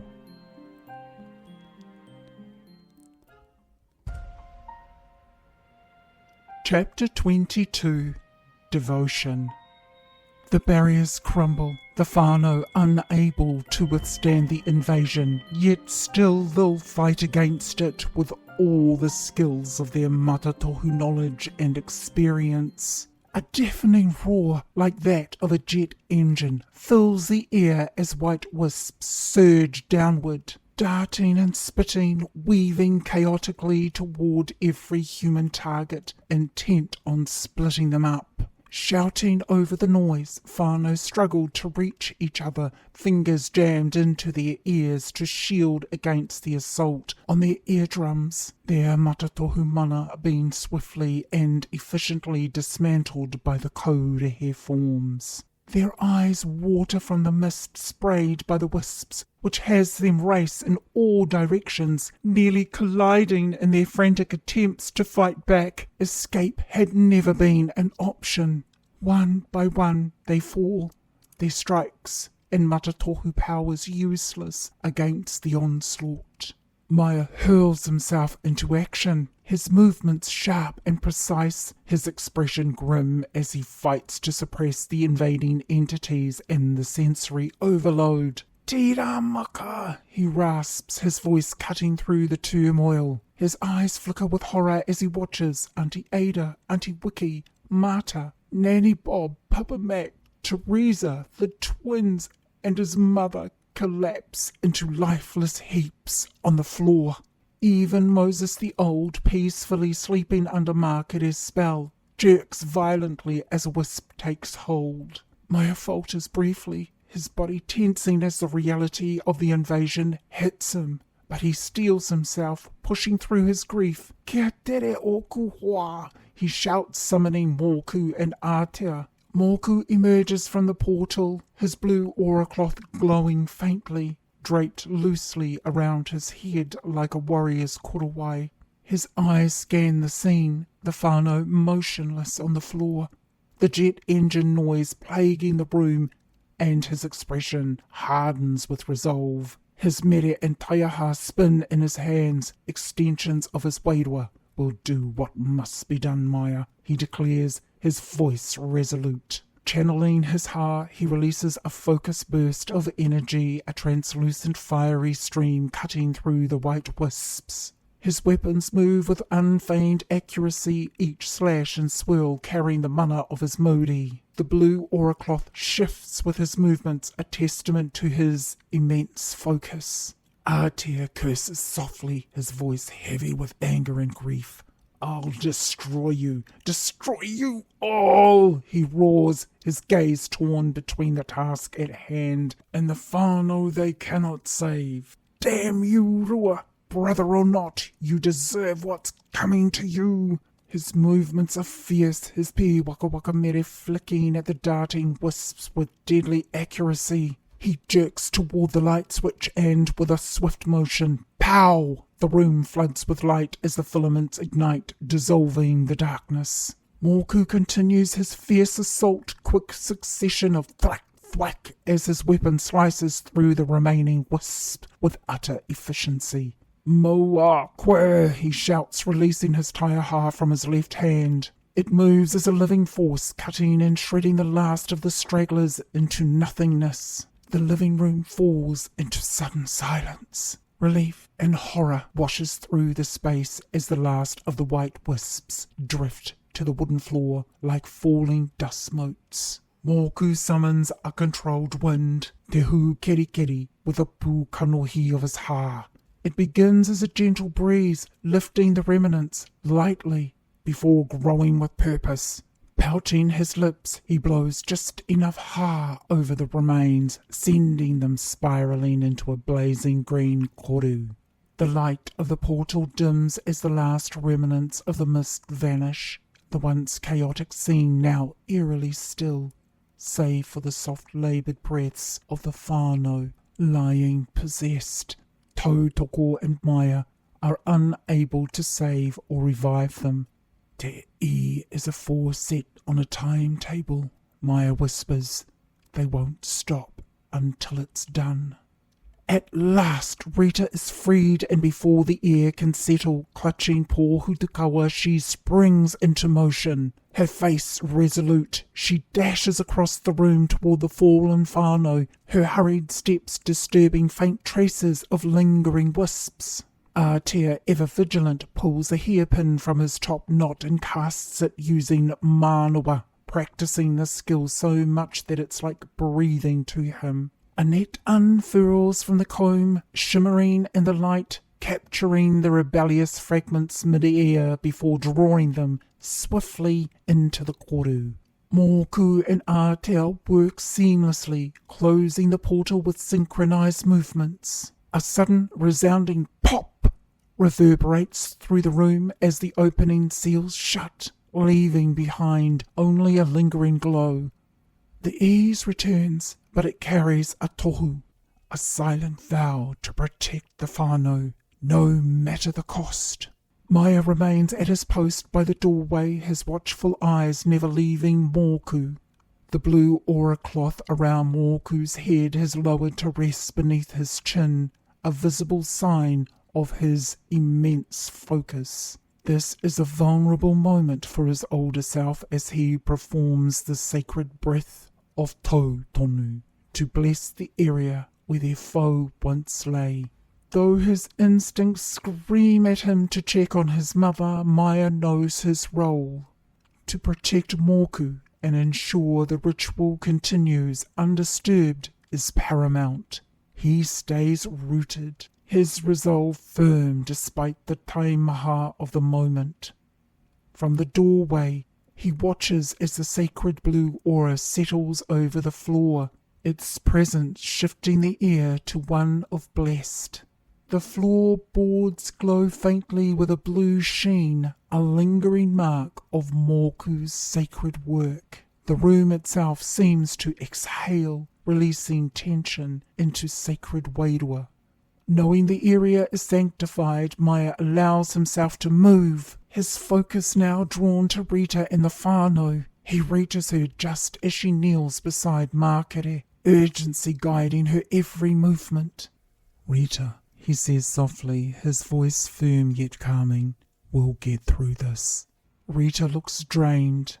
"Will they wake soon?" she asks, craning her head to look at their mother. Maya shakes his head. They're under a time lock. Rita's voice is fragile yet insistent. "Mum's okay. I've made her comfortable. Auntie Wiki, Auntie Ada, Nanny Bob, Papa Mac, the twins, they're all breathing." She pauses, tears welling in her eyes. "Oh, the girls, they look like they're asleep. And Nan, she's..." Her words falter as Mākere's eyes flutter open. A faint spark of life ignites within them, softening her expression into a gentle smile of recognition. "Nan, you're still with us," Rita exclaims, her voice trembling with hope and fear. Mākere looks deathly pale, her skin glistening with sweat. Then her entire body begins to tremble violently, each shudder growing stronger, as though racked by an unseen storm. Rita freezes, her hands hovering in midair, uncertainty flooding her face. Mākere's chest heaves, her body arching as she struggles to keep her breathing steady. Through clenched teeth she hisses one word: "Kaurehe." Moku shouts, "Quickly, Maya, move!" A torrent of white wisps erupts from Mākere's body, her mouth, even her eyes. Each one is a fragment of the hollow-born presence that had invaded her whānau. Moku and Aotea had sprung into action, their movements fluid and synchronized. Moku summons his ha, te hau, a controlled gale that sweeps the wisps together, swirling with force and purpose. The blue aura cloth around his head glows brighter as he moves, his eyes sharpening the energy into a precise flow. Aotea darts among the wisps, his pi waka waka mere flashing in rhythmic arcs, sweeping them into the blazing koru. In moments, they're all gone. Maya's expression hardens. "This was a real problem all along, not a wairua heart," he murmurs, his mind racing. Next to him, Moku, his aura cloth now dimming, casts a glance around. "The blessing holds," he says, his tone laced with quiet relief. Aotea nods in agreement, stepping back to allow Maya and Rita to return to Mākere's side. Their grandmother falls back into her chair, a deep sigh escaping her lips, her weary eyes softening. Rita, clutching her grandmother's hand tightly, smiles radiantly. The tinana might be weak, but my wairua is strong, moko, Makere exclaims, her voice brimming with quiet resilience. And that is more than enough, Rita replies, her tone warm with gratitude. Makere's eyes sweeps across Rita's face, seeing the horror of the last minutes. Then her gaze searching the room for what she already knows will be the unconscious forms of the whānau. It hits her with a focus that knocks the air from her chest. A rare thing indeed. A deeper shadow flickers across her expression. The hara, a mix of anguish and sadness. Her eyes darted to Moses the Old, still motionless on the couch, before sharpening with resolve. She turns to Maya and utters, "Rua." Maya nods solemnly. Rita, puzzled, glances between her brother and grandmother. "Nan?" she asks hesitantly. Makere begins to rise. "He must not." Her voice falters and her focus shifts back to the silent whānau. "Annette, Vanessa, Noel, where are they?" she thunders. Maya presses a hand to restrain her while Rita averts her eyes to the hallway. Hints of terror flicker across Makere's face as she brushes away Maya's hand. "I must go get them." Maya holds her back, pressing both his hands this time on her shoulders. "No! Like Rita, if you step 1 foot out there, you'll blow this whare skyward." Makere, a strong Matatohu of Nuku, crumbles at the thought of her mokopuna and son at the mercy of Rua. "Oh, where?" she croons softly, her old hazel eyes brimming with tears. Maya glances at Rita, knowing he needs a moment alone with their grandmother. He turns Rita gently to face him, fixing her with a solemn look. "Sis," he says firmly, "I need you by the door, and keep Pohu te Kawa close." His eyes darken with urgency. Rita recoils. "What? No! There'll be no more secrets between us, no more betrayals." She stands firm. "I'm staying here with Nan and helping her check the whānau. You go to the door." With no other choice, Maya bites back his urge to overreact. His tone softens slightly, but the urgency remains. "The whānau can't be handled. You know Te I will affect you too. Moku and Atea are standing guard. They'll handle it. I need a moment with Nan." His eyes plead with her. Rita glances at Moku and Atea, whose grim faces nod in quiet confirmation. She looks at her grandmother, who bows her head in silent agreement. Reluctantly, Rita tightens her grip on Pohu te Kawa and makes her way back to the threshold. By the window, the candle flame jumps to life with a soft pink glow, thanks to Makere. It crackles heartily, bringing a sense of warmth and hope to the prison they are now trapped in. Makere wishes above all to hide the answers that Maya's questions will draw from her.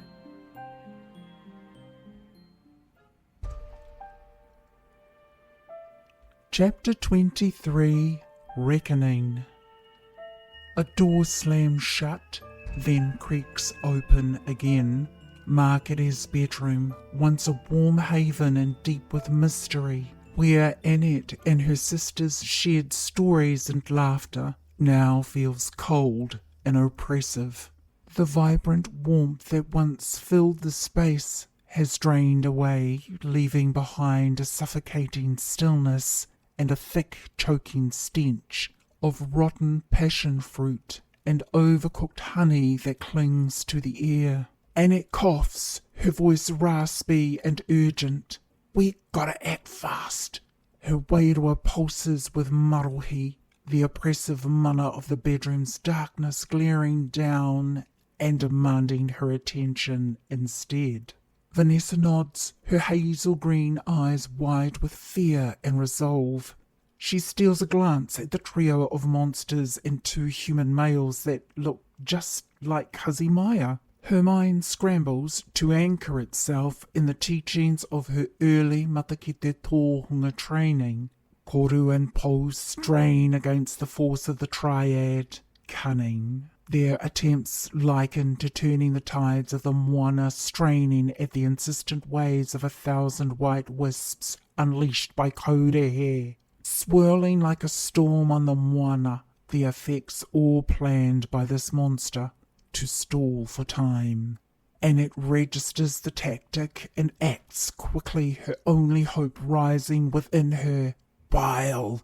It surges up her throat and she releases a fine spray that encircles her and Vanessa in a protective yellow shield. It's the best she can do.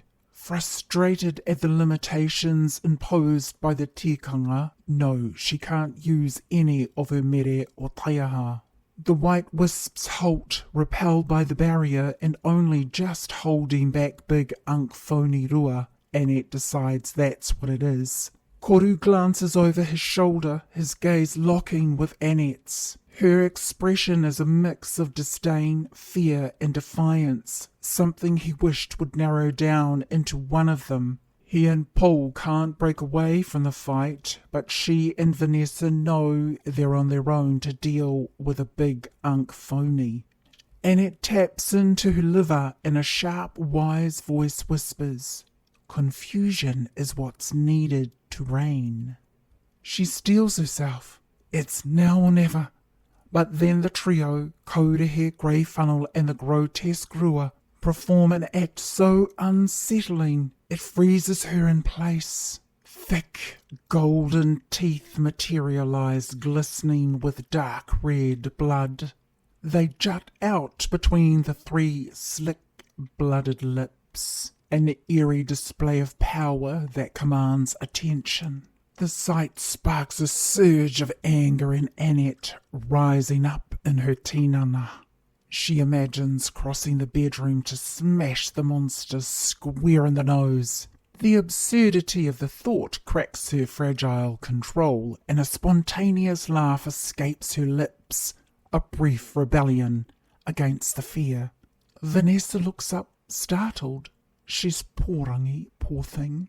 But Annette isn't losing it. She uses the laughter to fuel her lung power, gulping down air and letting it surge through her. The joke wipes the smirk off the fake Grua's face, and Annette seizes the moment. Her right hand wriggles behind her back, urging Vanessa to pass her the kite of Wairua Rongoa. Annette senses the danger closing in. Vanessa's safety is her priority. I'm the lead matakite of this Hoki Whakawairua, she reminds herself, a flicker of resentment crossing her face. She acts decisively, blowing a puff of ha, a thick pungent red cloud that envelopes the fake rua, forcing it to stumble. Simultaneously she turns to Vanessa, pries the kite from her hands and drags her toward the door. But the hallway is an abyss, devoid of light. They've been tricked, and its Matatohu rages, but she doesn't falter. Her spleen drives her forward, survival instincts and Taonga training propelling her despite the uncertainty clawing at her resolve. Behind them, the fake Rua recovers, blocking their path. Hello again, Annette. It grins wickedly. Going somewhere? And it hisses, defiance sharp in her voice. We don't know each other, creep. I've never seen you before in my life. She swipes her hand between them. Get out of our way, you ngarara. With a hiss, she unleashes red wairua through her ears, eyes, nose and mouth, engulfing the space in a crimson haze. Koru leaps into action, leaving Paul to handle the remaining wisps. His taiaha strikes the fake rua with whaitiri, his body shifting unnaturally, his torso and arms expanding, his legs remaining steady. The transformation makes Koru look fiercer, more imposing. The fake Rua lunges, but Koru dodges, delivering a punishing kick with his left leg. The blow forces the phony Rua to stagger, its form destabilizing. "Oh, no you don't," Koru bellows, striking a vital spot and halting its transformation. The fake Rua roars in agony, lashing out with a grotesque hand tipped with blade-like fingernails. Koru swings his mere, severing the hand in one fluid motion. It drops to the floor, writhing, before dissolving into mist. The fake Rua's head lunges forward, poisonous teeth snapping. Koru decapitates it with a swift strike, but he knows it's not enough. The monster can still fight. He erupts with a wild pūkana, his body coiling like a spring as he delivers a final, crushing blow to its chest. And it seizes the moment. She sends an ārunga, breaking the illusion of the abyss as she and Vanessa escape into the hallway. But the danger isn't over. The fake Rua replicates itself, splitting into 3. Markete's bedroom slams shut, sealing off the tumult. The hallway is dark and filled with coal mist. Annette and Vanessa rise to their feet, dusting themselves off. They reach out to their whānau but receive no reply, only a solemn dread. "Night vision," Annette whispers as she stuffs the kite with rongoa into a pocket of Vanessa's dress. Vanessa nods, tuning her senses. They need to find Unc Major, but they are unaware that another Rua lurks in the shadows, having already ensnared him. The Rua's presence is palpable. Its obsidian form exuding menace waves a hand, closing the front door softly. And it shouts in defiance, "That's my role, only the mataki that closes the doors." Vanessa nods, her chin jutting forward in a pūkana, and it summons her mere Titi Torohanga in her left hand and Titi Hohoro in her right. The weapons shimmer with ancestral power, their edges sparkling with resolve. Vanessa smiles. "Now you're gonna get it," as she leaps onto Annette's back, piggyback styles. A memory flashes in Annette's mind, training with her tohunga merepaia. They move in perfect rhythm. Quick thwack sounds erupt from their mere, koi striking at the targets. Annette's wild red hair hardens into a shield, a testament to her untamed power. The fake Rua lunges, but Annette feigns left, then swerves right, slamming her mere under its chin. That stuns the faker, giving her the time to drive the blades deep into its chest. Fake blood and goo spraying outward. Its scream is chilling and bold as it retaliates with a comeback, slicing Annette's shoulder. She roars in pain as the cut hits a nerve. Vanessa acts quickly. Her healing skills are legendary for her young age. As well, her manifestations appear swiftly. She runs her hand over the wound on her big sister's shoulder, then sends an image of fake Rua burning under lightning fire to her inner atua. Annette's wound begins to heal as she steps forward, pirouetting behind the monster. Vanessa's kānuku strikes, engulfing the faker in flames. The hallway fills with blinding light as the ikohara of Rua disintegrates, its remains floating like burnt paper. Annette releases a triumphant roar, but the victory is short-lived. The coal mist thickens, and Annette knows the fight isn't over. "We need to get to the whānau," she mutters, her strength waning. She gently sets Vanessa down, feeling the mana of exhaustion. The mist oppresses, but Annette's resolve remains unshaken.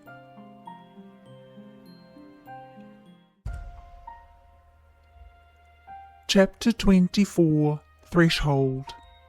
Markete's bedroom. The Korehe lunges forward with a guttural screech, its claws slashing through the air as it targets pole. Close behind, a grotesque ikohara of rua follows, different from the imitations and fakers. Its twisted features a nightmarish mockery of the real thing. The grey funnel lingers in the shadows, its presence ominous and patient, watching the crazy unfold. Paul ducks just in time as the Kodahe's razor-sharp talon grazes a strand of his hair, narrowly missing his cheekbone. He pivots sharply, his mere slicing through the air with a resonant hum. The blade releases a vibrational wave that cleaves the ikohara in two, its upper half collapsing to the ground with a sickening thud. "Not so fast," Poe snarls, thrusting his taiaha toward the retreating Kodahe. The creature scrambles toward the door, its grotesque form contorting as it tries to escape. Poe's eyes widen in realization. "It's after the girls," he shouts, urgency sharpening his voice. Before he can act, a blue, electrified fist slams into his chest, sending him spinning backward. At the same time, molten tendrils of lava erupt from the Kodahe, wrapping around Koru and Poe with searing intensity. Koru fires a fireball from his mouth, but it's rendered useless by the molten tendrils. He tries all he can to summon the cosmic fire of Tautoko, but like the fireball, that too is useless against this lava marvel. His confusion added to their screams of pain that echo through the bedroom, a harrowing blend of physical and spiritual agony. The Kodahe grins, its face a twisted mask of malice. Despite the pain, Koru and Po call to the Waimatau, their shared water spirit, as their mere and taiaha, striking at the fiery tendrils with desperate mana, feel the grace of the cool liquid flow over and through their bodies. Renewed, they cut away at the last fiery tendril and let Waimatau do the rest. Sheer grit got them through the challenge, but the burns they sustained will leave scars, both on their bodies and their spirits. Still, they're fit enough to latch on to the opportunities while they can. Po jabs his mere, painga te rā, into the Kodahe's gaping gob. For a moment it seems to work. The creature relents, and Koru and Po watch it collapse to the floor. But instead of dissolving, the Kodahe transforms into a strangely shaped stump, multiplying rapidly. The stumps swarm the two tautoko, attacking from all sides with mana ferocity. Koru headbutts one stump, sending a spray of tiny atoms into the air to split any other stumps. He spins round to see Po fighting without strategy. "You're getting cocky," he growls, his pūkana fierce. Po smirks, floating mid-air as he swipes at the multiplying stumps. "Hard not to when we're stumped," he quips. Thump! A stump strikes his jaw and knocks his face sideways. Koru hisses in frustration. "Cut it out and fight proper," he mutters, clashing with a dozen stumps. But a fleeting image of Vanessa in Annette's arms distracts his attack, and the stumps overwhelm him in an instant. Po jumps to Koru's aid and fights valiantly, but the stumps are just too many in number. As the exhaustion of fighting spectres and sabotaging spells starts wearing on them, the grey funnel grows larger, its whirling form menacing and otherworldly, ejects the black dot from its core. Before Koru can react, it spins on him and sucks his body into the whirling vortex. "Koru!" Po shouts, lunging forward with his mere raised, but the funnel shifts, swallowing him as well. Their cries of objections are lost in the spinning void. The contact with Maya and their two older selves had been severed. There's no way to let them know. The bedroom falls silent, save for the faint hum of the funnel's spin. The real Rua steps from the expanded black dot into Markete's bedroom, unimpeded and very much brimming with a smirk of success. The hallway. The coal mist is all-consuming as Annette and Vanessa try again to contact their whānau, organ by organ, but again only silence greets them. They've made countless attempts to reach the living room threshold using the front door as the compass, but it remains out of reach and beyond their ability to get to. Each effort has ended with them right back where they started.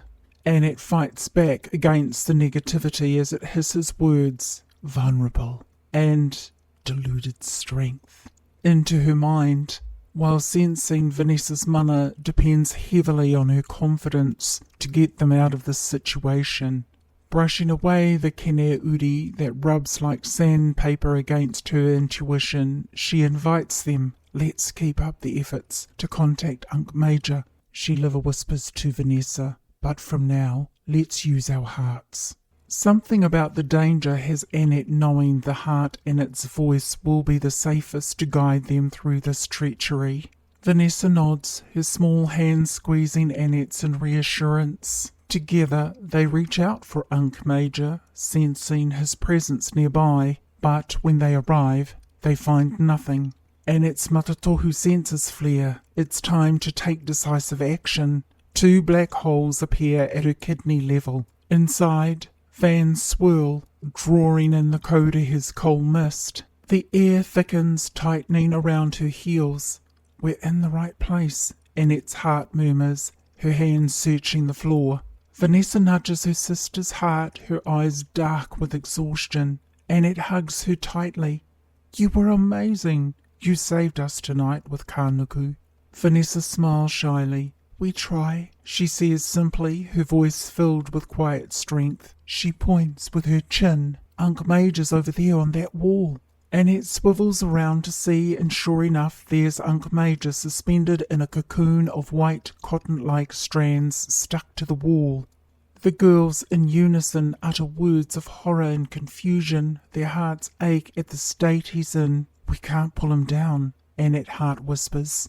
But Vanessa's already started tearing at the cocoon, her small hands surprisingly effective. It's like that candy you make, she Hart says, its voice matter-of-fact. Annette hesitates, then joins her. Slowly the cocoon lowers Unc Major to the floor. He's pale and clammy, his breathing laboured. Annette strokes his cheek, her heart breaking at the sight of his transformation. Noel's eyes flutter open. Girl, he gasps, gripping her wrist.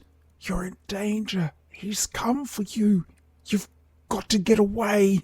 Behind them a shaft of light appears. Vanessa gasps. It's the living room. But Annette clamps a hand on her younger sister's shoulder, regretting Vanessa had used her throat voice. No, her heart says firmly. That's not the light of the living room. It's a distraction. Annette's heart sinks. She knows whatever it is, their location has now been revealed. The final confrontation. Margaret's bedroom door bursts open and a wall of white wisps pour into the hallway. Vanessa collapses into Annette's arms as the real living room threshold materializes. Margaret's bedroom door slams shut. Rita's voice rings out as Moku, Aotea and Maya race to the threshold, ecstatic to see that the faces of Annette and Noel are bright considering their ordeal. Moku and Aotea throw caution to the wind and leap across the threshold. Moku grabs Noel, while Aotea pulls the girls toward safety. But a white wisp force violently yanks Annette away from the living room threshold toward her grandmother's bedroom door. Behind her, more and more white wisps strike at Moku and Aotea, blockading them back into the living room and closing off her escape to safety. From the shaft of light, 2 large black kuri emerge, their eyes glowing with a threat of dangerous white light. Annette rises to her feet, torohanga in hand. Enough, she shouts, slicing through the wisps with wide, powerful sweeps. Thwack, thwack, pit, pit. Coal mist rises from her kidneys, driving the wisps to the ceiling. Nah, take that, using their own weapons against them.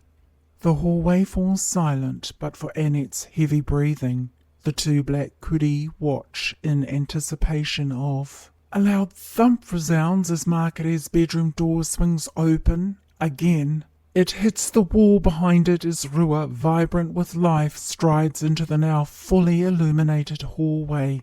His long hair flowing, the whiwhinga cradled under his arm. Beside him, shimmering in glory, standing just as tall, are 2 of his tautoko, each 2 years younger than him, like mine, Annette's heart whispers. The grey funnel spins behind them, its gaping centre revealing Koru and Po trapped within, their faces and bodies twisting in pain. Good to see you, niece, Rua says, his deep voice echoing through the whare. The smile wrapped across his face doesn't reach the orange flecks in his eyes. Annette's heart races to fight against her urge to gape at the sight of him. She stands her ground. "You're alive," she blurts, her voice a mix of bitterness and regret that she ever loved him. Rua's expression hardens, the whiwhinga shifts, revealing the wizened figure inside. Builds a fire, their most revered Taonga. The sight tears at Annette's heart, memories of her mother and her training together with this master, flooding her mind. With a cry of rage, Annette hurls Torohanga at Rua. A tautoko hand reaches up to grab it, but Torohanga's blade is too swift. The sharp edge strikes Rua's cheek, thwack, drawing blood before vanishing into the ether. Rua smiles coldly, signalling his tautoko to stand down. Just as I remember you. Quick as a flash, the grey funnel trumpets towards Annette, giving her no time for defences. It fires a wisp at her chest. She collapses without resistance, as her astral is wrenched from her body and sucked into the vortex as it sprays out more white wisps into the hallway. Rua snaps his fingers and the entirety of all his entourage leap in after her, followed by him, and last of all, the 2 black kuri. The aftermath. Mōku and Ate battle the remaining wisps, their ngāhunga intent on driving away through the barrier and out into the hallway, just in time to see the grey funnel spit out Koru and Po, leaving them sprawled unconscious on the hallway floor. With a final plume of coal mist, the funnel contracts and vanishes into the night. The white wisps dissolve, revealing Annette's physical body. She lies still, alive but trapped in an unawakable sleep. The threshold is crossed. End of Book 1. This has been a Waikato Press self-published audiobook production. Hoki Whakawairua was written, directed, produced, recorded, narrated and scored by Sienna Raymond. Narration performed as the Matatohu. Original musical themes, The Dead Return and the Matatohu, composed using soundtrap loops. Hoki Whakawairua is also available in ebook format. Find it on Kobo, Barnes & Noble and other retailers via Draft to Digital, as well as Goodreads. Thank you for listening to Book 1 of the Tua Ao series, Hoki Whakawairua.